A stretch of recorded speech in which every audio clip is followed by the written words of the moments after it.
ಓಂ ಶಾಂತಿ, ಓಂ ಶಾಂತಿ, ಓಂ ಶಾಂತಿ. ನಾವೆಲ್ಲರೂ ಕೂಡ ಭಗವಂತನ ಮಕ್ಕಳು, ಜೊತೆಗೆ ಈಶ್ವರೀಯ ವಿಶ್ವವಿದ್ಯಾಲಯದ ಯಾರು ವಿದ್ಯಾರ್ಥಿಗಳು. ಇಲ್ಲಿ ನಾವು ವಿದ್ಯೆಯನ್ನ ಓದ್ತಾ ಇದ್ದೀವಿ. ಯಾಕೆ ಯಾಕೆ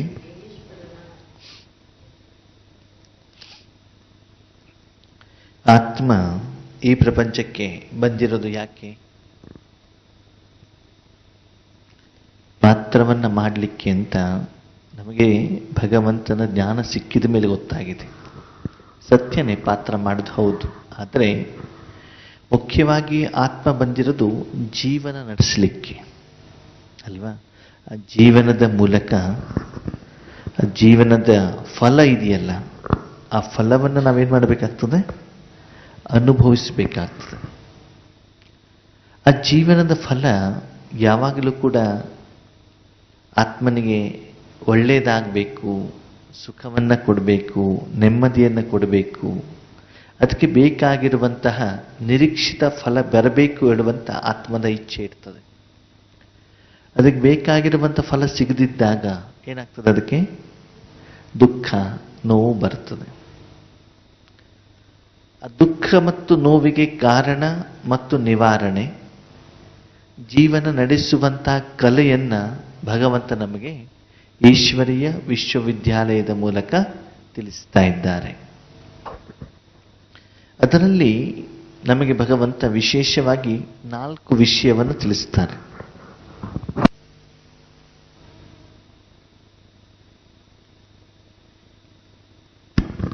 ಏನ್ ತಿಳಿಸ್ತಾರೆ ಹೇಳಿ?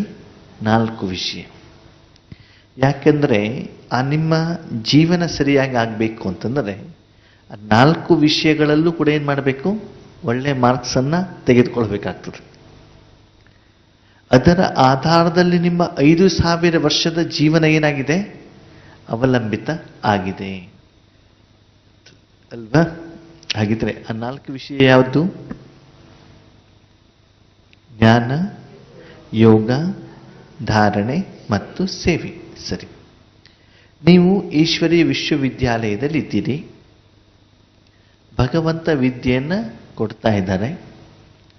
ಸ್ಕೂಲಲ್ಲಿ ವಿದ್ಯೆ ಮಾತ್ರ ಕೊಡ್ತಾರೋ, ಪರೀಕ್ಷೆನೂ ಮಾಡ್ತಾರೋ? ಮಾಡ್ತಾರೆ. ಹಾಗಿದ್ರೆ ನಿಮ್ಗೇನು ಕೂಡ ಪರೀಕ್ಷೆ ಇರುತ್ತಾ? ಯಾವಾಗ ಪರೀಕ್ಷೆ? ಯಾವಾಗ ವಿದ್ಯೆ? ಯಾವಾಗ?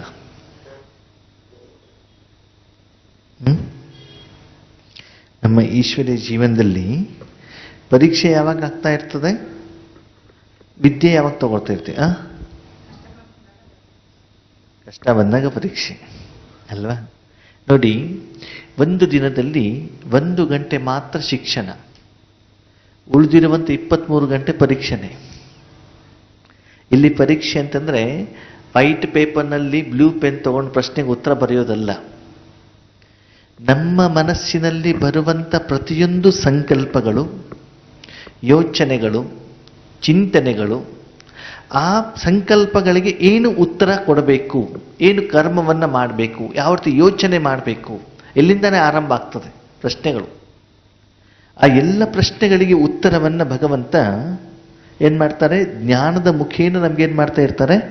ತಿಳಿಸ್ತಾ ಇರ್ತಾರೆ. ಇಲ್ಲಿ 4 ವಿಷಯ ಇದೆ: ಜ್ಞಾನ, ಯೋಗ, ಧಾರಣೆ, ಸೇವೆ. ಸರಿ, ಈ ಪರೀಕ್ಷೆಗಳಲ್ಲಿ ಪಾಸ್ ಏನಾಗ್ತಿರೋ ಅದರ ಆಧಾರದ ಮೇಲೆ ಲೌಕಿಕದಲ್ಲಿ ಉದ್ಯೋಗ ಸಿಗ್ತದೆ. ಉದ್ಯೋಗದ ಆಧಾರದಲ್ಲಿ ಏನಾಗ್ತದೆ? ಸಂಪಾದನೆ ಸಿಗ್ತದೆ. ಸಂಪಾದನೆ ಆಧಾರದಲ್ಲಿ ನಿಮ್ಮ ಜೀವನ ಮಟ್ಟ ಏನಾಗಿರ್ತದೆ? ಆಧಾರವಾಗಿರ್ತದೆ. ಹೌದಾ? ಈಗ ಪರೀಕ್ಷೆ ಪಾಸ್ ಆಗಬೇಕು. ಯಾವ ಪರೀಕ್ಷೆ? ಸ್ಕೂಲಲ್ಲಿ ವಾರಕ್ಕೊಂದು ಪರೀಕ್ಷೆ ಇರ್ತದೆ. ಪ್ರತಿದಿನನೂ ಹೋಮ್ವರ್ಕ್ ಕೊಟ್ಟಿರ್ತಾರೆ. 3 ತಿಂಗಳ ಪರೀಕ್ಷೆ ಇರ್ತದೆ, 6 ತಿಂಗಳ ಅರ್ಧವಾರ್ಷಿಕ ಪರೀಕ್ಷೆ ಇರ್ತದೆ ಮತ್ತು ವಾರ್ಷಿಕ ಪರೀಕ್ಷೆನೂ ಕೂಡ ಇರ್ತದೆ. ಓಕೆ, ಈಗ ಮುಂದಿನ ಕ್ಲಾಸಿಗೆ ನಾನು ಹೋಗಬೇಕು. ಅಥವಾ ನನಗೆ ಜಾಬ್ ಸಿಗಬೇಕು ಅಂತಂದರೆ ಯಾವ ಪರೀಕ್ಷೆಯ ಮಾರ್ಕ್ಸನ್ನು ಲೆಕ್ಕದಲ್ಲಿ ತಗೊಳ್ತಾರೆ? ವಾರ್ಷಿಕ ಪರೀಕ್ಷೆ. ಓಕೆನಾ? ಯಾಕಂದರೆ ನೀವು ಕಿರು ಪರೀಕ್ಷೆಯಲ್ಲಿ, ಅರ್ಧ ವಾರ್ಷಿಕ ಪರೀಕ್ಷೆಯಲ್ಲಿ ಎಷ್ಟೇ ಮಾರ್ಕ್ಸ್ ತಗೊಳ್ಳಿ, ಅದು ಲೆಕ್ಕಕ್ಕೆ ಬರೋದಿಲ್ಲ. ಫೈನಲ್ ಲೆಕ್ಕಕ್ಕೆ ಬರೋದು ಯಾವುದು? ವಾರ್ಷಿಕ ಪರೀಕ್ಷೆ. ಸರಿ, ವಾರ್ಷಿಕ ಪರೀಕ್ಷೆಗೆ ಲೌಕಿಕದಲ್ಲಿ ನಿಮಗೆ ಎಷ್ಟು ಸಮಯ ಇರ್ತದೆ? ಒಂದು ಪೇಪರ್ ಬರಲಿಕ್ಕೆ ಎಷ್ಟು ಸಮಯ ಇರ್ತದೆ? 2.5 3 ತಾಸು. ಓಕೆ, ಈಗ ನಿಮ್ಗೆ 6 ಸಬ್ಜೆಕ್ಟ್ ಇದ್ದರೆ 6 ಸಬ್ಜೆಕ್ಟಿಗೂ ಬೇರೆ ಬೇರೆ ದಿನ ಪರೀಕ್ಷೆ, ಬೇರೆ ಬೇರೆ ಪ್ರಶ್ನೆಗಳು, ಬೇರೆ ಬೇರೆ ವಿಷಯಗಳು ಮತ್ತು ಬೇರೆ ಬೇರೆ ಸಮಯ, ಅಂದರೆ 3 hours. ಓಕೆ, ಈಗ ಈಶ್ವರಿ ವಿಶ್ವವಿದ್ಯಾಲಯದಲ್ಲಿ 4 ವಿಷಯ ಇದೆ. ನಿಮಗೆ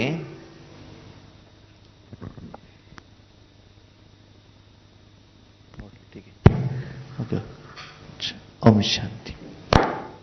ಹಾಗಿದ್ದರೆ 5000 ವರ್ಷದ ನಿಮ್ಮ ಪಾತ್ರ ಅಂತ ಹೇಳಿ, ಜೀವನ ಅಂತ ಹೇಳಿ, ಇದು ನಾನು ಚೆನ್ನಾಗಿ ಪಾಸ್ ಆಗಬೇಕು ಎಲ್ಲ ಹಂತದಲ್ಲೂ ಕೂಡ, ಶಾರೀರಿಕವಾಗಿ, ಮಾನಸಿಕವಾಗಿ, ವ್ಯಕ್ತಿಗಳ ಜೊತೆಯಲ್ಲಿ, ಪಂಚತತ್ವಗಳ ಜೊತೆಯಲ್ಲಿ, ಎಲ್ಲದರ ಜೊತೆಗೆ ನಾನು ಗೌರವಯುತವಾಗಿ ಪಾಸ್ ಆಗಬೇಕು ಅಂತಂದರೆ ಈ ಪರೀಕ್ಷೆ ಹೇಳುವಂಥದ್ದು ತುಂಬ ಇಂಪಾರ್ಟೆಂಟ್. ಅದಕ್ಕೆ ಶಿಕ್ಷಣವನ್ನು ಯಾರು ಕೊಡ್ತಿದ್ದಾರೆ? ಭಗವಂತ ಕೊಡ್ತಿದ್ದಾನೆ. ಈಗ ಭಗವಂತನ ಪ್ರಶ್ನೆ, ಈ ವಾರ್ಷಿಕ ಪರೀಕ್ಷೆಯನ್ನು ಪಾಸ್ ಮಾಡಲಿಕ್ಕೆ ನಿಮಗೆ ಭಗವಂತ ಎಷ್ಟು ಸಮಯ ಕೊಡ್ತಾರೆ? ಎಷ್ಟು ಸಮಯ? ಟೈಮ್? ಲೌಕಿಕದಲ್ಲಿ ಒಂದೊಂದು ವಿಷಯಕ್ಕೆ 3 ತಾಸು. ಓಕೆ, ಇಲ್ಲಿ ಫೈನಲ್ ಎಕ್ಸಾಮಿಗೆ ಎಷ್ಟು? 1 ಸೆಕೆಂಡ್. ಫೈನಲ್ ಎಕ್ಸಾಮ್ ಎಷ್ಟಂತೆ? 1 ಸೆಕೆಂಡ್ ಇರ್ತದೆ. ಎಷ್ಟು? ಈ 1 ಸೆಕೆಂಡಲ್ಲಿ ನೀವೇನು ಮಾಡಬೇಕು? ಈ 4 ವಿಷಯ ಏನು ನೀವು ಭಗವಂತ ಹೇಳಿದ್ದಾರೆ, ಇಲ್ಲಿ ಇಷ್ಟು ವರ್ಷದವರೆಗೆ ಕಲ್ತಿದ್ದೀರೋ ಅದರ ಸಾರವನ್ನ ಸ್ವರೂಪದಲ್ಲಿ, ಸ್ಥಿತಿಯಲ್ಲಿ 1 ಸೆಕೆಂಡ್ನಲ್ಲಿ ಏನಾಗಬೇಕು? ಪಾಸ್ ಆಗಬೇಕು. ಹೇಗೆ? ಗೌರವಯುತವಾಗಿ.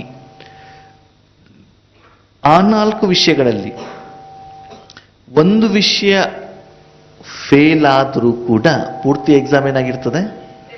ಫೇಲ್ ಆಗ್ತದೆ. ಓಕೆ, ಒಂದು ಎಕ್ಸಾಮಲ್ಲಿ ಕಡಿಮೆ ಮಾರ್ಕ್ಸ್ ತಗೊಂಡು ಕೂಡ ನೀವು ಗೌರವಯುತವಾಗಿ ಪಾಸ್ ಆಗಲಿಕ್ಕೆ ಸಾಧ್ಯ ಇಲ್ಲ. ನಾವ್ಯಾರೂ ಕೂಡ ಪ್ರಜೆಗಳಾಗಲಿಕ್ಕೆ ಪುರುಷಾರ್ಥ ಮಾಡ್ತಾ ಇಲ್ಲ. ನಾವೆಲ್ಲ ಏನಾಗಬೇಕು?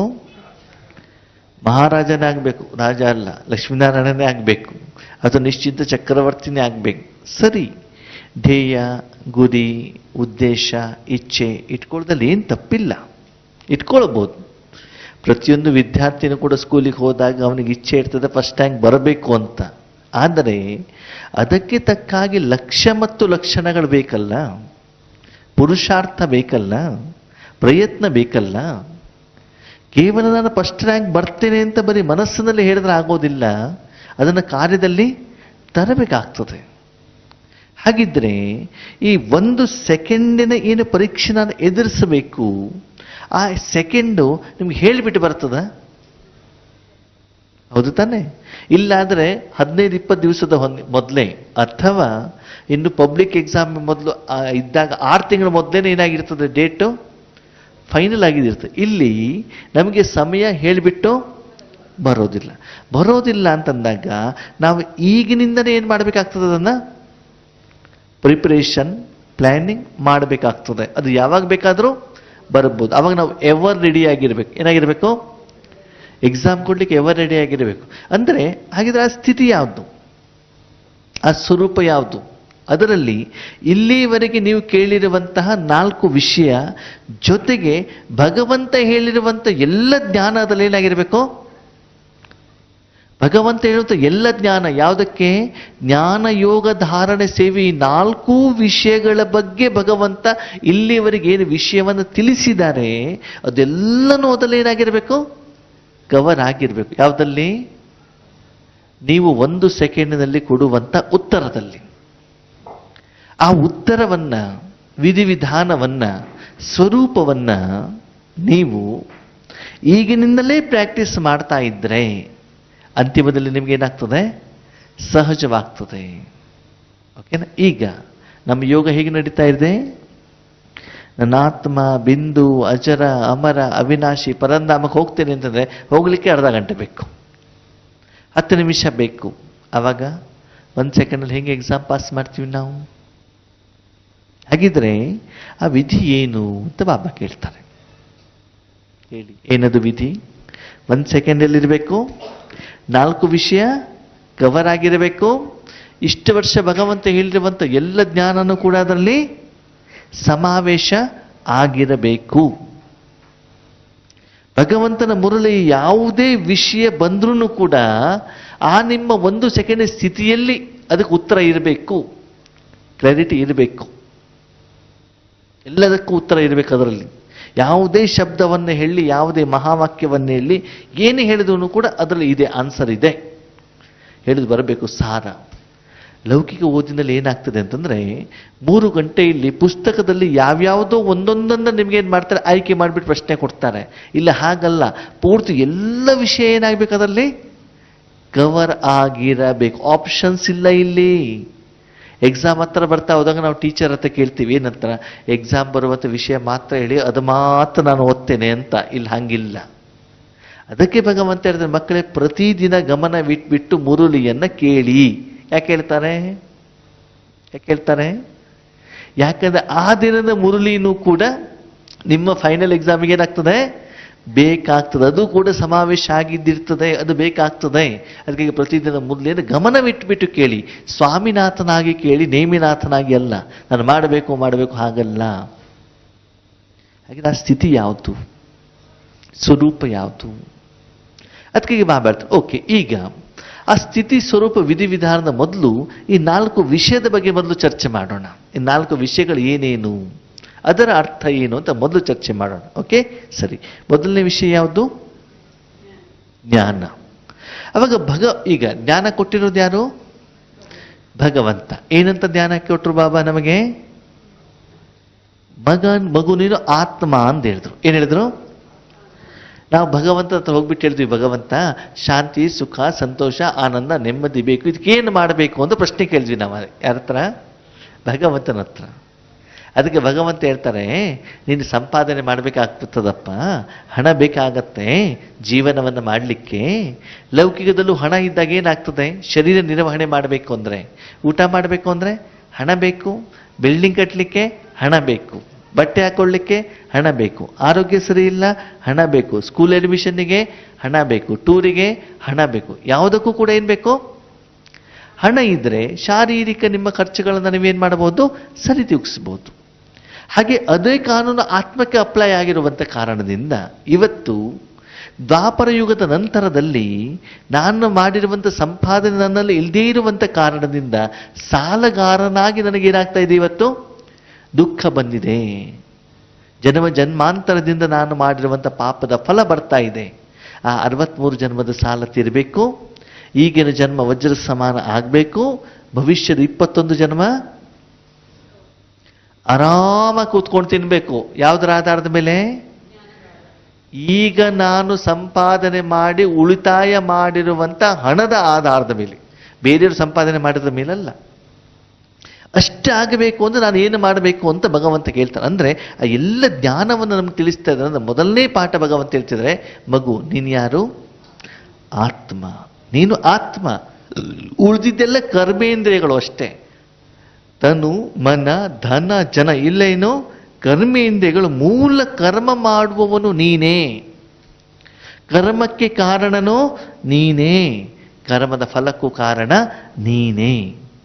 ನಿನ್ನ ಕರ್ಮ ಮತ್ತು ಕರ್ಮದ ಫಲಕ್ಕೆ ನಿನ್ನ ಮನಬುದ್ಧಿ ಸಂಸ್ಕಾರಗಳಾಗಲಿ, ನಿನ್ನ ಶರೀರ ಆಗಲಿ, ಈ ಪ್ರಪಂಚದಲ್ಲಿರುವಂಥ ಯಾವುದೇ ವಸ್ತುಗಳಾಗಲಿ, ನಿನ್ನ ಸುತ್ತಮುತ್ತಲಿರುವಂಥ ಯಾವುದೇ ವ್ಯಕ್ತಿಗಳು ಕಾರಣೀಕರ್ತರು ಅಲ್ಲ. ಇಲ್ಲಿವರೆಗೆ ಭಗವಂತನು ಕಾರಣೀಕರ್ತನಲ್ಲ. ಯಾರ ಕಾರಣ? ನಾನೇ ಕಾರಣ.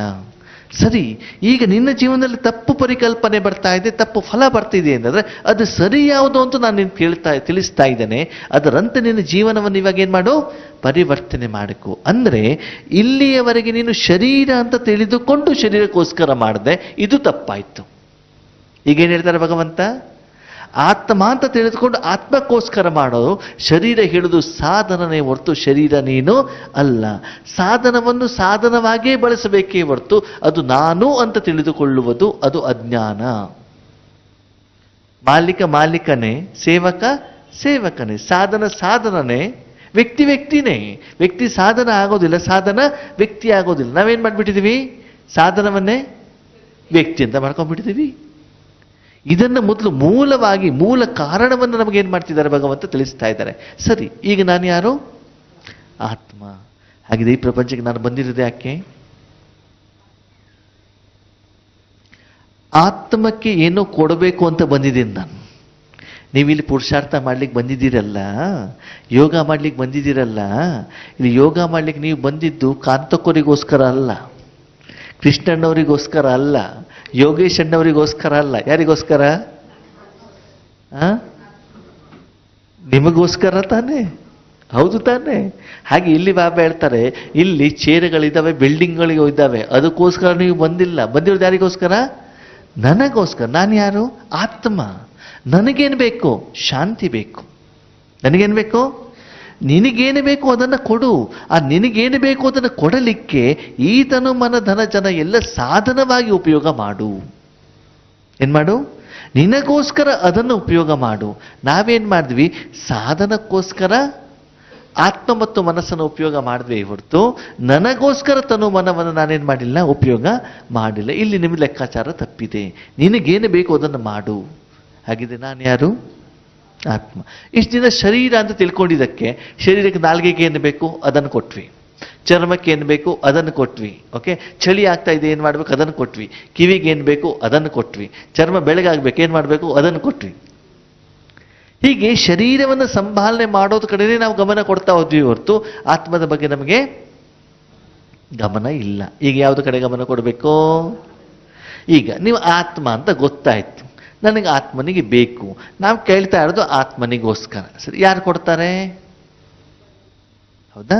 ಮಾತಾಶ್ಚ ಪಿತಾಶ್ಚ ಬಂಧುಶ್ಚ ಸಖಾತ್ವಮೇವ. ಅಂದ್ರೆ ಶಾಂತಿ ಬೇಕಾ? ಶಿವಬಾಬಾ. ಸುಖ ಬೇಕಾ? ಶಿವಬಾಬಾ. ಕಾಯಿಲೆ ವಾಸಿ ಆಗ್ಬೇಕಾ?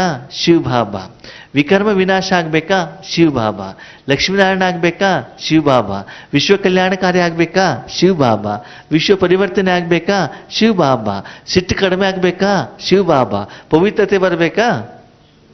ಸರ್ವ ಸಮಸ್ಯೆಗಳಿಗೆ ಪರಿಹಾರ ಯಾಕೆ ಅಂತಂದ್ರೆ ಆತ್ಮೇರೆ ಮೂಲವಾಗಿ ಕರ್ಮ ಮಾಡಿರೋದು ಆತ್ಮ, ವಿಕರ್ಮ ಮಾಡಿರೋದು ಆತ್ಮ. ಆ ಎಲ್ಲ ಪ್ರಶ್ನೆಗಳಿಗೂ, ಎಲ್ಲ ಜಂಜಾಟಗಳಿಗೂ, ಎಲ್ಲ ಸಮಸ್ಯೆಗಳಿಗೂ ಪರಿಹಾರ ಒಂದೇ. ಏನು? ಆ ವ್ಯಕ್ತಿ, ಆ ಶಕ್ತಿ, ಆ ಸಂಬಂಧಿ, ಆ ಜೊತೆಗಾರನ ಜೊತೆಗೆ ನೀನು ಸಂಬಂಧವನ್ನು ಇಡಬೇಕು.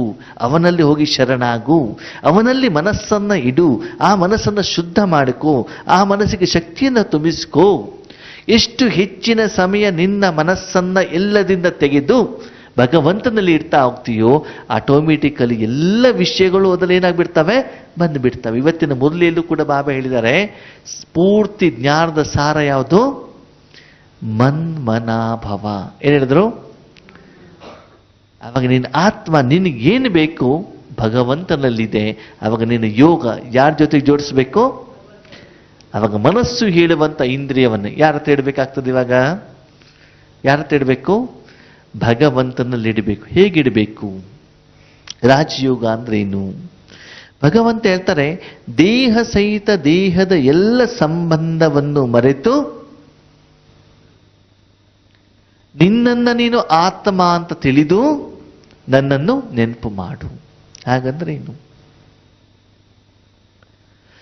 ಆತ್ಮೇಲೆ ನಾವೆಲ್ಲ ಇಲ್ಲಿಗೆ ಬಂದಿದ್ದೀವಿ, ಈಶ್ವರಿ ವಿಶ್ವವಿದ್ಯಾಲಯದ ವಿದ್ಯಾರ್ಥಿಗಳಾಗಿ ಬಂದಿದ್ದೀವಿ, ಜ್ಞಾನ ಕೇಳಲಿಕ್ಕೆ ಬಂದಿದ್ದೀವಿ, ಯೋಗ ಮಾಡಲಿಕ್ಕೆ ಬಂದಿದ್ದೀವಿ. ಓಕೆ, ನಮಗೆ ಬೇಕಾದಷ್ಟು ಕೆಲಸ ಇದೆ, ನಮ್ಮದು ಮನೆಯೂ ಇದೆ, ಬಟ್ಟೆ ಇದೆ, ಅಡಿಗೆ ಮಾಡಬೇಕು, ಮಕ್ಕಳಿದ್ದಾರೆ, ಚಿಂತೆ ಇದೆ, ಯೋಚನೆ ಬೇಕಾದಷ್ಟಿದೆ.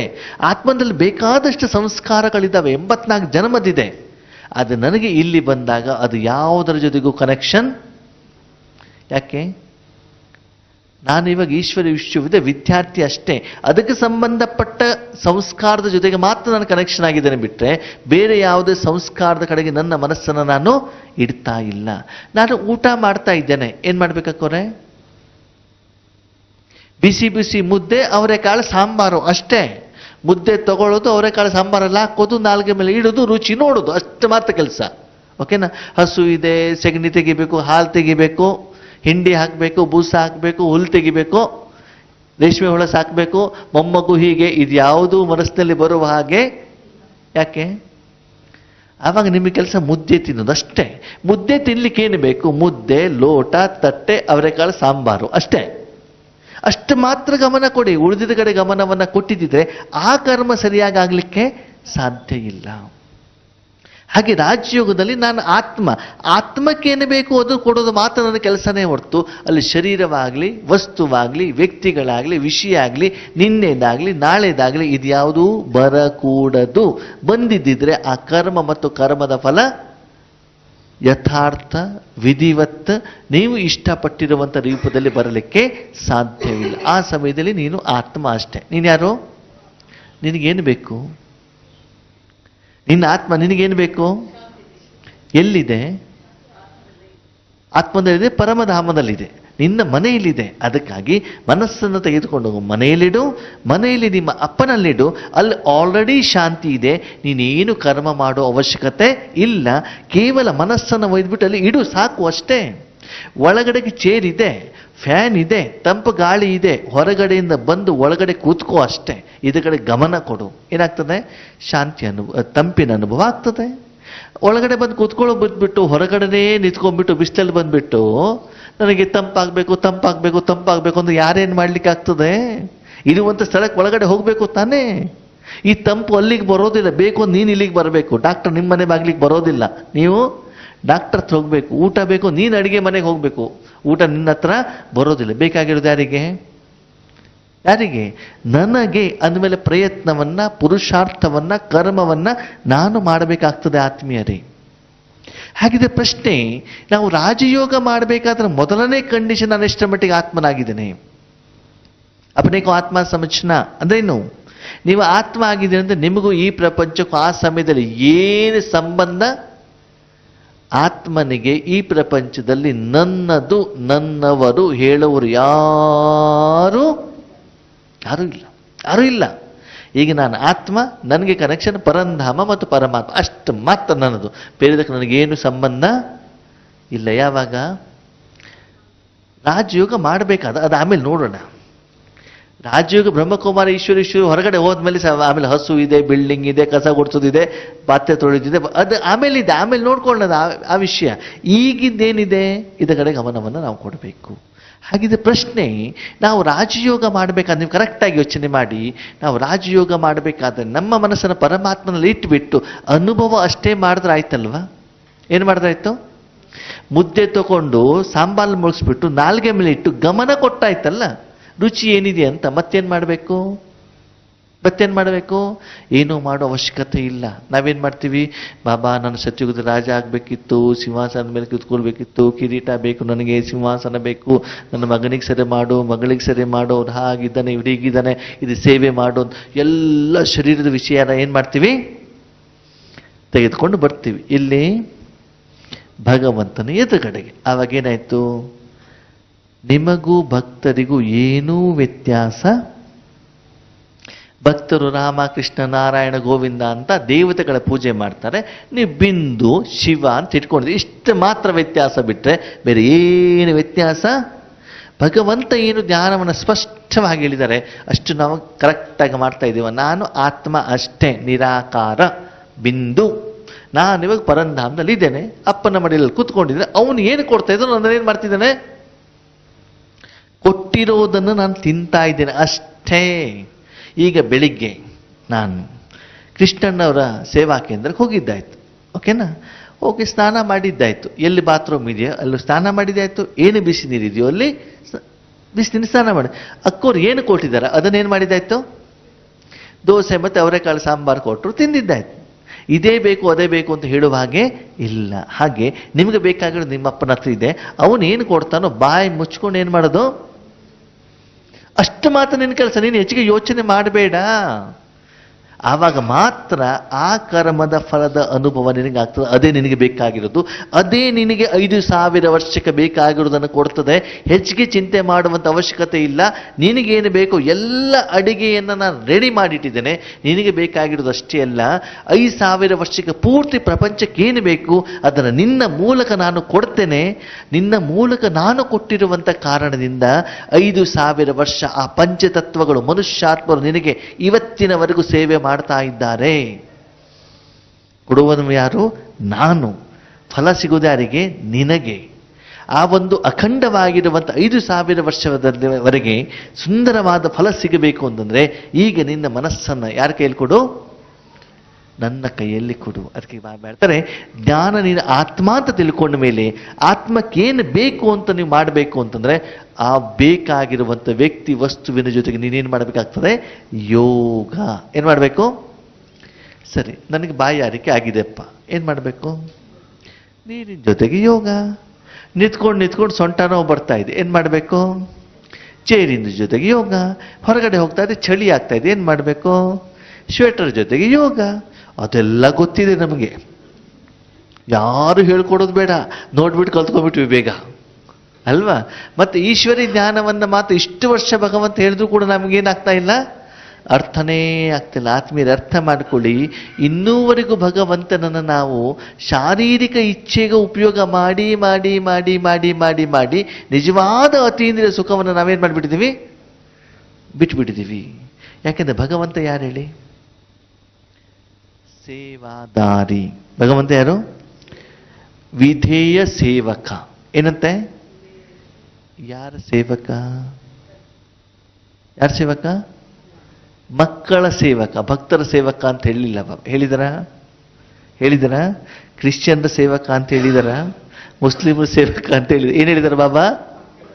ಮಕ್ಕಳು ಅಂದ್ರೆ ಯಾರು ಭಗವಂತನ ಜ್ಞಾನವನ್ನ ಕೇಳಿ ಭಗವಂತ ಹೇಗಿದ್ದಾನೋ ಅವನು ನಾಮ ಸಹಿತ, ಧಾಮ ಸಹಿತ, ಗುಣ ಸಹಿತ, ಕರ್ತವ್ಯ ಸಹಿತ ಅಪ್ಪನನ್ನ ಯಾರು ಯಥಾರ್ಥವಾಗಿ ತಿಳ್ಕೊಂಡಿದ್ದಾರೋ, ಅವನನ್ನು ತನ್ನ ಅಪ್ಪ ಅಂತ ಒಪ್ಕೊಂಡಿದ್ದಾರೋ, ಅವನ ಪಾಲನೆಯನ್ನ ಪಡ್ಕೊಳ್ತಾ ಇದ್ದಾರೋ, ಅವನಿಂದ ಜನ್ಮವನ್ನ ಪಡ್ಕೊಂಡಿದ್ದಾರೋ, ಅವನು ಹೇಳ್ತಾ ಇರುವಂಥ ರೀತಿಯಲ್ಲಿ ವಿದ್ಯೆಯನ್ನ ಅಭ್ಯಾಸ ಮಾಡ್ತಾ ಇದ್ದಾರೋ, ಅಂತಹ ಮಕ್ಕಳ ಮಾತನ್ನ ನಾನು ಕೇಳ್ತೇನೆ. ಇವಾಗ ಒಂದು ಮನೇಲಿ ಒಬ್ಬರು ತಂದೆ ಇದ್ದಾರೆ ಅಂತ ತಿಳ್ಕೊಳ್ಳಿ. ಉದಾಹರಣೆಗೆ ಈಗ ನಮ್ಮ ಕೃಷ್ಣಪ್ಪಣ್ಣವ್ರಿಗೆ ಉದಾಹರಣೆಗೆ ಎಕ್ಸಾಂಪಲ್, ಅವ್ರಿಗೆ ಮದುವೆ ಆಗಿದೆ ಅಂತ ತಿಳ್ಕೊಳ್ಳಿ ಸರಿನಾ? ಅವರ ಮಗುನು ಮೊಮ್ಮಗುನು ಬಂದ್ಬಿಟ್ಟು ಏನು ಮಾಡ್ತದೆ? ಇಲ್ಲ ತಾತ ನನ್ನ ಜೊತೆಗೆ ಪೂರಿ ತಿನ್ಲೇಬೇಕು ಅಂತ ಹೇಳ್ತದೆ. ಅವಾಗ ಏನು ಮಾಡ್ಬೇಕು ಅವರು? ಕೇಳಲೇಬೇಕು. ಯಾಕೆ ಹೇಳಿ? ನನ್ನ ಮೊಮ್ಮಗು ಅಲ್ವಾ? ಅದೇ ಬೇರೆಯವ್ರ ಮನೆ ಮೊಮ್ಮಗು ಆಗಿದ್ದಿದೆ ಕೇಳ್ತಿದ್ರ ಅವರು? ಇಲ್ಲ ತಾನೆ.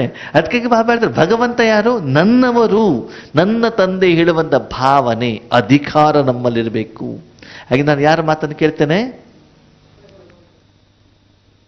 ಮಕ್ಕಳ ಮಾತನ್ನ ಕೇಳ್ತೇನೆ. ಯಾರ ಮಾತು ಕೇಳ್ತೇನಂತೆ? ಮಕ್ಕಳು ಏನು ಹೇಳ್ತಾರೋ ಅದನ್ನು ನಾನು ಕೇಳ್ತೇನೆ ಅಂತ. ಓಕೆ, ಮಕ್ಕಳು ಏನು ಹೇಳ್ತಾರೆ? ಬಾಬಾ ನನ್ನ ತಲೆನೋವು ಸರಿ ಮಾಡು, ತಥಾಸ್ತು. ಓಕೆನಾ? ನನ್ನ ಮಕ್ಕಳ ಬುದ್ಧಿ ಸರಿ ಮಾಡು, ತಥಾಸ್ತು. ನೀವೆಷ್ಟು ಹೇಳ್ತೀರೋ ಅಷ್ಟಕ್ಕೆ ಮಾತ್ರ, ಅದಕ್ಕಿಂತ ಹೆಚ್ಚಿಗೆ ಹೋಗುದು. ಯಾಕಂದ್ರೆ ಅವನು ಸ್ಪಷ್ಟವಾಗಿ ಹೇಳಿದೆ ನಾನು ಯಾರು? ವಿಧೇಯ. ಮಾಲೀಕ ಏನು ಹೇಳ್ತಾರೋ ಅಷ್ಟು ಮಾತ್ರ ಸೇವಕನ ಕೆಲಸ, ಅದಕ್ಕಿಂತ ಹೆಚ್ಚಿಗೆ ಏನು ಮಾಡಲ್ಲ ಅವನು. ಹಾಗಂತ ಅವನ ಹತ್ರ ಯೋಗ್ಯತೆ ಇದೆ, ಹೆಚ್ಚಿನ ಮಾಡುವಂಥ ಯೋಗ್ಯತೆ, ಶಕ್ತಿ, ಅರ್ಹತೆ ಎಲ್ಲ ಅವನತ್ತಿದೆ. ಆದರೆ ಅವನ ಮಾತು ಕೇಳೋದು ಯಾರ್ದು? ಮಾಲೀಕಂದು. ಈಗ ಹೇಳಿ, ಮಾಲೀಕರಾದಂಥ ನೀವು ನಿಮ್ಮ ತಂದೆಗೆ ಏನು ಡೈರೆಕ್ಷನ್ ಕೊಡ್ತೀರಿ? ನಿಮ್ಮ ಸೇವಕ ಇವಾಗ ಏನು ಮಾಡಬೇಕು ಅದನ್ನು ಹೇಳಿ.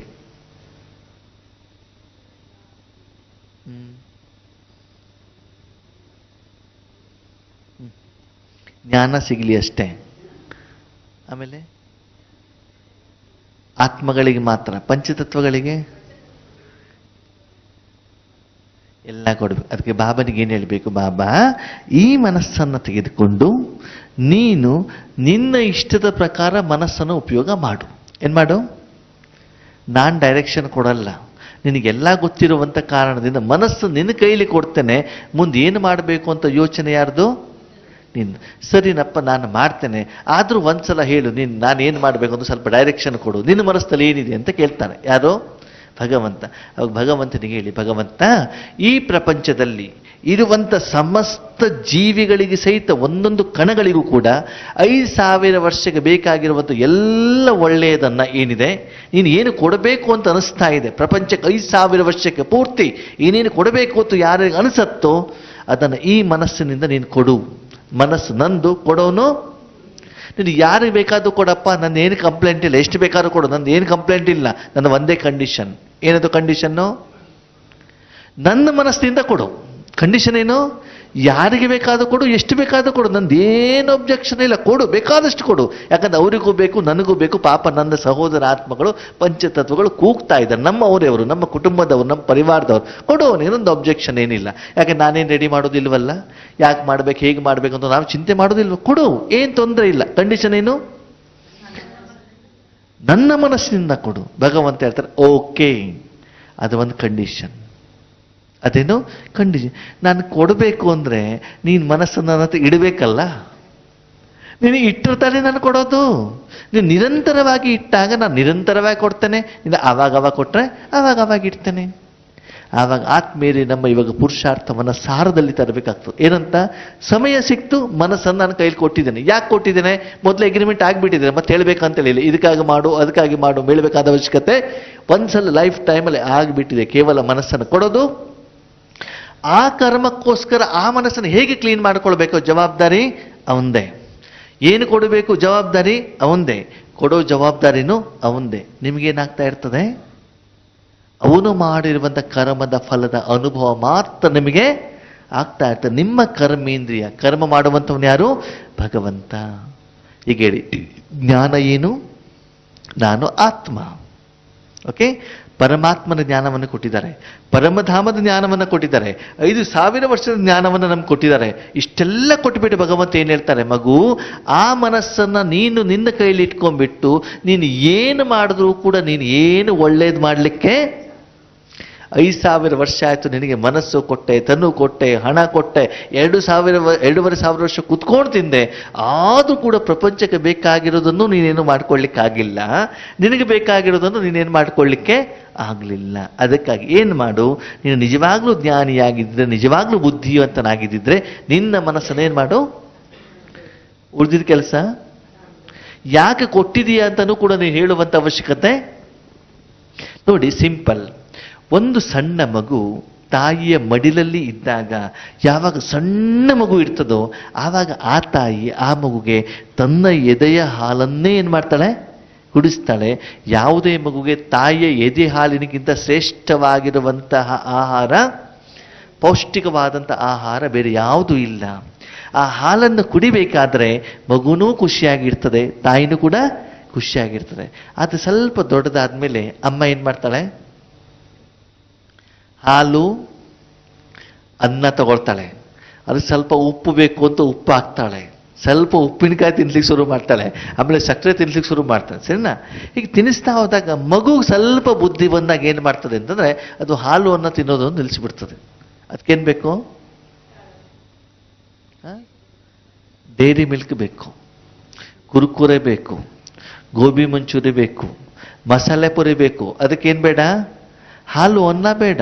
ಅಮ್ಮ ಹೇಳ್ತದೆ ಬೇಡ ಮಗು ತಿನ್ನಬೇಡ, ಹಾಲು ಅನ್ನ ತಿನ್ನು, ನನಗೆ ಬೇಡ, ಹಾಲು ಅನ್ನ ಮುಖಕ್ಕೆ ತಂದ ತಕ್ಷಣದ್ರೆ ಬೇಡ ಅಂತ ಹೇಳ್ತದೆ. ಕುರುಕುರಿ ಪ್ಯಾಕೆಟ್ ಕೊಟ್ಟರೆ ಸಾಕು, ಅಮ್ಮ ತಿನ್ನಿಸೋದೇ ಬೇಡ. ಏನು ಮಾಡ್ತಿರ್ತದೆ? ತಿಂತಾ ಇರ್ತದೆ, ಯಾವಾಗ ಬೇಕಾದ್ರೂ ತಿಂತಾ ಇರ್ತದೆ. ಹಾಗೆ ನಮ್ಗೆ ವಿಕಾರ ಬೇಗ ಬಂದ್ಬಿಟ್ಟಿದೆ ಆತ್ಮೀಯರೇ. ಯಾವುದು ಶರೀರಕ್ಕೆ ಆರೋಗ್ಯ ಹಾಳು ಮಾಡುತ್ತೋ ಅದು ಬೇಗ ಕಲ್ತ್ಕೊಂಡ್ಬಿಟ್ಟಿದ್ದೀವಿ. ಶರೀರಕ್ಕೆ ಆರೋಗ್ಯವಾಗಿರೋದನ್ನು ರೆಡಿ ಮಾಡಿ ತಿನ್ನಿಸ್ತೇನೆ ಅಂತಂದು ಕೂಡ ನಾವು ಅವನಿಂದ ದೂರ ಹೋಗ್ತಾ ಇದ್ದೀವಿ ಆತ್ಮೀಯರೇ. ಅದನ್ನು ನಾವು ಅರ್ಥ ಮಾಡ್ಕೊಳ್ತಾ ಇಲ್ಲ. ಯಾಕೆ ಹೇಳಿ? ಬುದ್ಧಿ ಹೆಚ್ಚಿಗೆ ಆಗ್ಬಿಟ್ಟಿದೆ, ಇಂದ್ರಿಯಗಳ ಸುಖ ಹೆಚ್ಚಿಗೆ ಆಗ್ಬಿಟ್ಟಿದೆ, ಆರೋಗ್ಯದ ಕಡೆ ಗಮನ ಕೊಡ್ತಾ ಇಲ್ಲ, ಭವಿಷ್ಯದ ಬಗ್ಗೆ ಚಿಂತನೆಯನ್ನು ಮಾಡ್ತಾ ಇಲ್ಲ. ಇವತ್ತು ನಾಲ್ಗೆ ರುಚಿ ಚೆನ್ನಾಗಿದ್ರೆ ಸಾಕು, ನಾಳೆ ಏನಾಗ್ತದೆ ಅದು ನಾಳೆ ನೋಡ್ಕೋಣ ಆಳುವಂಥ ಒಂದು ಮನೋಸ್ಥಿತಿ ಆತ್ಮೀಯರೇ. ಅದಕ್ಕಾಗಿ ಭಗವಂತ ಹೇಳ್ತಾರೆ, ಮಕ್ಕಳೇ ನಿನ್ನ ಮನಸ್ಸನ್ನು ನನ್ನ ಕೈಲಿ ಕೊಟ್ಟಾಗ ಇವತ್ತಲ್ಲ ಆ ಮನಸ್ಸಿಗೆ ಬೇಕಾಗಿರುವಂಥ 5,000 ವರ್ಷಕ್ಕೆ ಏನೇನು ಬೇಕೋ ಅದೆಲ್ಲವನ್ನು ನಾನೇನು ಮಾಡ್ತಾ ಇರ್ತೇನೆ, ಕೊಡ್ತೇನೆ. ಅವಾಗ ಬಾಬಾ ಹೇಳ್ತಾರೆ, ಆ ರೀತಿ ನೀವು ಸಂಕಲ್ಪವನ್ನು ಮಾಡಿದಾಗ ಅಷ್ಟೇ ಶಕ್ತಿಗಳು ನಿಮ್ಮ ಮೂಲಕ ಏನಾಗ್ತಾ ಹೋಗ್ತದೆ? ಪ್ರವಾಹ ಆಗ್ತಾ ಇರ್ತದೆ. ಏನಾಗ್ತಾ ಇರ್ತದೆ? ಪ್ರವಾಹ ಆಗ್ತಾ ಇರ್ತದೆ. ಅಷ್ಟೇ ಶಕ್ತಿಗಳು ನಿಮ್ಗೆ ಏನಾಗ್ತದೆ? ಧಾರಣೆ ಆಗ್ತದೆ. ಏನಾಗ್ತದೆ? ಹಂಗಂದ್ರೆ ಏನು? ಮೂರನೇ ಸಬ್ಜೆಕ್ಟ್ ಧಾರಣೆ. ಧಾರಣೆ ಯಾವಾಗ? ಯೋಗ ಆದಮೇಲೆ ಧಾರಣೆ. ಫಸ್ಟ್ ಜ್ಞಾನ, ಆಮೇಲೆ ಯೋಗ. ಯಾರ ಜೊತೆಗೆ? ಭಗವಂತನ ಜೊತೆಗೆ. ಮೂರನೇದು ಧಾರಣೆ. ಧಾರಣೆ ಏನು? ಭಗವಂತ ಸುಂದರವಾದ ಮಾತನ್ನು ಹೇಳ್ತಾರೆ. ಮಗು, ನಾನು ಒಂದು ರೂಮಿನಲ್ಲಿರುವಂಥ ಕರೆಂಟ್. ಭಗವಂತ ಯಾರಂತೆ? ಪ್ರಕಾಶ. ನೀನು ಯಾರು? ಬಲ್ಬು. ನೀನ್ಯಾರು? ಕರೆಂಟಿಗೆ ನೀನು ಯಾರು? ಬಲ್ಬು. ಓಕೆನಾ? ಓಕೆ. ಆ ಬಲ್ಬು ಕರೆಂಟ್ ಆನ್ ಮಾಡಿದಾಗ ಮಾತ್ರ ಏನಾಗ್ತಾ ಇರ್ತದೆ? ಬೆಳಕು ಬರ್ತಾ ಇರ್ತದೆ. ಓಕೆನಾ? ಆರಂಭದಲ್ಲಿ ನಾವು ಚಿಕ್ಕವರೆಲ್ಲ ಇದ್ದಾಗ 0 ಕ್ಯಾಂಡ್ಲ ಬಲ್ಬ್ ಇತ್ತು. ಓಕೆ. ಆಮೇಲೆ 40 ಕ್ಯಾಂಡ್ಲ ಬಂತು. ಆಮೇಲೆ ಟ್ಯೂಬ್ ಲೈಟ್ ಬಂತು. ಹೋಲ್ಡರ್ ಒಂದೇ, ಸ್ವಿಚ್ ಒಂದೇ, ಕರೆಂಟ್ ಒಂದೇ. ಅದೇ ಅಲ್ಲಿ ಯಾವ ಬಲ್ಬನ್ನು ಹಾಕ್ತಿರೋ ಅಷ್ಟು ಪ್ರಕಾಶವನ್ನು ಏನು ಮಾಡ್ತದೆ? ಅದು ಎಲ್ಲಿ ಕೊಡ್ತದೆ, ಮತ್ತು ಅಷ್ಟೇ ಪ್ರಕಾಶವನ್ನು ಏನು ಮಾಡ್ತದೆ?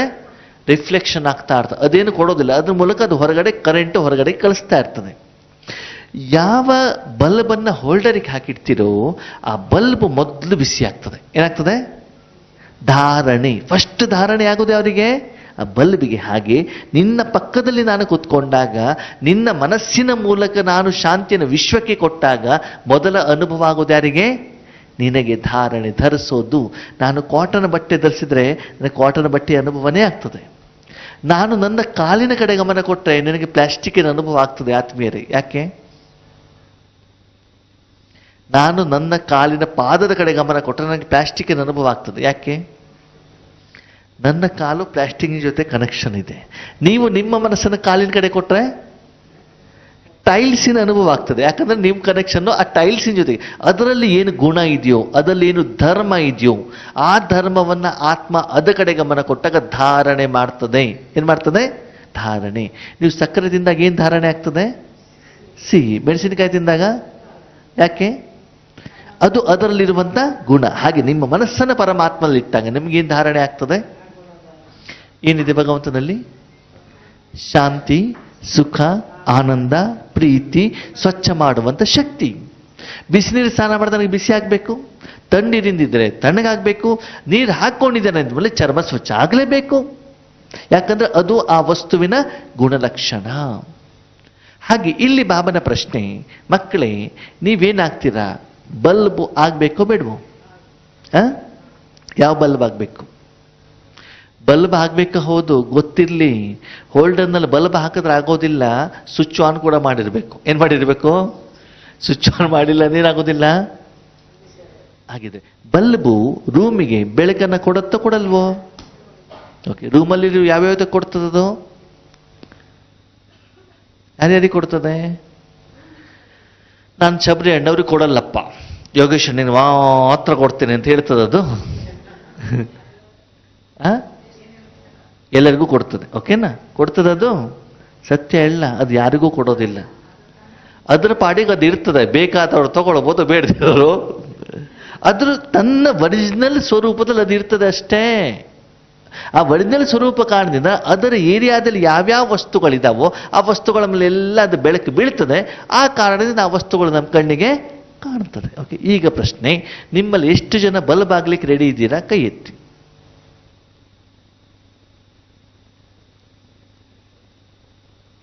ಓಕೆ. ಯಾವ ಬಲ್ಬ್ ಆಗ್ಲಿಕ್ಕೆ ರೆಡಿ ಇದ್ದೀರಾ? ಕೈ ಎತ್ತಿ. ಯಾವ ಬಲ್ಬ್ ಹಾಕ್ತೀರಿ? 0 ಕ್ಯಾಂಡ್ಲೋ, 40 ಕ್ಯಾಂಡ್ಲೋ, ಹೆಲೋಜಿನೋ? LED ಆಗ್ತೀರಿ ಅಲ್ವಾ?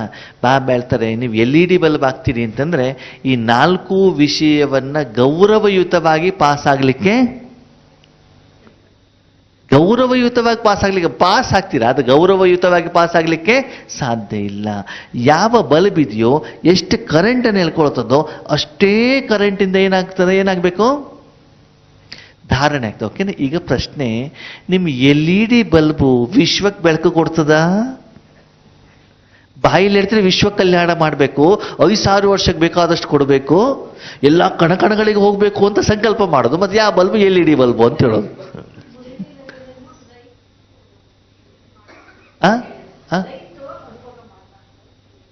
ಯಾವ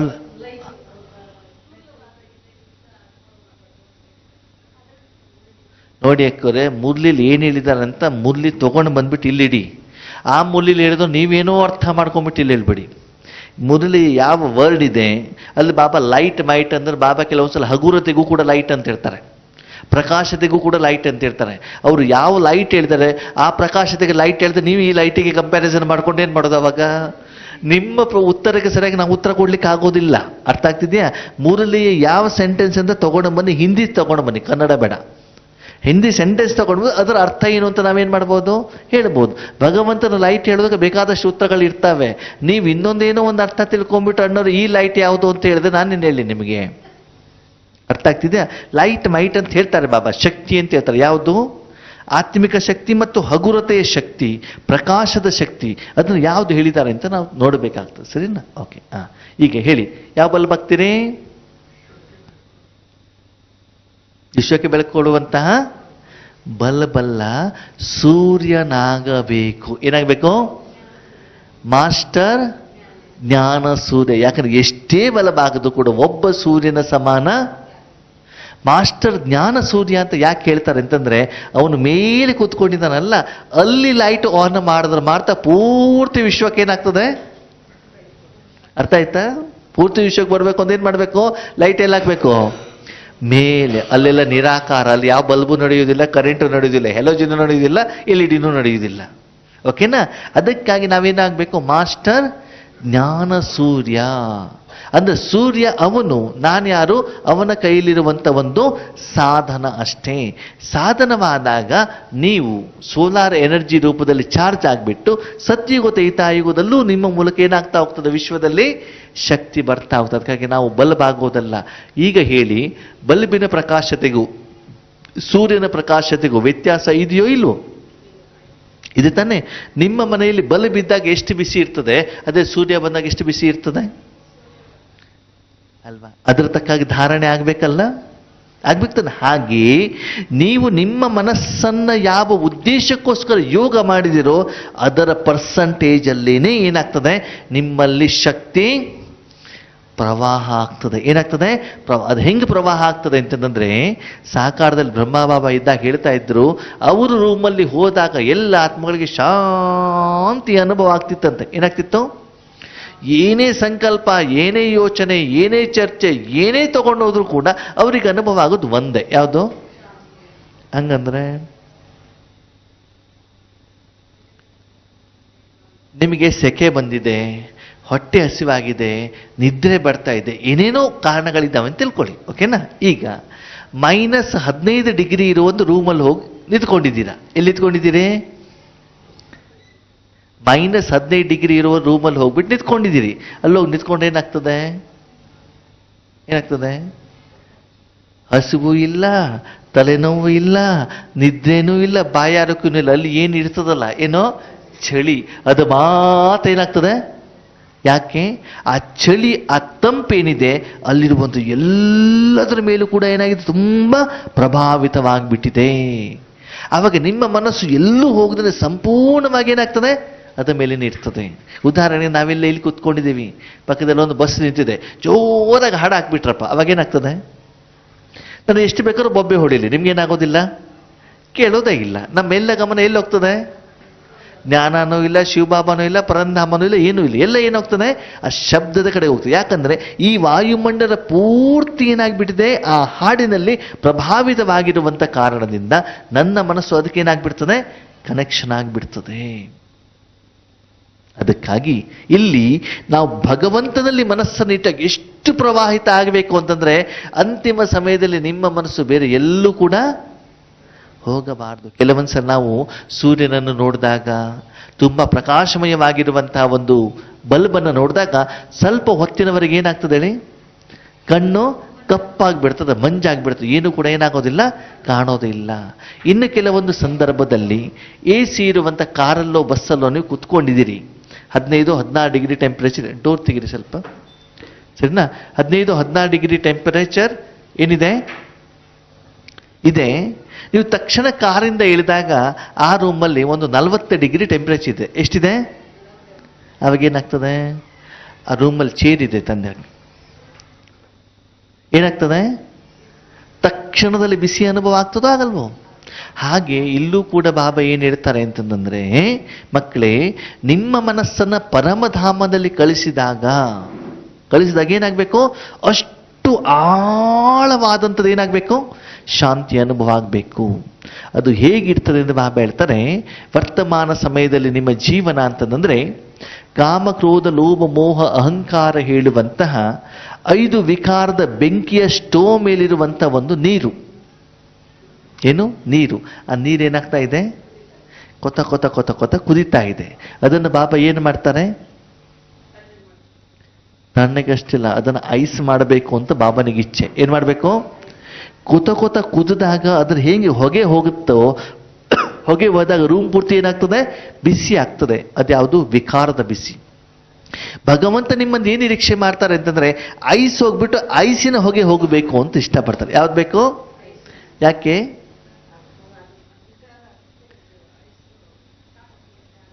ಯಾಕೆಂದ್ರೆ 2.5 ವರ್ಷದಿಂದ ಆ ಬೆಂಕಿ ಹಾಕಿ ಹಾಕಿ ಹಾಕಿ ಬಿಸಿ ಮಾಡಿದವ್ರು ನೀವೇ. ಯಾರು ಮಾಡಿದ್ದು? ದಿನದಿಂದ ದಿನಕ್ಕೆ ಬೆಂಕಿ ಹೆಚ್ಚಿಗೆ ಆಗ್ತಾ ಹೋಗಿದೆ ಹೊರತು ಆ ಬೆಂಕಿ ಎಲ್ಲೂ ಕೂಡ ಕಡಿಮೆ ಆಗೋ ಲಕ್ಷಣನೇ.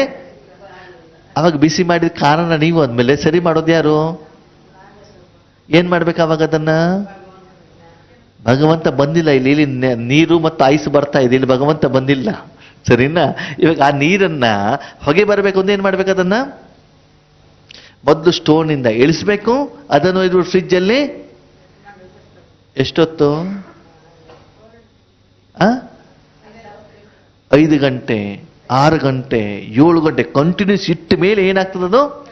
ಹಾಗೆ ಆತ್ಮೀಯರೇ, ನಿಮ್ಮ ಮನಸ್ಸನ್ನ ನಿರಂತರವಾಗಿ ಪರಮಾತ್ಮಲಿಟ್ಟಾಗ ಐಸಿಗೆ ಹೆಂಗೆ ಫೀಲಿಂಗ್ ಆಗತ್ತಲ್ಲ, ಬಿಸಿ ಹೋಗ್ತಾ ಇದೆ, ತಂಪಾಗ್ತಾ ಇದೆ, ತಂಪಾಗ್ತಾ ಇದೆ, ಆಗ್ತಾ ಇದೆ, ಆಗ್ತಾ ಇದೆ, ಐಸ್ ಆಗ್ತದೆ. ಹೀಗೆ ನಿಮ್ಮ ತನು, ಮನ ಎಲ್ಲನೂ ಕೂಡ ಏನಾಗ್ತಾ ಹೋಗ್ತದೆ?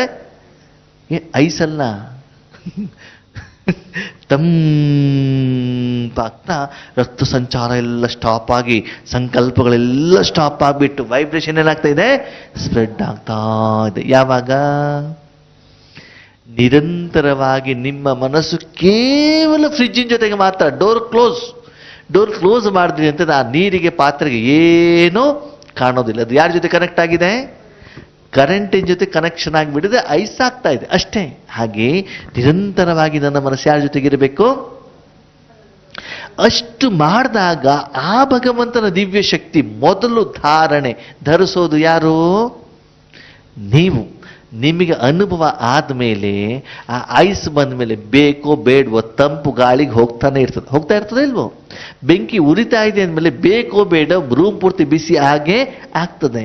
ಮಾವಿನ ಹಣ್ಣು ತಿಂದ ಮೇಲೆ ಬೇಕೋ ಬೇಡೋ ಮಾವಿನ ರುಚಿ ಅನುಭವ ಹಾಗೆ ಆಗ್ತದೆ. ಎಕ್ಸ್ಟ್ರಾ ನೀವು ಸೇವೆ ಮಾಡ್ತಿದ್ದೇನೆ, ವೈಬ್ರೇಷನ್ ಕೊಡ್ತಾ ಇದ್ದೇನೆ, ಕಿರಣ ಕೊಡ್ತಿದ್ದೇನೆ ಅಂತ ಸಂಕಲ್ಪ ಮಾಡಬೇಕಾದ ಅವಶ್ಯಕತೆ ಇಲ್ಲ. ಹಾಗಿದ್ರೆ ನಾನೇನ್ ಮಾಡ್ಬೇಕು ಇವಾಗ? ನನ್ನ ಮನಸ್ಸನ್ನ ಪರಮಾತ್ಮನ ಕೈಯಲ್ಲಿ ಕೊಟ್ಟಿದ್ದೇನೆ ಅಷ್ಟೇ ಅಲ್ಲ. ಮುಂದೇನಾಗಬೇಕು? ಭಗವಂತನ ಶಕ್ತಿ ನಿಮ್ಮ ಮೂಲಕ ಪಾಸ್ ಆಗ್ತಾ ಇರುವಂಥದ್ದು ಅನುಭವ ನಿಮಗೆ ಅರ್ಥ ಆಯ್ತು ಏನು ಅಂತ? ನಿಮಗೆ ವಿಪರೀತ ಮೈಕೈ ನೋವು ಬಂದಿದೆ, ತಲೆನೋವು ಬಂದಿದೆ, ಒಂದು ಮಾತ್ರೆನೋ ಇಂಜೆಕ್ಷನ್ ಅನ್ನು ತಗೊಂಡಿದ್ದೀರಿ. ಏನಾಗ್ತದೆ? ಕಡಿಮೆ ಆಗ್ತಾ ಇರೋದು ಗೊತ್ತಾಗತ್ತೆ ತಾನೇ? ನೀವು ತಗೊಂಡಿರೋದು 1 ನಿಮಿಷ ಅಷ್ಟೇ, ಅನುಭವ ಸುಮಾರು ಗಂಟೆವರೆಗೂ ಆಗ್ತಾ ಇರ್ತದೆ. ಯಾವಾಗ? ಗಮನ ಕೊಟ್ಟ. ಹಾಗಿದ್ರೆ ತಲೆನೋವು ಕಡಿಮೆ ಆಗ್ತಾ ಇದೆಯೋ ಇಲ್ವೋ? ಮಾತ್ರೆ ತಗೊಂಡಂಥದ್ದಲ್ಲಿ ಮಾತ್ರೆ ತಗೊಂಡಿರೋದು ಸರಿ ಇದೆ, ತಲೆನೋವು ಕಡಿಮೆ ಆಗುತ್ತೋ ಆಗಲ್ವೋ? ಸರಿ, ತಲೆನೋವು ಕಡಿಮೆ ಆಗ್ತಾ ಇದೆ ಅಂತಂದ್ರೆ ಏನರ್ಥ? ಅಲ್ಲಿ ಕರ್ಮದ ಫಲ, ಕರ್ಮ ನಡೀತಾ ಇದೆ. ಆ ಕರ್ಮ ಏನ್ ನಡೀತಾ ಇದೆ ಅದರ ಫಲವನ್ನ ಆತ್ಮ ಏನ್ ಮಾಡ್ತಾ ಇದೆ? ಹಾಗಿದ್ರೆ ಕರ್ಮ ಮಾಡ್ತಾ ಇರೋದು ಯಾರು? ಮಾತ್ರೆ. ಕರ್ಮ ಮಾಡ್ತಾ ಇರೋದು ಯಾರು? ಆ ಸಮಯದಲ್ಲಿ ಕರ್ಮಕ್ಕೆ ನೀವೇನು ಮಾಡ್ತಾ ಇಲ್ವಲ್ಲ. ನೀವು ಮಾಡಿದ್ರೆ ಮಾತ್ರೆ ತಗೊಂಡಿದ್ದು, ನೀರು ಬಾಯಲ್ಲಿ ಹಾಕಿದ್ದು, ನುಂಗಿದ್ದು ಅಷ್ಟು ಮಾತ್ರ. ಆಮೇಲೆ ನೀವು ಕರ್ಮ ಏನು ಮಾಡ್ತಾ ಇಲ್ಲ. ಕರ್ಮ ಮಾಡ್ತಾ ಇರೋದು ಯಾರು? ಮಾತ್ರೆ. ಫಲ ಯಾರಿಗೆ ಅನುಭವ ಆಗ್ತಾ ಇದೆ? ಯಾಕೆ? ಯಾಕಂದ್ರೆ ಆ ಮಾತ್ರೆ ನಿಮ್ಮ ಕರ್ಮೇಂದ್ರಿಯಗಳ ಮೇಲೆ ವರ್ಕ್ ಮಾಡ್ತಾ ಇದೆ. ಯಾರ ಮೇಲೆ? ನಿಮ್ಮ ಕರ್ಮೇಂದ್ರಿಯಗಳ ಮೇಲೆ ವರ್ಕ್ ಮಾಡ್ತಾ ಇರುವಂತ ಕಾರಣದಿಂದ ಅನುಭವ ಯಾರಿಗಾಗ್ತದೆ? ಹಾಗೇನೆ ನಿಮ್ಮ ಮನಸ್ಸಿನ ಮೂಲಕ ಭಗವಂತ ವಿಶ್ವಕ್ಕೆ ಶಕ್ತಿ ಕೊಡ್ತಾ ಇರುವಂತ ಕಾರಣದಿಂದ, ನಿಮ್ಮ ಮನಸ್ಸಾಗಿರುವಂತ ಕಾರಣದಿಂದ ಅನುಭವ ಯಾರಿಗಾಗ್ತದೆ? ಅಂದಮೇಲೆ ಜ್ಞಾನ ಏನು? ನಾನು ಆತ್ಮ. ಯೋಗ ಯಾರ ಜೊತೆಗೆ? ಭಗವಂತನ ಜೊತೆಗೆ. ನೆಕ್ಸ್ಟ್ ಏನು ನನ್ನ ಮನಸ್ಸಲ್ಲಿ ಇರಬೇಕು? ಧಾರಣೆ. ಪ್ರವಾಹ ಆಗ್ತಾ ಇದೆ, ಆಗ್ತಾ ಇದೆ, ಆಗ್ತಾ ಇದೆ, ಅನುಭವ ಆಗ್ತಾ ಇದೆ. ಓಕೆ, ಮುಂದೆ 4ನೇ ಸಬ್ಜೆಕ್ಟ್ ಸೇವೆ. ಸೇವೆ ಅಂತಂದೇನು? ಯಾವುದೇ ಪ್ರತಿಫಲ ಅಪೇಕ್ಷೆ ಇಲ್ಲದೇನೆ, ಯಾವುದೇ ಇಚ್ಛೆ ಇಲ್ಲದೇನೆ, ಯಾವುದೇ ಆಸೆ ಇಲ್ಲದೇನೆ ಪೂರ್ತಿ 3 ಲೋಕಕ್ಕೂ ಕೂಡ ಏನಾಗ್ತಾ ಇದೆ? ಶಕ್ತಿ ಪ್ರವಾಹಿತ ಆಗ್ತಾ ಇದೆ. ಈ ಅನುಭವ ನಿಮಗೆ ನಿರಂತರವಾಗಿ ಆಗಬೇಕು. ನಿಮ್ಮ ಮನಸ್ಸು ಬೇರೆ ಎಲ್ಲೂ ಹೋಗಬಾರ್ದು. ಆ ಅಭ್ಯಾಸ ಈಗಿನಿಂದಲೇ ಮಾಡಬೇಕು. ಓಕೆ, ಈಗ ನಿಮ್ಮ ಮನಸ್ಸೆಲ್ಲಿದೆ? ಭಗವಂತನಲ್ಲಿ, ಪರಮಧಾಮದಲ್ಲಿ ಇದೆ. ಓಕೆನಾ? ಈಗ ನಿಮ್ಮಿಂದ ಮನಸ್ಸಿನಿಂದ ಶಕ್ತಿ ಏನಾಗ್ತಿದೆ? 3 ಲೋಕಕ್ಕೆ ಹೋಗ್ತಾ ಇದೆ. ಓಕೆ, ಈಗ ಪ್ರಶ್ನೆ. ಮೊದಲನೇ ಸಬ್ಜೆಕ್ಟ್ ಯಾವುದು? ಜ್ಞಾನ. ಈ ಒಂದು ಸ್ಮೃತಿ ಮತ್ತು ಸ್ಥಿತಿಯಲ್ಲಿ ನೀವು ಆತ್ಮ ಆಗಿದ್ದೀರೋ ಆಗಿಲ್ವೋ? ನೀವು ಆತ್ಮ ಆಗಿ ಪರಂಧಾಮಕ್ಕೆ ಹೋಗಿದ್ದೀರೋ, ಶರೀರ ಆಗಿಬಿಟ್ಟು ಪರಂಧಾಮಕ್ಕೆ ಹೋಗಿದ್ದೀರೋ? ಹೌದಾ? ಹಾಗಿದ್ರೆ ಆತ್ಮನ ಜ್ಞಾನ ಬಂತ? ಪರಮಾತ್ಮನ ಜ್ಞಾನನೂ ಬಂದಿದೆಯಾ? ಪರಂಧಾಮದ ಜ್ಞಾನನೂ ಬಂದಿದೆಯಾ? ಸಂಗಮ ಯುಗದಲ್ಲೂ ಕೂಡ ಇದ್ದೀರಾ? ಸೃಷ್ಟಿ ನಾಟಕ ಚಕ್ರನೂ ಕೂಡ ಬಂದ್ಬಿಟ್ಟಿದೆ. ಓಕೆನಾ? ಎಲ್ಲಾನು ಕೂಡ ಅದ್ರಲ್ಲಿ ಏನಾಗತ್ತೆ? ಕವರ್ ಆಗತ್ತೆ. ಓಕೆ, ಬಾಬಾ ಹೇಳ್ತಾರೆ ಯೋಗ ಯಾರ ಜೊತೆಗೆ ಇಡಬೇಕು? ನೀವು ಯಾರ ಜೊತೆ ಯೋಗ ಇದೆ ಇವಾಗ? ಭಗವಂತನ ಜೊತೆಗೆ. ಏನ್ ಧಾರಣೆ ಆಗ್ತಾ ಇದೆ? ದಿವ್ಯ ಗುಣಗಳ ಧಾರಣೆ ಆಗ್ತಾ ಇದೆಯೋ ಇಲ್ವೋ? ಓಕೆ, ನಿಮ್ಮ ಮೂಲಕ ಪೂರ್ತಿ ವಿಶ್ವಕ್ಕೆ ಸೇವೆ ಆಗ್ತಾ ಇದೆಯೋ ಇಲ್ವೋ? ಆಗ್ತಾ ಇದೆ ತಾನೆ? ಇವಾಗ 4 ವಿಷಯಗಳು ಈ ಒಂದು ಸ್ಥಿತಿಯಲ್ಲಿ ಕವರ್ ಆಯ್ತೋ ಆಗಿಲ್ವೋ? ಆಯ್ತೋ ಆಗಿಲ್ವೋ? ಅದಕ್ಕೆ ನಾವು ಈಗ ಸ್ಥಿತರಾಗಬೇಕು ಆತ್ಮೀಯರೇ. ಬೇರೆ ಎಲ್ಲ ಜ್ಞಾನವನ್ನು ನಾವೇನ್ ಮಾಡ್ಬೇಕು? ಇವಾಗ ಬಿಟ್ಟು ಬಿಡ್ಬೇಕು. ಇದು ಅವ್ಯಕ್ತ ಸ್ಥಿತಿನೋ, ಇದು ಬಿಂದು ಸ್ಥಿತಿನೋ, ಇದು ಅಶರೀರಿನೋ, ಮಾಸ್ಟರ್ ಸರ್ವಶಕ್ತಿವಂತನೋ, ಪೇಷಂಟಿಗೋ, ಹಾಸ್ಪಿಟ್ಲಿಗೋ, ಭೂಮಿಗೋ, ನೀರಿಗೋ, ಇದೆಲ್ಲವನ್ನ ಬಿಟ್ಬಿಟ್ಟು ನಾನು ಇವಾಗ ಎಲ್ಲಿ ಬರಬೇಕು? ಸಾರದಲ್ಲಿ ಬರಬೇಕಾಗ್ತದೆ. ಎಲ್ಲ ಜವಾಬ್ದಾರಿನ ಯಾರಿಗೆ ಒಪ್ಪಿಸ್ಬೇಕು? ವಿಕರ್ಮ ವಿನಾಶ ಯಾರು ಮಾಡಬೇಕು? ಬಾಬಾ. ಯಾವಾಗ? ನೀನು ನಿನ್ನ ಮನಸ್ಸನ್ನ ಅವನ ಕಾರ್ಯಕ್ಕೋಸ್ಕರ ಅವನಿಗೆ ಒಪ್ಪಿಸಿದಾಗ ನಿನ್ನ ಕರ್ಮಕ್ಕೆ ಜವಾಬ್ದಾರ ಅವನು. ನಿನಗೋಸ್ಕರ ನಿನ್ನ ಮನಸ್ಸನ್ನೇ ಅವನ ಕೈಲಿ ಕೊಟ್ಟಾಗ ಅವನು ಅಷ್ಟು ಮಾತ್ರ ಮಾಡ್ತಾನೆ. ಈಗ ಹೇಳಿ, ನೀವು ನಿಮ್ಮ ಕಾರ್ಯಕ್ಕೋಸ್ಕರ ಮನಸ್ಸನ್ನು ಅವನ ಕೈಲಿ ಕೊಡ್ತಿರೋ, ಅವನ ಕಾರ್ಯಕ್ಕೋಸ್ಕರ ಮನಸ್ಸನ್ನು ಅವನ ಕೈಲಿ ಕೊಡ್ತಿರೋ? ನಮ್ಮ ಕಾರ್ಯಕ್ಕೋಸ್ಕರ ಅಲ್ಲ, ಅವನ ಕಾರ್ಯಕ್ಕೋಸ್ಕರ ಮನಸ್ಸನ್ನು ಏನ್ ಮಾಡಬೇಕು? ಅವನ ಕೈಲಿ ಕೊಡ್ಬೇಕು. ಏನ್ ಮಾಡ್ತಿದ್ರಿ? ಭಗವಂತನ ಕಾರ್ಯಕ್ಕೋಸ್ಕರ ಮನಸ್ಸನ್ನ ಭಗವಂತನ ಕೈಲಿ ಕೊಡ್ತಿದ್ರಿ. ಯಾರ ಮನಸ್ಸದು?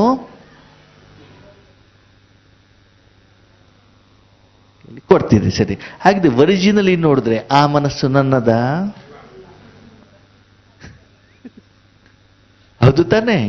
ನಮ್ಮ ಲೆಕ್ಕದಲ್ಲಿ ಏನು ಅಂತಂದ್ರೆ, ನಾನು ಬಾಬನ ಮನೆಗೆ ಬಂದಿದ್ದೇನೆ. ಎಲ್ಲಿಗೆ ಬಂದಿದ್ದೇನೆ? ಬಾಬನ ಮನೆಯಲ್ಲಿ ಬಂದಿದ್ದೇನೆ. ಬಂದಾಗ ಒಳಗಡೆ ಕಾಂತಕ್ಕವರು ಮಾವಿನ ಹಣ್ಣಿ ಜ್ಯೂಸ್ ಮಾಡಿದ್ದಾರೆ. ಏನ್ ಮಾಡಿದ್ದಾರೆ ಅಂತ ತಿಳ್ಕೊಳ್ಳಿ. ಮಾಡಿದಾರೆ ಇಲ್ಲೋ ನನಗೆ ಗೊತ್ತಿಲ್ಲ, ಮಾಡಿದ್ದಾರೆ ಅಂತ ತಿಳ್ಕೊಳ್ಳಿ. ಓಕೆನಾ? ನಾನು ಬಂದ್ಬಿಟ್ಟು ಒಳಗಡೆ ಹೋಗ್ಬಿಟ್ಟು ಮಾವಿನ ಹಣ್ಣಿ ಜ್ಯೂಸ್ ತಂದ್ಬಿಟ್ಟು ಶಬರಿ ಹಣ್ಣವ್ರದ್ದು ಕೊಡ್ತೇನೆ. ಯಾರಿಗೆ ಕೊಡ್ತೇನೆ? ಯಾರಿಗೆ ಕೊಡೋದು? ಕೊಟ್ಬಿಟ್ಟು, ಅಣ್ಣವ್ರೆ ನೋಡಿ ನಾನ್ ತಂದಿರೋ ಜ್ಯೂಸು ನಂದು ಲೋಟ ಕೊಡೋದು ನೋಡಿ ಹೆಂಗ್ ಚೆನ್ನಾಗಿದೆ ಅಂತ ಹೇಳ್ತೇನೆ. ಓಕೆ, ಲೋಟ ಯಾರ್ದು? ಜ್ಯೂಸ್ ಮಾಡಿದ್ಯಾರು? ರುಚಿ ಬರ್ಲಿಕ್ಕೆ ಕಾರಣ ಯಾರು? ಕಾಂತಕ್ಕ. ತಂದು ಕೊಟ್ಟಿದ್ಯಾರು? ತಂದು ಕೊಟ್ಬಿಟ್ಟು ಅಣ್ಣವ್ರೆ ರುಚಿ ಹೆಂಗಿದೆ ಅಂತ ಕೇಳ್ತಾರೆ. ಅಣ್ಣವ್ರೆ ತುಂಬಾ ಚೆನ್ನಾಗಿದೆ. ಹೌದಲ್ವಾ? ನಾನೇ ಮಾಡಿದ್ದು ಅಂತ ಹೇಳ್ತೇನೆ. ಸರಿನೋ ತಪ್ಪು? ಹೌದು ತಾನೆ? ಅಷ್ಟಲ್ಲದೆ ಸುಮ್ಮನೆ ಇರೋದಿಲ್ಲ. ಅಣ್ಣವ್ರೆ ಲೋಟ ನೀವು ಮನೆಗೆ ತಗೊಂಡೋಗಿ ಅಂತ ಹೇಳ್ತೇನೆ. ಲೋಟ ಮನೆ ತಗೊಂಡೋಗಿ ನಂದ? ಅದು ಯಾರ್ದು? ಕಾಂತಕ್ಕ ಲೋಟ ಕೊಡ್ಲಿಕ್ಕೆ ನನಗೇನು ಅಧಿಕಾರ ಇದೆ? ಎಲ್ಲೈತೆ? ಇಲ್ಲ ತಾನೆ? ಅಂದ್ಮೇಲೆ ನನ್ನ ಶರೀರ, ನನ್ನ ತನು, ನನ್ನ ಮನ ಹೇಳಿಕೆ ನಿಮಗೆ ಏನು ಅಧಿಕಾರ ಇದೆ? ಏನು ಅಧಿಕಾರ ಇದೆ? ಯಾವ ಅಧಿಕಾರನೂ ಇಲ್ಲ. ಭಗವಂತ ತನ್ನ ತನುವನ್ನ, ತನ್ನ ಮನವನ್ನ, ತನ್ನ ಧನವನ್ನ ತಂದ ಕಾರ್ಯಕ್ಕೋಸ್ಕರ ಉಪಯೋಗ ಮಾಡಬೇಕಾದ ನೀವು ಮಧ್ಯದಲ್ಲಿ ಬರ್ಲಿಕ್ಕೆ ನೀವು ಯಾರು? ಅವನ ವಸ್ತುವನ್ನು ಅವನು ಉಪಯೋಗ ಮಾಡ್ಕೊಳ್ತಾ ಇದ್ದಾರೆ ಅಲ್ವಾ? ನಾವು ಎಷ್ಟು ಧೈರ್ಯವಾಗಿರ್ತೀವಿ ಅಂದ್ರೆ, ನಮ್ಮ ಅಕ್ಕಂದಿರು ಅವರ ಸಂಪಾದನೆಯಲ್ಲಿ ಏನಾದರೂ ಬಟ್ಟೆ ತಗೊಂಡು ಬಿಟ್ರೆ, ಅವರ ಪತಿ ಅಪ್ಪ ಅಮ್ಮ ಏನಾದರೂ ಕೇಳಿಬಿಟ್ರೆ, ನನ್ನ ಹಣದಲ್ಲಿ ನಾನು ತಗೊಂಡಿದ್ದೇನೆ, ನೀನು ಯಾರು ಕೇಳಲಿಕ್ಕೆ? ಅದೇನ್ ಮಾಡ್ತೀವಿ? ನಿಮ್ಮ ಹತ್ರ ಸೀರೆ ಕೊಡು ಅಂತ ನಾನು ಕೇಳಿದ್ದೀನ? ಅಥವಾ ನಿಮ್ಮ ಹಣ ಬೇಡಿದ್ದೀನ? ನಾನು ಕಷ್ಟಪಟ್ಟಿದ್ದೇನೆ, ನಾನು ಸಂಪಾದನೆ ಮಾಡಿದ್ರೆ ನನಗೆ ಬೇಕಾಗಿರೋದನ್ನ ನೀ ಯಾರ ಮಧ್ಯದಲ್ಲಿ ಬರಲಿಕ್ಕೆ ಅಲ್ವಾ? ಹಾಗಿದ್ರೆ ತನು ಯಾರ್ದು? ಭಗವಂತನ. ಮನ ಯಾರ್ದು? ಭಗವಂತ. ಧನ ಯಾರ್ದು? ಭಗವಂತದ. ಜೀವನ ಯಾರ್ದು? ಬರೀ ಬಾಯಲ್ಲಿ ಮಾತ್ರ ಅಲ್ವಾ? ಆತ್ಮೀಯರೇ, ನಿಜವಾದ ಸಂಗಮ ಯುಗ ಅಂತಂದ್ರೆ ಏನು ಅಂತಂದ್ರೆ ಎಲ್ಲವನ್ನ ಅವನಿಗೆ ಕೊಟ್ಟು, ಯಾರಿಗೆ? ಭಗವಂತನಿಗೆ ಕೊಟ್ಟು ಅವನು ಮಾಡುವಂತ ಕರ್ಮದ ಫಲವನ್ನು ನಾವೇನ್ ಮಾಡ್ತಾ ಹೋಗ್ಬೇಕು? ಅನುಭವ ಮಾಡ್ತಾ. ಅದಕ್ಕಾಗಿ ಬಾಬಾ ಹೇಳ್ತಾರೆ ಕರ್ಮಾತೀತ ಸ್ಥಿತಿ. Heading, ಮುರಳಿಯ heading ಯಾವ್ದ್ಯಾವುದು? ಕರ್ಮಾತೀತ ಅವಸ್ಥಾ ಅಂತಂದ್ರೆ ನನ್ನ ಈಶ್ವರಿ ಜೀವನದ ಸರ್ವ ಕರ್ಮವನ್ನು ಕೂಡ ನಾನು ಯಾರಿಗೆ ಒಪ್ಪಿಸಿದ್ದೇನೆ? ಕರ್ಮ, ಕರ್ಮೇಂದ್ರಿಯ, ಕರ್ಮದ ಫಲ ಎಲ್ಲವನ್ನು ಯಾರಿಗೆ ಒಪ್ಪಿಸಿದ್ದೇನೆ? ಭಗವಂತನಿಗೆ. ಕರ್ಮ ಯಾರು ಮಾಡ್ತಿದ್ದಾರೆ? ಭಗವಂತ. ಫಲ ಯಾರಿಗೆ ಸಿಗ್ತಾ ಇದೆ? ನನಗೆ ಸಿಗ್ತಾ ಇದೆ. ಯಾಕಂದ್ರೆ ಸಂಗಮ, ಇಬ್ರು ಜೊತೆಲಿ ಇದೀವಲ್ಲ, ನಮಗೆ ಎಷ್ಟು ಒಳ್ಳೆಯದು ಅಂತಂದ್ರೆ ಆತ್ಮೀಯರ ಸಂಗಮ ಯುಗದಲ್ಲಿ ನಾನು ಏನು ಮಾಡುವಂಗಿಲ್ಲ. ಯಾರು ಮಾಡೋದೆಲ್ಲ? ನನ್ನಪ್ಪ, ನನ್ನಮ್ಮ, ನನ್ನ ಡಾಕ್ಟರು, ನನ್ನ ವಿಧೇಯ ಸೇವಕ, ಅವನೇ ಮಾಡ್ತಾನೆ. ಯಾವಾಗ? ಅವನಿಗೆ ಜವಾಬ್ದಾರಿ ಕೊಟ್ಟಾಗ. ನೀವು ಕೊಟ್ಟಿಲ್ಲ ಅಂತ ನಾನು ಮಾಡಲಿಕ್ಕೆ ಆಗೋದಿಲ್ಲ. ಈಗ ಹೇಳಿ, ನಾನು ನಾನು ಅಂತ ಮಾಡ್ತಿರೋ, ಅವನ ಕೈಯಲ್ಲಿ ಕೊಟ್ಬಿಟ್ಟು ಅವನ ಹತ್ರ ಮಾಡಿಸ್ತಿರು. ಏನ್ ಮಾಡಬೇಕು? ಅದಕ್ಕೇನೆ ಸಂಗಮ ಯುಗ ಅಂತ ಹೇಳ್ತಾರೆ. ಅದಕ್ಕೆ ಕರ್ಮಾತೀತ ಅವಸ್ಥೆ ಅಂತ. ಅದಕ್ಕಾಗಿ ಆರಂಭದಲ್ಲಿ ಯೋಗ ಮಾಡುವಂತ ಸಮಯದಲ್ಲಿ ಏನ್ ಮಾಡಿ? ಅದನ್ನ ಪ್ರಾಕ್ಟೀಸ್ ಮಾಡಿ. ರಾಜಯೋಗ ಮಾಡುವಂತ ಸಮಯದಲ್ಲಿ ಪ್ರಾಕ್ಟೀಸ್ ಮಾಡಿ. ಮಾಡ್ತಾ ಮಾಡ್ತಾ ಮಾಡ್ತಾ ನಿಧಾನಕ್ಕೆ ಏನ್ ಮಾಡಬೇಕು? ನಿತ್ಯ ಕರ್ಮದಲ್ಲಿ, ಲೌಕಿಕ ಕರ್ಮದಲ್ಲೂ ಪ್ರಾಕ್ಟೀಸ್ ಮಾಡಬೇಕು. ಅದನ್ನೇ ಬ್ರಹ್ಮ ಬಾಬಾ ಮಾಡಿದ್ದು. ಬ್ರಹ್ಮ ಬಾಬಾ ಏನ್ ಹೇಳಿದ್ರು ಫೈನಲಿ? ಮೈ ಕ್ಯಾ ಕರ್ ರहा हूं ಸರ್, ಬಾಬಾ ಕರ್ रहा है, ಬಾಬಾ ಕರ್ रहा है, ಬಾಬಾ ಕರ್ रहा है, ಬಾಬಾ ಕರ್ रहा है. ಫೈನಲಿ ಬ್ರಹ್ಮ ಬಾಬಾ ಏನ್ ಹೇಳ್ತಾರೆ? ನಾನು ಯಾರು ಅಂತಂದ್ರು ಬಾಬಾ? ನಿರಾಕಾರಿ ಅಂದ್ರು. ಏನ್ ಹೇಳಿದ್ರು? ನಾನು ಆತ್ಮನೂ ಅಲ್ಲ, ನಾನು ಬಿಂದುನೂ ಅಲ್ಲ ಅಂತಂದ್ರು. ಓಕೆನಾ? ಓಕೆ. ಬಾಬಾ ಕೇಳ್ತಾರೆ, ಮಕ್ಕಳು ಇದೇನು ಆತ್ಮ, ಇದೇನು ಮನಸ್ಸು, ಇದೇನು ತನು, ಇದೇನು ಧನ, ಇದೇನು ಜನ. ಓಕೆ. ಶಿವಬಾಬಾರವರಿಗೆ ಬ್ರಹ್ಮ ಬಾಬಾ ಸಿಕ್ಕಿದಾಗ ಬ್ರಹ್ಮ ಬಾಬಾ ಏನ್ ಮಾಡಿದ್ರು? Follow father. ಓಕೆ. ಮೊದಲು ಅವ್ರ ಸುತ್ತಮುತ್ತಲು ಅವರ ಲೌಕಿಕ ಜನ ಇದ್ರಲ್ಲ, ಜನರನ್ನ ಈಶ್ವರ್ಯ ಕಾರ್ಯಕ್ಕೆ ಅರ್ಪಣೆ ಮಾಡಿದ್ರು. ಜನರಿಂದ ಭಿನ್ನವಾದ್ರು ಬಾಬಾ.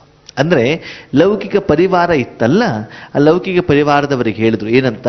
ನಾನು ಇವಾಗ ಈಶ್ವರ್ಯ ಕಾರ್ಯಕ್ಕೆ ನಾನು ಹೋಗ್ತಾ ಇದ್ದೇನೆ, ಲೌಕಿಕ ಸಂಬಂಧದಿಂದ ನಾನು ಹೊರಗಡೆ ಹೋಗ್ತಾ ಇದ್ದೇನೆ.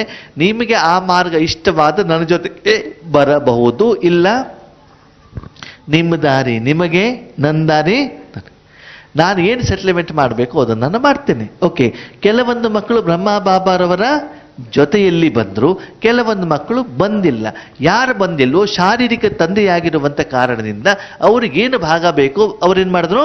ಕೊಟ್ಬಿಟ್ಟು ನಿನ್ ಲೆಕ್ಕ ನಿಂದಪ್ಪ, ಮತ್ ನೀನ್ ನನಗೇನ್ ಮಾಡಬೇಡ, ಕೇಳಬೇಡ ಅಂತ. ಅಲ್ಲಿ ಮೊದಲು ಜನರಿಂದ ತಂದೆ ಅಕೌಂಟ್ಸ್ ಅನ್ನು ಏನ್ ಮಾಡ್ಕೊಂಡ್ರು ಬಾಬಾ? ಸೆಟ್ಲ್ ಮಾಡ್ಕೊಂಡ್ರು. ಓಕೆನಾ? ಜನದಿಂದ ಅಕೌಂಟ್ಸ್ ಅನ್ನು ಸೆಟ್ಲ್ ಮಾಡ್ಕೊಂಡ್ಬಿಟ್ಟು ತನ್ನ ಎಲ್ಲ ಯಾರು ಇಚ್ಛೆ ಇದ್ದಾರೋ, ಯಾರ್ಯಾರು ಜನರು ಈಶ್ವರ್ಯ ಕಾರ್ಯಕ್ಕೆ ಬರ್ಲಿಕ್ಕೆ ಆಸಕ್ತಿ ಬರ್ತಾ ಇದ್ದಾರೋ ಅವರೆಲ್ಲರಲ್ಲೂ ಈಶ್ವರನ ಕಡೆಗೆ ಏನ್ ಮಾಡಿದ್ರು? ಕರ್ಕೊಂಡು ಬಂದ್ರು. ಓಕೆ. ನೆಕ್ಸ್ಟ್ ಜನ ಆದ್ಮೇಲೆ ಧನ. ನೆಕ್ಸ್ಟ್ ಏನ್ ಮಾಡಿದ್ರು? ಅವರು ಆ ಜನ್ಮದಲ್ಲಿ ಏನು ವ್ಯಾಪಾರದ ಹಣ ಇತ್ತು, ಧನ ಇತ್ತು, ಆ ಧನವನ್ನ ಏನ್ ಮಾಡಿದ್ರು? ಅವರು ಯಜ್ಞಕ್ಕೆ ಅರ್ಪಣೆ ಮಾಡಿದ್ರು. ತನ್ನ ಹೆಸರಿನಲ್ಲಿ ಇದ್ರೆ ಆ ಭಾವನೆ ಬರ್ತದೆ. ನಾಳೆ ಲೌಕಿಕದ ಸಂಬಂಧಿಗಳು ಬಂದ್ಬಿಟ್ಟು ಕೇಳಿಬಿಟ್ರೆ, ಮಗ ಕೇಳಿಬಿಟ್ರೆ, ಮಗಳು ಕೇಳಿಬಿಟ್ರೆ, ಇನ್ನು ಕೆಲವರು ಈಶ್ವರ ವಿಶ್ವವಿದ್ಯಾಲಯದಲ್ಲಿ ಅವರ ಲೌಕಿಕ ಸಂಬಂಧಿಗಳು ಇರುವಂತ ಕಾರಣದಿಂದ ನೋಡಿ ಈ ಬಾಬಾ ತನ್ನ ಮಕ್ಕಳಿಗೆ ಬೇಕಾದಂಗೆ ಕೊಡ್ತಾರೆ ಅಂತ ಬಿಟ್ಟು ಓಂ ಮಂಡಳಿ ಅಂತ ಮಾಡಿ ಅದಕ್ಕೆ ಮಮ್ಮಾರವರನ್ನ ಮುಖ್ಯಸ್ಥನಾಗಿ ಮಾಡಿ ಎಲ್ಲ ಹಣವನ್ನು ಏನು ಮಾಡಿದ್ರು? ಆ ಟ್ರಸ್ಟಿಗೆ ಟ್ರಾನ್ಸ್ಫರ್ ಮಾಡಿದ್ರು. ಸೆಕೆಂಡ್ ಬಾಬಾ ಮಾಡಿದ್ದೇನು? ಧನವನ್ನ ಟ್ರಾನ್ಸ್ಫರ್ ಮಾಡಿದ್ರು. ಮೂರನೇದು ಬಾಬಾ ಏನ್ ಮಾಡಿದ್ರು? ತಮ್ಮ ತನುವನ್ನು ನಿಧಾನವಾಗಿ ಈಶ್ವರ್ಯ ಕಾರ್ಯದಲ್ಲೇನೆ ತೊಡಗಿಸ್ತಾ ಹೋದ್ರು. ಸಂಪೂರ್ಣವಾಗಿ ತಮ್ಮ ತನುವನ್ನ ಯಾವುದಕ್ಕೆ? ಪತ್ರ ಬರೆಯೋದಲ್ಲಿ, ಬಿಲ್ಡಿಂಗ್ ಕಟ್ಸೋದಲ್ಲಿ, ಜ್ಞಾನವನ್ನು ಹೇಳೋದಲ್ಲಿ, ಯೋಗ ಮಾಡಿಸೋದಲ್ಲಿ ತನುವನ್ನು ಭಗವಂತನಿಗೆ ಏನ್ ಮಾಡ್ತಾ ಹೋದ್ರು? ಅರ್ಪಣೆ ಮಾಡಿದ್ರು. ನೆಕ್ಸ್ಟ್ ಏನ್ ಮಾಡಿದ್ರು ಬಾಬಾ? ಜನ ಭಾವನೆಗೆ, ಧನ ಭಾವನೆಗೆ, ತನುನು ಭಗವಂತನಿಗೆ. ಲಾಸ್ಟ್ ಏನ್ ಮಾಡಬೇಕು? ಮನಸ್ಸನ್ನ ಯಾವಾಗ ಅರ್ಪಣೆ ಮಾಡಿದ್ರು ಬಾಬಾ? ಬಾಬಾ ಹೇಳ್ತಾರೆ, ಮಕ್ಕಳೇ ನಾನು ಜನರಿಂದ ಬೇಗ ಹೊರಗಡೆಗೆ ಬಂದ್ಬಿಟ್ಟೆ, ನನ್ನದು ಹೇಳುವಂತ ಧನವನ್ನು ಯಜ್ಞಕ್ಕೆ ಕೊಟ್ಟುಬಿಟ್ಟೆ, ತನುವನ್ನು ಕೂಡ ನಾನು ಪರಮಾತ್ಮನಿಗೆ ಅರ್ಪಣೆ ಮಾಡಿದ್ರೆ ಮನಸ್ಸು ಅಷ್ಟು ಸಹಜವಾಗಿ ಕೊಡಲಿಕ್ಕೆ ಆಗಿಲ್ಲ. ಮನಸ್ಸು ಭಗವಂತನಿಗೆ ಸಂಪೂರ್ಣವಾಗಿ ಕೊಡಲಿಕ್ಕೆ ಬ್ರಹ್ಮಬಾಬರಿಗೆ ಎಷ್ಟು ಸಮಯ ಹಿಡಿತು? ಎಷ್ಟು ಸಮಯ ಹಿಡಿತು? 33 ವರ್ಷ. ಎಷ್ಟು ವರ್ಷ? 33 ಇಯರ್ಸ್. 1936 ಜ್ಞಾನ ಪಡ್ಕೊಂಡು ಸಂಪೂರ್ಣ ಮನಸ್ಸನ್ನು ಭಗವಂತನ ಕಾರ್ಯಕ್ಕೆ ಅರ್ಪಣೆ ಮಾಡ್ಲಿಕ್ಕೆ ಅವ್ರಿಗೇನಾಯ್ತು? 18 ಜನವರಿ 1969, 33 ವರ್ಷ ಆಯಿತು. ನಿರಾಕಾರವಾಗಿರುವಂಥ ಮನಸ್ಸು. ಬ್ರಹ್ಮಬಾಬಾ ಶರೀರ ಬಿಟ್ಟಿದ್ದಾರೆ, 3 ದಿನ ಆಗಿದೆ. ದಾದಿ ವತನಕ್ಕೆ ಹೋಗಿದ್ದಾರೆ. ಅವಾಗ ಮಕ್ಕಳು ಕೇಳ್ತಾರೆ, ಬಾಬಾ ಅಂತಿಮ ಸಮಯದಲ್ಲಿ ಶರೀರ ಬಿಡಬೇಕಾದ್ರೆ ನಿಮ್ಮ ಮನೋಸ್ಥಿತಿ ಏನಿದೆ ಅಂತ ಕೇಳ್ತಾರೆ. ಅವಾಗ ಬಾಬಾ ಹೇಳ್ತಾರೆ, ಕರ್ಮಭೋಗ ಕರ್ಮಯೋಗ. ಒಂದು ಕಡೆಯಿಂದ ಹಳೆ ಜನ್ಮದ ಲೆಕ್ಕಾಚಾರ, ಆ ದಿನ ಬಾಬಾರವ್ರಿಗೆ ಆರೋಗ್ಯ ಸರಿ ಇರಲಿಲ್ಲ. ಇನ್ನೊಂದು ಕಡೆ ಕರ್ಮಯೋಗ. ಏನು ಯೋಗ? ಈಶ್ವರಿ ಸೇವೆ ಮಾಡಬೇಕು, ಪುರುಷಾರ್ಥ ಮಾಡಬೇಕು, ಯೋಗ ಮಾಡಬೇಕು ಹೇಳುವಂಥದ್ದೇನು? ನೀವು ನಿರಂತರವಾಗಿ ಈಶ್ವರಿ ಕಾರ್ಯದಲ್ಲಿ ಇದ್ದಾಗ ಆ ಸುಖನೇ ನಿಮಗೇನಾಗ್ತಾ ಹೋಗ್ತದೆ? ಇಷ್ಟವಾಗ್ತಾ ಇರ್ತದೆ. ಅದು ಆ ಒಂದು ಆಸಕ್ತಿ, ಆ ಒಂದು ಕರ್ಮದ ಫಲದ ಕಡೆಗೆ ಒಂದು ಗಮನ, ಇನ್ನೊಂದು ಕಡೆ ಕಾಯಿಲೆ, ಕರ್ಮಭೋಗ. ಬಾಬಾರವ್ರು ಹೇಳ್ತಾರೆ, ಕೆಲವೊಂದ್ಸಲ ಕರ್ಮಭೋಗದ ಮೇಲೆ ಕರ್ಮಯೋಗದ ವಿಜಯ, ಕೆಲವೊಂದ್ಸಲ ಕರ್ಮಯೋಗದ ಮೇಲೆ ಕರ್ಮಭೋಗದ ವಿಜಯ. ನಮ್ಮಲ್ಲೂ ಕೂಡ ಹಾಗೆ ಆಗ್ತದೆ. ಏನು ಅಂತಂದ್ರೆ, ಬಟ್ಟಿ ಇದ್ದಾಗ ಕರ್ಮಭೋಗದ ಮೇಲೆ ಕರ್ಮಯೋಗದ ವಿಜಯ. ಅನ್ನೋದೇ ಬಟ್ಟಿ 3-4 ದಿನ ಇದ್ದರೆ ನಮ್ಗೆಲ್ಲೂ ಮೈಕೈ ನೋವು ಬರೋದೇ ಇಲ್ಲ. ಆವಾಗ ಕರ್ಮಭೋಗದ ಮೇಲೆ ಕರ್ಮಯೋಗದ ವಿಜಯ. ಓಕೆನಾ? ಅದೇನೇ ಬಟ್ಟಿ ಮುಗಿದ ಮೇಲೆ ಕರ್ಮಯೋಗದ ಮೇಲೆ ಕರ್ಮಭೋಗದ ವಿಜಯ. ಅವಾಗ ಏನು ಮಾಡ್ತೀವಿ? ಇಲ್ಲ ಕೊರೆ, ಇವತ್ತು ಮದುವೆ ಇದೆ, ಅವ್ರ ಮೇಲೆ ಎಂಗೇಜ್ಮೆಂಟ್ ಇದೆ, ಇವತ್ತು ತರಕಾರಿ ಮಾರ್ಕೆಟಿಗೆ ಹೋಗೋದಿದೆ, ಇವತ್ತು ಹಾಸ್ಪಿಟ್ಲಿಗೆ ಹೋಗೋದಿದೆ. ಅವಾಗ ಏನು ಬಂದ್ಬಿಡ್ತದೆ? ಕರ್ಮ. ಹಾಗೆ ನಮ್ಮ ಜೀವನದಲ್ಲೂ ಕೂಡ ಏನು ಬರ್ತಾ ಇದೆ? ಕರ್ಮಭೋಗ ಕರ್ಮಯುಗ. ಬಾಬನ ಪ್ರಶ್ನೆ, ಮಕ್ಕಳೇ, ಇದೆರಡೂ ಅನುಭವ ಆಗಿರುವಂತ ನಿಮಗೆ ಯಾವ್ದು ಇಷ್ಟ ಆಗ್ತದೆ? ಕರ್ಮಯೋಗನೋ ಕರ್ಮಭೋಗನೋ? ಸದಾ ಅದಲ್ಲಿರೋದೇ ಇಷ್ಟ ಆಗ್ತದೆ ತಾನೆ? ಓಕೆ, ನಿಮಗೆ ಸಂಬಂಧಗಳಿದ್ದಾವೆ, ವ್ಯವಹಾರಗಳಿದ್ದಾವೆ, ಬಂಧನ ಇದ್ದಾವೆ, ಲೌಕಿಕ ಹೋಗ್ಬೇಕು, ಸರಿ, ಎಲ್ಲ ಒಪ್ಕೊಳ್ಳೋಣ. ಆದರೆ ನಿಮ್ಮ ಮನಸ್ಸು ಇಷ್ಟಪಡೋದು ಯಾವುದನ್ನ? ಯೋಗವನ್ನು ತಾನು ಇಷ್ಟಪಡ್ತದೆ. ಹೀಗೆ ಯಾರಿಗೆ ಯಾವುದು ತುಂಬಾ ಇಷ್ಟ ಆಗ್ತದೋ ಲಾಸ್ಟಲ್ಲಿ ಅದೇ ನೆನಪಿಗೆ ಬರ್ತದಂತೆ.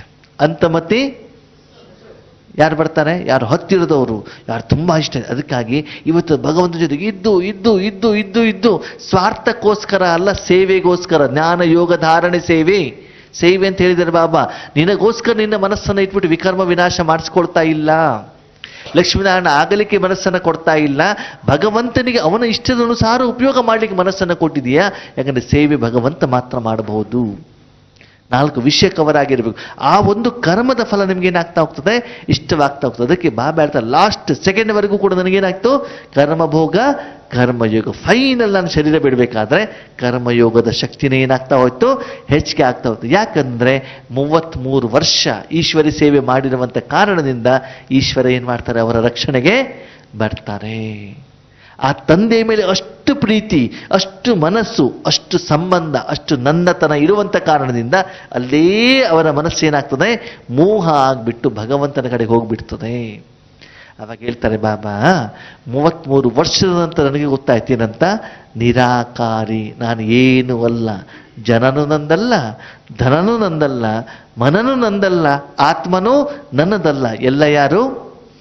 ಬಾಬಾನೇ ಅಂತ ನನಗೆ ಗೊತ್ತಾಯ್ತು ಅಂತ ಹೇಳ್ತಾರೆ ಬಾಬಾ. ಹಾಗೆ ನಿಮ್ಮ ಜೀವನದಲ್ಲೂ ಕೂಡ ನೀವು ಈಗಲೇ ಆ ಸ್ಥಿತಿಯನ್ನು ಪಡಿಬೇಕು ಅಂತಂದ್ರೆ ಬಾಬಾ 3 ಮಂತ್ರವನ್ನ ಕೊಟ್ಟಿದ್ದಾರೆ. ನಿರಾಕಾರಿ, ನಿರ್ವಿಕಾರಿ, ನಿರಹಂಕಾರಿ. ಎಲ್ಲನೂ ಕೂಡ ಯಾರ್ದು?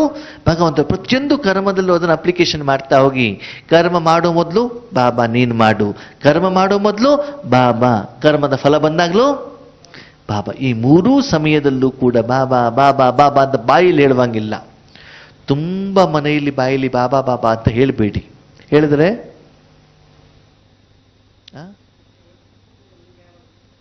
ಅಮಾವಾಸ್ಯೆ ಕರ್ಕೊಂಡು ಹೋಗ್ತಾರೆ ಬೇವಿನ ಸೊಪ್ಪು ಹಿಡ್ಕೊಂಡ್ಬಿಟ್ಟು. ಯಾಕೇಳಿ? ಯಾವುದೋ ಬಾಬಾ ಮೈ ಮೇಲೆ ಬಂದಿದೆ ಅಂತ. ಸರಿನಾ? ಅದಕ್ಕಾಗಿ ಬಾಯಲ್ಲಿ ಬರಬಾರ್ದು, ಮನಸ್ಸಿನಲ್ಲಿ ಅನುಭವದಲ್ಲಿ ಏನಾಗ್ತಾ ಹೋಗ್ಬೇಕು? ಬಾಬಾ ಬಾಬಾ ಅನುಭವದಲ್ಲಿ ಗೊತ್ತಾಗಬೇಕು. ಆದ್ಮೇಲೆ ಅಂದ್ರೆ ಭಗವಂತನ ಶಕ್ತಿ ಪ್ರವಾಹಿತ ಆಗೋದು ಗೊತ್ತಾಗುತ್ತೆ. ಬ್ರಹ್ಮ ಬಾಬಾ ಅವರು ಇದ್ದಾಗ ಸಾಕಾರದಲ್ಲಿ ನಡ್ಕೊಂಡು ಹೋಗ್ತಾ ಇದ್ರೂ ಕೂಡ ವೈಬ್ರೇಷನ್ ಜನರಿಗೆ ಏನಾಗ್ತಿತ್ತಂತೆ? ಫೀಲ್ ಆಗ್ತಿತ್ತು. ನೀವು ಬೇಕಾದ್ರೆ ಅಬ್ಸರ್ವೇಷನ್ ಮಾಡಿ, ಗುಲ್ಜಾರ್ ದಾದಿ ಸ್ಟೇಜ್ ಮೇಲೆ ಬಂದು ಕೂತ್ಕೊಳ್ತಾರಲ್ಲ ಬಾಬಾನ ಮಿಲ್ನ ಮಾಡಿಸ್ಲಿಕ್ಕೆ, ಬಾಬಾ ಬರೋ ಮೊದಲು ಮುಖ ಹೆಂಗಿರ್ತದೆ ನೋಡಿ, ಬಾಬಾ ಬಂದ ಮೇಲೆ ಮುಖದ ಕಳೆ ಹೆಂಗೆ ಚೇಂಜ್ ಆಗ್ತದೆ ನೋಡಿ. ಎಷ್ಟು ಬೇಗ 5-10 ನಿಮಿಷದಲ್ಲಿ ದೃಷ್ಟಿ ಕೊಟ್ಟು ಮುಗಿಯೋದ್ರೊಳಗಡೆಗೆ ದಾದಿಗೆ ಎಷ್ಟು ಬೇಕಾದ್ರೂ ಶರೀರ ಸುಸ್ತಾಗಿರಲಿ ನೋವಾಗಿರಲಿ ಸ್ಪಷ್ಟವಾಗಿ ಡಿಫ್ರೆನ್ಸ್ ಏನಾಗುತ್ತೆ ಗೊತ್ತಾಗತ್ತೆ. ಅಷ್ಟು ಆ ಒಂದು ಧಾರಣೆ, ಆ ಶಕ್ತಿ ಪ್ರವಾಹಿತ ಆಗಿರೋದು ನಿಮ್ಮ ಮುಖದಲ್ಲಿ, ನಿಮ್ಮ ಮಾತಿನಲ್ಲಿ ಏನಾಗಬೇಕು ಕಂಡು ಬರಬೇಕು. ಆತ್ಮೀಯರೇ, ಬೇರೆಯವ್ರಿಗೆ ಗೊತ್ತಾಗುತ್ತೋ ಬಿಡುತ್ತೋ, ನೀವು ಕನ್ನಡಿಯಲ್ಲಿ ಇಟ್ಕೊಂಡ್ಬಿಟ್ಟು ನಿಮ್ಮನ್ನು ನೀವು ಚೆಕ್ ಮಾಡ್ಕೊಳ್ಳೋದು ಬೇಡ, ಆಂತರಿಕವಾಗಿ ಚೆಕ್ ಮಾಡಿಕೊಂಡ್ರೆ ಸಾಕು. ದಿನದಿಂದ ದಿನಕ್ಕೆ ನನ್ನ ಮೂಲಕ ಎಷ್ಟು ಭಗವಂತನ ಶಕ್ತಿ ಪ್ರವಾಹಿತ ಆಗ್ತಾ ಇದೆ. ಅದಕ್ಕಾಗಿ ಸಂಕಲ್ಪವನ್ನು ಮಾಡಿ, ಶುಭ ಸಂಕಲ್ಪವನ್ನು ಮಾಡಿ, ಶ್ರೇಷ್ಠ ಸಂಕಲ್ಪವನ್ನು ಮಾಡಿ ಮತ್ತು ಜವಾಬ್ದಾರಿಯನ್ನು ಬಾಬನಿಗೆ ಕೊಡಿ. ಅದಕ್ಕಾಗಿ ಈಗ ವರ್ತಮಾನ ಸಮಯದಲ್ಲಿ ಬಾಬಾ ಹೇಳ್ತಾ ಇರೋದು ಒಂದೇ ಮಾತು, ಮಕ್ಕಳೇ, ಈಗಿನ ಸಮಯ ನೀವು ಹೆಚ್ಚಿನ ಕರ್ಮದಲ್ಲಿ ಬರುವಂತ ಸಮಯ ಇದು ಅಲ್ಲ. ಯಾವುದಿದು ಸಮಯ? ಕರ್ಮಾತೀತ. ಏನ್ ಹೇಳ್ತಾರೆ ಬಾಬಾ? ಕರ್ಮದಿಂದನೇ ಅತೀತ. ಓಕೆ, ಒಳ್ಳೆ ಕೆಲಸ ಮಾಡಿದ್ರು ಅಂತ ನಮ್ಮ ಅಕ್ಕವ್ರು ಹೇಳ್ತಾರೆ. ಏನ್ ಹೇಳ್ತಾರೆ? ಬಾಬಾ ಒಳ್ಳೆ ಪಾಯಿಂಟ್ ಹೇಳ್ತಿದ್ದಾರೆ. ಏನ್ ಹೇಳಿದ್ರು? ಕರ್ಮಾತೀತ. ಏನು ಕರ್ಮ ಮಾಡುವಂಗಿಲ್ಲ. ಏನ್ ಮಾಡೋದು? ನಿದ್ರೆ ಮಾಡಿದ್ರೆ ಆಯ್ತಪ್ಪ. ನಿದ್ರೆ ಮಾಡ್ಲಿಕ್ಕೆ ಹೇಳಿಲ್ಲ ಬಾಬಾ, ತುಂಬಾ ಬುದ್ಧಿವಂತ. ಕರ್ಮದಿಂದ ಮುಕ್ತನಾಗುವಂತ ಅಷ್ಟೇ ಹೇಳಿದಾನೆ ಹೊರತು ಕರ್ಮದ ಫಲದಿಂದ ಮುಕ್ತ ಅಂತ ಹೇಳಲಿಲ್ಲ. ನಾನು ಕರ್ಮ ಮಾಡ್ತೇನೆ ಅಂತ ಹೇಳಿದ್ದಾನೆ ಯಾರು? ಭಗವಂತ. ಅದು ನಾನು ಕರ್ಮವನ್ನು ಮಾಡಿದೆ ನಿನಗೆ ಆ ಸಂಗಮ ಯುಗದ ಪ್ರತ್ಯಕ್ಷ ಫಲ ಕೊಡ್ತೇನೆ. ಆ ಫಲ ಅನುಭವಿಸೋದಲ್ಲಿ ಮನಸ್ಸನ್ನ ಇಡು. ಯಾವುದಲ್ಲಿ ಇಡು? ಫಲದಲ್ಲಿ ಇಡು, ಕರ್ಮದಲ್ಲಿ ಬೇಡ. ಕರ್ಮ ಯಾರು ಮಾಡ್ತಾರೆ? ನಾನು ಮಾಡ್ತಾನೆ. ಈಗ ಇದೇ ತನು, ಇದೇ ಮನ, ಇದೇ ಧನ, ಇದೇ ಪಂಚತತ್ವಗಳು. ಕರ್ಮ ಮಾಡೋದು ಬಾಬಾ, ಫಲ ಅನುಭವ ಮಾಡೋದು ಯಾರು? ಎರಡು ಇದ್ದಾಗ ಮಾತ್ರ ಅದು ಸಂಗಮ. ಇಬ್ರು ಇರಬೇಕು. ಯಾರ್ಯಾರು? ಬಾಪ್ ದಾದಾನು ಇರಬೇಕು, ನೀವು ಕೂಡ ಇರಬೇಕು. ಇಬ್ರು ಇದ್ದಾಗ ಅದಕ್ಕೆ ಹೇಳಲಾಗುತ್ತದೆ ಸಂಗಮ. ಅದಕ್ಕಾಗಿ ಬಾಬಾ ಹೇಳ್ತಾರೆ, ಮಕ್ಕಳೇ, ನಿಮಗೆಲ್ಲರಿಗೂ ಕೂಡ ಮುಂದಿನ 2020ನೇ ಹೊಸ ವರ್ಷದ ಹಾರ್ದಿಕ ಶುಭ ಆಶಯ. ಅಂದ್ರೆ ನಿಮಗೆ ಒಳ್ಳೆಯದಾಗಲಿ. ಯಾವುದಕ್ಕೆ ಒಳ್ಳೆಯದಾಗಬೇಕು? ಆತ್ಮಕ್ಕೂ ಶರೀರಕ್ಕೂ? ಓಕೆ, 2020 ನಮ್ಮ ಜೀವನದಲ್ಲಿ ತುಂಬಾ ಚೆನ್ನಾಗಿರ್ಬೇಕು ಹೇಳೋರು ಕೈ ಎತ್ತಿ. ಇರ್ಬೇಕು ತಾನೆ? ಹಾಗಿದ್ರೆ 2020ರ ಅರ್ಥ ತಿಳ್ಕೊಂಡು ಆ ರೀತಿ ಇದ್ರೆ ಮಾತ್ರ ನೀವೇನಾಗ್ತೀರಿ? ಚೆನ್ನಾಗಿರ್ತೀರಿ. 2020ರ ಪೂರ್ತಿ ನಾವೇನಾಗಬೇಕಂತೆ? 2020 ಏನಿದೆ ಅಲ್ಲಿ? 20 2020 ಅಂತ ನಮ್ಮ ಶಬರಿ ಅಣ್ಣ ಇರ್ತಾರೆ, ಕ್ರಿಕೆಟ್ ಮ್ಯಾಚ್ ಅಂತ 2020 ಅಲ್ವಾ? ಆ ಮ್ಯಾಚ್ 2020ಯಲ್ಲಿ ಮುಂದಿನ ವರ್ಷನೂ ಕೂಡ ಏನು ವರ್ಲ್ಡ್ ಕಪ್ ಇರ್ಬೋದು. 2020 ಮ್ಯಾಚ್ ಅದಲ್ಲ. ಬಾಬಾ ಹೇಳ್ತಾರೆ ಏನು? ಶಿವಬಾಬಾ ಬ್ರಹ್ಮ ಬಾಬಾ ಇಬ್ರು ತಾನೆ. ಶಿವಬಾಬಾ ಸೂಕ್ಷ್ಮವತನಕ್ಕೆ ಬರ್ತಾರೆ. ಯಾರ ಜೊತೆಗೆ? ಬ್ರಹ್ಮ ಬಾಬಾ. ಆ ಎರಡು ಆತ್ಮ ಒಂದು ಆತ್ಮ ಆಗ್ತದೆ. ಪರಂಧಾಮದಿಂದ ಎಲ್ಲಿ ಬರ್ತಾರೆ? ಸೂಕ್ಷ್ಮವತನಿಗೆ. ಬ್ರಹ್ಮ ಬಾಬಾ ಬೇರೆ, ಶಿವಬಾಬಾ ಬೇರೆ. ಸೂಕ್ಷ್ಮವತನದಲ್ಲಿ ಏನಾಗ್ತದೆ? ಎರಡು ಆತ್ಮ ಸೇರಿ 1 0 ಆಗ್ತದೆ. ಅವರಿಬ್ರು ಸೇರಿಬಿಟ್ಟು ಎಲ್ಲಿಗೆ ಬರ್ತಾರೆ? ಅಲ್ಲಿ ಅವರು ಒಂದಾದ್ರ? ಅಲ್ಲಿ ಅವರು ಒಂದಾಗಿದ್ದಾರೆ. ಯಾರು? ಶಿವಬಾಬಾ ಬ್ರಹ್ಮ ಬಾಬಾ ಸೇರಿಬಿಟ್ಟು ಬಾಪದಾದ ಒಂದಾದ್ರು. ಆ ಒಂದು ಮತ್ತು ನಾನೊಂದು ಎಷ್ಟಾಯ್ತು? ಈ ಎರಡೂ ಕೂಡ ಮುಂದೆ ಏನಾಗಬೇಕು? 0 ಆಗಬೇಕು. 1 0 ಆಗಬೇಕು. 3 in 1. ಅರ್ಥ ಆಯ್ತಾ? ಮೊದಲು ಒಂದಿತ್ತು, ಬಂದ್ಬಿಟ್ಟು 2 ಆಯ್ತು. ಆ 2 ಏನಾಯ್ತು? 0 ಆಯ್ತು. ಅಲ್ಲಿಂದ ಒಂದಾಗ್ಬಿಟ್ಟು ಇನ್ನೊಂದು ಆತ್ಮ ಇಲ್ಲೇ ಆಯ್ತು, 2 ಆಯ್ತು. ಆ 2 ಕೂಡ ಏನಾಗಬೇಕು? 0 ಆಗಬೇಕು. ಅಂತಂದ್ರೆ ಸದಾ ಕಾಲ 2 ಆಗಿರಬೇಕೇ ಹೊರತು ಯಾವಾಗಲೂ 1 ಆಗಬಾರ್ದು. 0 ಆಗಿ ಏನಾಗಲಿ? ಫೈನಲಿ 1. ಯಾವುದು 1? ಬ್ರಹ್ಮ ಬಾಬಾ, ಶಿವಬಾಬಾ ಮತ್ತು ನಾನು. ಸದಾ ಕಾಲ ಶೂನ್ಯವಾಗಿರಿ. ಈ ಪ್ರಪಂಚನೇ ನಿಮಗೆ ಶೂನ್ಯ. ಈ ಪ್ರಪಂಚಕ್ಕೂ ನಿಮಗೂ ಏನೋ ಸಂಬಂಧ ಇಲ್ಲ. ಈ ಪ್ರಪಂಚದಲ್ಲಿ ಏನೋ ಒಂದು ಅನುಭವ ಮಾಡಬೇಕು ಹೇಳುವಂಥ ಇಚ್ಛೆಯನ್ನು ಇಟ್ಟುಕೊಳ್ಳಬೇಡಿ. ಅದು ಸುಖನೇ ಇರಬಹುದು, ದುಃಖನೇ ಇರಬಹುದು. ಇನ್ನು ಮೇಲೆ ಏನಿದ್ದು ನಮ್ಮ ಜೀವನ ಅದು ನನಗೆ ಸಂಬಂಧಪಟ್ಟಿದ್ದಲ್ಲ. ಅದು ಯಾರಿಗೆ ಸಂಬಂಧಪಟ್ಟಿದ್ದು? ಭಗವಂತನಿಗೆ ಸಂಬಂಧಪಟ್ಟಿದ್ದು. ನನ್ನ ಕೆಲಸ ಏನು?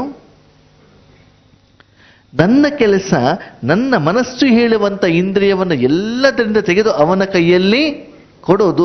ಅವನ ಕೈಯಲ್ಲಿ ಇದೆಯೋ ಇಲ್ಲೋ? ಭಗವಂತನ ಪ್ರಶ್ನೆ, ಮನಸ್ಸನ್ನ ಭಗವಂತನಲ್ಲಿ ಇಡ್ತಿರೋ, ಮನಸ್ಸನ್ನ ಭಗವಂತನಿಗೆ ಕೊಡ್ತಿರೋ? ಇಟ್ಟರೆ ಯೋಗ ನೆನಪು ಅಂತ ಹೇಳ್ತಾರೆ, ಕೊಟ್ಟರೆ ಅದಕ್ಕೆ ಅವನೇ ಜವಾಬ್ದಾರಿ. ಇಡೋದು ಬೇರೆ ಅಲ್ವಾ? ಆಪರೇಷನ್ ಮಾಡಬೇಕಾದ ಶರೀರವನ್ನು ಅವನ ಕೆಲೆ ಕೊಟ್ಬಿಡ್ತೀವಿ ಅಲ್ವಾ? ಇವಾಗ ನೋಡಿ, ಇಡೋದು ಕೊಡೋದು ಹೇಗೆ ಅಂತಂದ್ರೆ, ಇವಾಗ ನಮ್ಮ ಕೃಷ್ಣಣ್ಣವರು ಕಾರ್ ರಿಪೇರಿ ಇದೆ ಅಂತ ತಿಳ್ಕೊಳ್ಳಿ, ಓಕೆನಾ? ಅವ್ರಿಗೆ ಕಾರ್ ಮೆಕ್ಯಾನಿಕನ ಮೇಲೆ ಡೌಟ್ ಇದ್ರೆ ಅಲ್ಲಿ ಇಟ್ಟುಬಿಟ್ಟು ನೋಡ್ತಾ ಇರ್ತಾನೆ ಹೆಂಗೆ ರಿಪೇರಿ ಮಾಡ್ತಿದ್ದಾರೆ ಅಂತ ಅಲ್ವಾ? ನಂಬಿಕೆ ಇದೆ, ಏನು ಮಾಡ್ತಾರೆ? ಕೊಟ್ಬಿಟ್ಟು ಬಂದ್ಬಿಡ್ತಾರೆ. ಕೊಟ್ಬಿಟ್ಟು ಎಲ್ಲ ರೆಡಿ ಆದ್ಮೇಲೆ ಏನು ಮಾಡ್ತಾರೆ? ವಾಪಸ್ ತಗೊಂಡು ಬರ್ತಾರೆ ಅಲ್ವಾ? ಹಾಗೆ ಇಡೋದು ಉತ್ಮಾನ, ಕೊಡೋದು ಉತ್ಮಾನ? ಕೊಡೋದು ಉತ್ಮ. ಕೊಟ್ಟು ಬಿಟ್ಟೆ ಮುಂದಿನ ಜವಾಬ್ದಾರಿ ಯಾವುದು? ಇಲ್ಲಿವರೆಗೆ ನಾವೇನು ಮಾಡ್ತಿದ್ವಿ? ಇಡ್ತಾ ಇದ್ವಿ, ಇಟ್ಬಿಟ್ಟು ನನ್ನಿಂದ ನನ್ನ ಹತ್ರ ಬಾಬನ ಹತ್ರ ಶಕ್ತಿ ಬರ್ತಾ ಇದೆ, ಬಾಬಾ ಇಲ್ಲಿ ಕೊಡ್ತಿದ್ದಾರೆ ಅಂತ ನನ್ನ ಮನಸ್ಸು ನನ್ನ ಕೈಲಿತ್ತು. ಈಗ ನಿಮ್ಮ ಕೈಯಲ್ಲಿ ಬೇಡ, ಅದನ್ನು ಯಾರ ಕೈಲಿ ಕೊಡಬೇಕು? ಭಗವಂತನ ಕೈಲೇ ಕೊಟ್ಟಾಗ ಮುಂದೆ ಜವಾಬ್ದಾರಿ ಯಾರ್ದು? ಅಲ್ಲಿ ಸಂಪೂರ್ಣವಾಗಿ ಮುಂದಿನ ವರ್ಷಕ್ಕೆ, ಈ ಒಂದು ವರ್ಷದ 29, 12, 19 ಈ ವರ್ಷದ ಕೊನೆಯ ಅವ್ಯಕ್ತ ಮುರಳಿ. 31ಕ್ಕೆ ಬಾಬಾ ಹೊಸ ಮುರಳಿ ಕೊಡಬಹುದು, ಆದರೆ ಈ ವರ್ಷದ ಕೊನೆಯ ಮುರಳಿ ಏನು? ಬಾಬಾ ಹೇಳ್ತಾರೆ, ಮಕ್ಕಳೇ ಇಷ್ಟು ವರ್ಷ ನೀವೆಲ್ಲ ಪುರುಷಾರ್ಥ ಮಾಡಿ ಗುಡ್ಡೆ ಹಾಕಿದ್ದು ಸಾಕು, ಈಗ ನಾನು ಮಾಡ್ತೇನೆ, ನನಗೆ ಜವಾಬ್ದಾರಿಯನ್ನ ಕೊಡಿ. ಅದರಲ್ಲಿ ನಿಮಗೇನಿದೆ? ನಿಮಗೂ ಒಳ್ಳೇದಿದೆ, ವಿಶ್ವಕ್ಕೂ ಕೂಡ ಒಳ್ಳೆಯದಿದೆ. ಎಲ್ಲಾನು ಹೇಳಿ ಆಯ್ತು ಬಾಬಾ, ಎಲ್ಲ ಮಾಡಿ ಆದ್ಮೇಲೆ ಬಾಬನಿಗೆ ಫೈನಲ್ ಗೊತ್ತಾಗಿದ್ದೇನು ಅಂತಂದ್ರೆ, ಎಲ್ಲವನ್ನು ಕೂಡ ನಾನೇ ಮಾಡಬೇಕು. ಭಗವಂತನ ಕೆಲಸ ಯಾರು ಮಾಡ್ಬೇಕಂತೆ? ಭಗವಂತನೇ ಮಾಡಬೇಕು ಅಂತ ಈ ಮಕ್ಕಳತ್ತೇನೋ ಭಗವಂತ ಕೊಟ್ಟಿರೋದು ತಿನ್ಕೊಂಡು ಕೂತ್ಕೊಂಡ್ಬಿಟ್ಟು ನಾನು ಮಾಡಿದ್ದು ಅಂತ ಹೇಳ್ತಾರೆ. ಬಿಟ್ರೆ ಆ ಭಗವಂತನನ್ನು ಕೂಡ ಏನ್ ಮಾಡ್ಬಿಡ್ತಾರಂತೆ? ಮರ್ತು ಬಿಡ್ತಾರೆ. ಎಲ್ಲ ಮಾಡಿಸೋದು ಭಗವಂತನ ಹತ್ರ, ಫಲ ಬಂದಾಗ ಏನ್ ಮಾಡೋದು? ನಾನು. ಅದಕ್ಕಾಗಿ ಭಗವಂತ ಹೇಳ್ತಾನೆ, ಆ ಫಲನೂ ಏನು ಅಂತ ನನಗೆ ಹೇಳೋದೇ ಇಲ್ಲ, ಎಲ್ಲ ತಗೊಂಡೋಗ್ಬಿಟ್ಟು ಏನ್ ಮಾಡ್ತೇನೆ? ಬ್ಯಾಂಕಲ್ಲಿ ಇಟ್ಬಿಡ್ತೇನೆ. ಕೆಲವೊಂದ್ಸಲ ಮಕ್ಕಳಿಗೆ ಏನ್ ಮಾಡ್ತಾರೆ ಅಂತಂದ್ರೆ, ಹಣ ಎಲ್ಲ ಕೊಟ್ಟ ಖರ್ಚು ಮಾಡ್ತಾರೆ ಅಂತ ಏನ್ ಮಾಡ್ತಾರೆ? ಒಯ್ದ್ಬಿಟ್ಟು ಬ್ಯಾಂಕಲ್ಲಿ ಇಟ್ಬಿಡ್ತಾರಲ್ಲ, ಹಾಗೆ ನಮ್ಮಪ್ಪನೂ ಕೂಡ ಏನ್ ಮಾಡ್ತಾರಂತೆ? ಸಂಪಾದನೆ ನಾನೇ ಮಾಡ್ತೇನೆ, ನಿನಗೆ ಹಣ ಕೊಡ್ತೇನೆ, ನಿನ್ನ ಕೈಯಲ್ಲಿ ಕೊಡೋದಿಲ್ಲ, ಏನ್ ಮಾಡ್ತೇನೆ? ಬ್ಯಾಂಕಲ್ಲಿ ಇಟ್ಬಿಟ್ಟು ಮುಂದೆ ನಿನಗೆ ಸಂಕಷ್ಟಕ್ಕೆ ಬಂದಾಗ ನಾನೇನ್ ಮಾಡ್ತೇನೆ? ಅದನ್ನ ಹಣವನ್ನು ತೆಗೆದು ನಾನೇ ಯಾರ್ಯಾರಿಗೆ ಕೊಡ್ಬೇಕು ಅದನ್ನು ಕೊಡ್ತೇನೆ ಅಂತ, ನಿನ್ನ ಕೈಯಲ್ಲಿ ಕೊಡೋದಿಲ್ಲ ಅಂತ. ಅದು ಸಂಪೂರ್ಣ ಜವಾಬ್ದಾರಿ ಯಾರ್ದು? ಪುರುಷಾರ್ಥನೂ ಅವಂದೇ, ವಿಕರ್ಮ ವಿನಾಶ ಮಾಡೋದು ಅವಂದೇ, ಸೇವೆ ಮಾಡೋದು ಹೌದು, ಯಾರ್ಯಾರಿಗೆ ಏನೇನು ಫಲ ಕೊಡ್ಬೇಕೆಲ್ಲನೂ ಕೂಡ ಅವಂದೇ. ಆತ್ಮೀಯರು ಇದನ್ನು ಮಾಡಿಬಿಟ್ಟು ನೋಡಿ, ನೀವು ಎಲ್ಲಿ ಬೇಕಾದ್ರೂ ಇರಿ ಆತ್ಮೀಯರೇ, ನೀವು ಎಷ್ಟು ಮಸ್ತಾಗಿರ್ತೀರಿ, ಈ ಪ್ರಪಂಚದ ಯಾವುದೇ ದುಃಖ ನಿಮ್ಗೇನಾಗೋದಿಲ್ಲ, ಬಂಧನದ ರೂಪದಲ್ಲಿ ನಿಮ್ಗೆಲ್ಲೂ ಪ್ರಭಾವ ಬೀಳೋದಿಲ್ಲ. ನೀವೇನಾಗಿರ್ತೀರಿ? ಎಲ್ಲ ಕರ್ಮದಿಂದ ಏನಾಗಿರ್ತೀರಿ? ಅತೀತ. ಎಲ್ಲ ಕರ್ಮದಿಂದ ಅತೀತರಾದರೂ ಕೂಡ ಮನಸ್ಸು ಮಸ್ತಾಗಿರ್ತದೆ. ಹೆಂಗಿರ್ತದೆ? ಮಸ್ತಾಗಿರ್ತದೆ. ಯಾಕೆ ಅಂತಂದ್ರೆ, ಈ ಸಮಯದಲ್ಲಿ ನೀವು ಭಗವಂತ ಮಾಡಿರುವಂತ ಕರ್ಮದ ಫಲವನ್ನು ಅನುಭವ ಮಾಡ್ತಿದ್ರಿ. ಯಾರು? ಭಗವಂತ ಮಾಡಿಸ್ತಾ ಇರುವಂತ ಕರ್ಮದ ಫಲವನ್ನು ನೀವು ಅನುಭವ ಮಾಡ್ತಾ ಇರುವಂತ ಕಾರಣದಿಂದ ಅಷ್ಟು ಸರ್ವಶ್ರೇಷ್ಠವಾದಂತಹ, ಅಷ್ಟು ವಿಶಾಲವಾಗಿರುವಂತಹ, ಅಷ್ಟು ಬೇಹದ್ದಿನ, ಅಷ್ಟು ಅತೀವವಾಗಿರುವಂತಹ ಕರ್ಮ ಮತ್ತು ಕರ್ಮದ ಫಲ ನೀವು ಸ್ವಪ್ನದಲ್ಲೂ ಸಂಕಲ್ಪ ಮಾಡಲಿಕ್ಕೆ ಸಾಧ್ಯ ಇಲ್ಲ. ಅದು ಯಾರು ಮಾಡ್ಲಿಕ್ಕೆ ಸಾಧ್ಯ? ಅದಕ್ಕಾಗಿ ನಿಮ್ಮ ಮನಸ್ಸಿನಿಂದ ಏನು ಮಾಡಬೇಕು ಅಂತ ಭಗವಂತನಿಗೆ ಡೈರೆಕ್ಷನ್ ಕೊಡಬೇಡಿ. ಸಂಪೂರ್ಣ ಜವಾಬ್ದಾರಿ ಏನ್ ಮಾಡಬೇಕು? ಅವನ ಕೈಲಿ ಕೊಡಬೇಕು ಅಂತಂದ್ರೆ ಆತ್ಮೀಯರೇ, ಅವನ ಮೇಲೆ ನಿಮ್ಗೇನು ಬರಬೇಕು? ನಂಬಿಕೆ, ವಿಶ್ವಾಸ, ನಿಶ್ಚಯ ಬರಬೇಕು. ಯಾವಾಗ ಬರ್ತದೆ?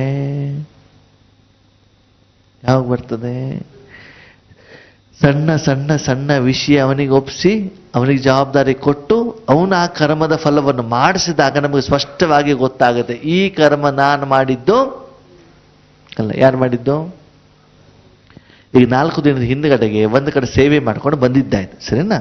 ಅಲ್ಲೊಬ್ರು ನಿಮಿತ್ತ ಟೀಚರ್ ಇದ್ದಾರೆ. ಟೀಚರ್ ಅಂತಂದ್ರೆ ಅವ್ರು ಲೌಕಿಕದಲ್ಲಿ ಹಿಂದಿ ಟೀಚರ್, ಗುಲ್ಬರ್ಗಾದ ಹತ್ರ. ಅಲ್ಲಿ ಅವರು ಒಂದು ನಮ್ಮ ಕಾರ್ಯಕ್ರಮ ಮಾಡಬೇಕು ಅಂತ ಸಂಕಲ್ಪ ಮಾಡಿದ್ರು. ಮಾಡಿದ್ರೆ ಅಲ್ಲಿ ಪ್ರತಿದಿನ ಕ್ಲಾಸಿಗೆ ಬರೋರು 4-5 ಜನ ಸಾಯಂಕಾಲ, ಸರಿನಾ? ಬೆಳಗ್ಗೆ ಯಾರು ಕ್ಲಾಸಿಗೆ ಬರೋದಿಲ್ಲ, ಇವ್ರು ಕ್ಲಾಸ್ ಮಾಡಲಿಕ್ಕೂ ಟೈಮ್ ಇಲ್ಲ, ಯಾಕಂದರೆ 8 ಗಂಟೆ ಸ್ಕೂಲಿಗೆ ಹೋಗಬೇಕು. ಸಾಯಂಕಾಲ 5, 5:15, 6 ಗಂಟೆಗೆಲ್ಲ ಕ್ಲಾಸ್ ಮುಗಿಯುತ್ತೆ ಲೌಕಿಕ ಸ್ಕೂಲು. ತಕ್ಷಣ ಬಂದುಬಿಟ್ಟು ಇಲ್ಲಿ ಈಶ್ವರೀಯ ಕ್ಲಾಸು ಕೂಡ ಮಾಡಬೇಕು. ಅಲ್ಲಿ ಸೆಂಟರ್ ಟೀಚರ್ ಇಲ್ಲ, ಇರೋದು 5-6 ಜನ. ಇವರೇನು ಮಾಡಿದ್ರೆ ಇಲ್ಲಿ ಬಟ್ಟಿಯನ್ನು ಕೇಳಿದ್ದಾರೆ. ಅಲ್ಲಿ ಜನರಿಗೂ ಕೂಡ ಏನು ಮಾಡಬೇಕು, ಕ್ಲಾಸನ್ನು ಕೊಡಬೇಕು ಅನ್ನುವಂಥದ್ದೊಂದು ಸದುದ್ದೇಶ. ಓಕೆ, ನಮ್ಗೆ ಹೇಳಿದ್ರು ಅಣ್ಣವರೇ ಬರಬೇಕು. ಓಕೆ, ಡೇಟ್ ಫಿಕ್ಸ್ ಮಾಡಿ ಹೇಳಿ, ನಿಮ್ಮ ಸ್ಟೂಡೆಂಟ್ಸ್ಗಳಿಗೆ ಕೇಳಿ.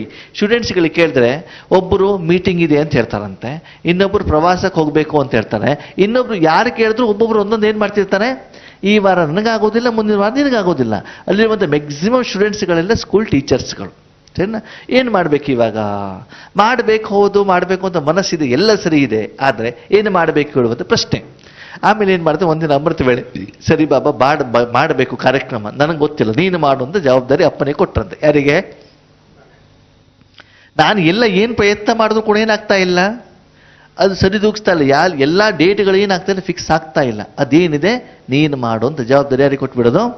ಬಾಬನಿಗೆ ಕೊಟ್ಬಿಟ್ಟು. ಸರಿ, ಬಾಬನಿಗೆ ಕೊಟ್ಟಾದ ಮೇಲೆ ಬೆಳಗ್ಗೆ ಅಮೃತ ವೇಳೆಯಲ್ಲಿ ಯೋಗ ಮುಗಿಸಿದ್ರು. 4:45 ಯೋಗ ಆಗಿದೆ. 5:45 ನನಗೆ ಫೋನ್ ಬಂತು. ಒಂದು 6-7 ದಿನದ ಹಿಂದೆನ 10 ದಿನದ ಹಿಂದೆ ಫೋನ್ ಬಂತು. ಅಣ್ಣವ್ರೆ ಹೀಗೆ ಮಾಡಬೇಕು ಅಂತ ಮಾಡಿದ್ದೀವಿ, ಎಷ್ಟು ಜನ ಬರ್ತಾರೋ ಗೊತ್ತಿಲ್ಲ, ಅಂತೂ ಈಗ ಮಾಡಬೇಕು ಅಂತ ಸಂಕಲ್ಪ ಮಾಡಿದ್ದಿದೆ ಅಂತ ಹೇಳಿದ್ರು. ಓಕೆನಾ?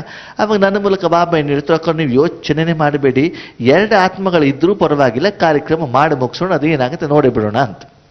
ನೀವು ಎಷ್ಟು ಜನ ಬರ್ತಾರೆ, ನೀವು ಕ್ಲಾಸಿಗೆ ಬಂದು ಎಷ್ಟು ಆತ್ಮಗಳು ಬರಬೇಕನ್ನೋರೆ ಕಂಡೀಷನ್, ಏನು ಕಂಡೀಷನ್ ಇಲ್ಲ. ಆಸಕ್ತಿ ಅವರು ಇಬ್ಬರು ಇದ್ರೂ ಪರವಾಗಿಲ್ಲ, ನಿಮ್ಮ ಕಾರ್ಯಕ್ರಮ ಮಾಡ್ಬೇಕಂತ ಆಸಕ್ತಿ ಇದ್ದಾನೆ, ಮಾಡೋಣ. ಅವ್ರಿಗೆ ಧೈರ್ಯ ಬಂದು, ಎಸ್ ಏನಾದರೂ ಆಗಲಿ, 22ನೇ ತಾರೀಕು ಭಾನುವಾರ, 25ನೇ ತಾರೀಕು ರಜಾ, 24ಕ್ಕೆ RH ಹಾಕ್ಬೋದು, 1 ದಿನ ರಜಾ ಹಾಕಿದ್ರಾಯ್ತು, ಕಾರ್ಯಕ್ರಮ ಮಾಡೋಣ. Okay right. ನಿನ್ನೆ ಎಷ್ಟು ಖುಷಿ ಆಗಿದ್ದಾರೆ ಅಂತಂದರೆ, ಅಣ್ಣವ್ರಿ ಬಾಬನಿಗೆ ಒಪ್ಪಿಸಿದ್ರೆ ಎಷ್ಟು ಚೆನ್ನಾಗಿ ಕಾರ್ಯಕ್ರಮ ಆಗ್ತದಲ್ಲ. ನಾನು ಫೋನ್ ಮಾಡ್ದಾಗ ಕೇಳಿದ್ದೆ, ಅಕ್ಕವ್ರು ಎಷ್ಟು ಜನ ಆಗ್ಬೋದು? ಅಣ್ಣವ್ರು ಹೆಚ್ಚಿಗೆ ಅಂದ್ರೆ 15 ಜನ ಆಗ್ಬೋದು ಅಂತಂದರು. ಓಕೆನಾ? ಲಾಸ್ಟ್ ಡೇ 30 ಜನ ಆಗಿದ್ದಾರೆ. ಫಸ್ಟಿಗೆ 15, 2ನೇ ದಿನ 20, 3ನೇ ದಿನ 25, ಹೀಗೆ ಹೆಚ್ಚಿಗೆ ಆಗ್ತಾ ಹೋದ. ಅವ್ರು ಹೇಳ್ತಾರೆ, ನೋಡಿ ನಾವು ಇಷ್ಟು ದಿನದಿಂದ ನನ್ನ ತಲೆ ಮೇಲೆ ನಾನು ಪ್ರೋಗ್ರಾಮ್ ಮಾಡ್ಬೇಕು, ನಾನು ಮಾಡಬೇಕು ಟೆನ್ಷನ್ ಮಾಡ್ಕೊಂಡಿದ್ದೇನೆ. ಬಾಬನಿಗೆ ಒಪ್ಪಿಸಿಬಿಟ್ಟಾಗ ಎಷ್ಟು ಹಗುರವಾಗಾಯಿತು, ಎಷ್ಟು ಆರಾಮಾಗಾಯಿತು. ಬಂದಿರುವಂಥ ಆತ್ಮಗಳೆಲ್ಲ ಎಷ್ಟು ಖುಷಿಪಟ್ಟರು. ಇಲ್ಲೇ ನಾವು ಆತ್ಮೀಯರೇ ತಪ್ಪು ಮಾಡ್ತೀವಿ. ಕರ್ಮ ಮಾಡಬೇಕು, ಸೇವೆ ಮಾಡಬೇಕು ಅಂತ ಸಂಕಲ್ಪವನ್ನು ನೀವು ಮಾಡಿ, ಅದರ ಜವಾಬ್ದಾರಿ ಭಾರವನ್ನು ನೀವು ಹೊರಬೇಡಿ. ಅದನ್ನು ಯಾರು ಕೇಳ್ಕೊಡಿ? ಹಾಗಂತ ಬಾಬನಿಗೆ ಕೊಟ್ಬಿಟ್ಟು ನೀವು ಕೈ ಕಟ್ಕೊಂಡು ಕೂತ್ಕೊಳ್ಳುವಂಗಿಲ್ಲ. ನಿಮ್ಮ ಕೈಯ ಪ್ರಯತ್ನವನ್ನು, ನಿಮ್ಮ ಪುರುಷಾರ್ಥವನ್ನು, ನಿಮ್ಮ ಸಹಯೋಗವನ್ನು ಭಗವಂತನಿಗೆ ಕೊಡಲೇಬೇಕು. ಆದರೆ ಕರ್ಮದ ಫಲಕ್ಕೆ ಜವಾಬ್ದಾರಿ ಯಾರು? ಆ ಕರ್ಮ ಏನಾಗ್ತದೆ, ನಿಮಗೆ ಒಂದು ಧೈರ್ಯ ಇರಬೇಕೇನಂತ, ಈ ಕರ್ಮದ ಒಂದು ನಾನು ಅವನಿಗೆ ಒಪ್ಪಿಸಿದ್ದೇನೆ ಅಂದಮೇಲೆ ಅದು ಖಂಡಿತವಾಗಲೂ ಒಳ್ಳೇದು ಅದು ಆಗಬೇಕು. ಅಂದರೆ ಹೀಗೆ ಸಣ್ಣ ಪುಟ್ಟ ವಿಷಯಗಳಲ್ಲಿ ಏನಾಗಬೇಕು, ಭಗವಂತನ ಒಪ್ಪಿಸಬೇಕು. ಒಂದು ಅರ್ಥ ಮಾಡ್ಕೊಳ್ಳಿ ಆತ್ಮೀಯರೇ, ಹೀಗೆ ಯೋಚನೆ ಮಾಡಿ. ನಿಮ್ಮ ವೈಯಕ್ತಿಕ ಕಾರ್ಯದಲ್ಲಿ ನೀವು ಕೇಳಿದಾಗ ನಿಮಗೆ ಭಗವಂತ ಸಹಯೋಗ ಕೊಡ್ತಾನೋ ಕೊಡಲ್ವೋ? ಅನುಭವ ಇದೆಯೋ ಇಲ್ವೋ? ಯಾವಾಗ ನಿಮ್ಮ ಕೆಲಸದಲ್ಲಿ ನಿಮ್ಮಪ್ಪ ಸಹಯೋಗ ಕೊಡ್ತಾರೆ ಅಂದಮೇಲೆ ವಿಶ್ವ ಕಲ್ಯಾಣ ಮಾಡೋದು ಯಾರ ಕೆಲಸ? ನಿಮ್ಮಪ್ಪನ ಕೆಲಸ, ನಿಮ್ದಲ್ಲ.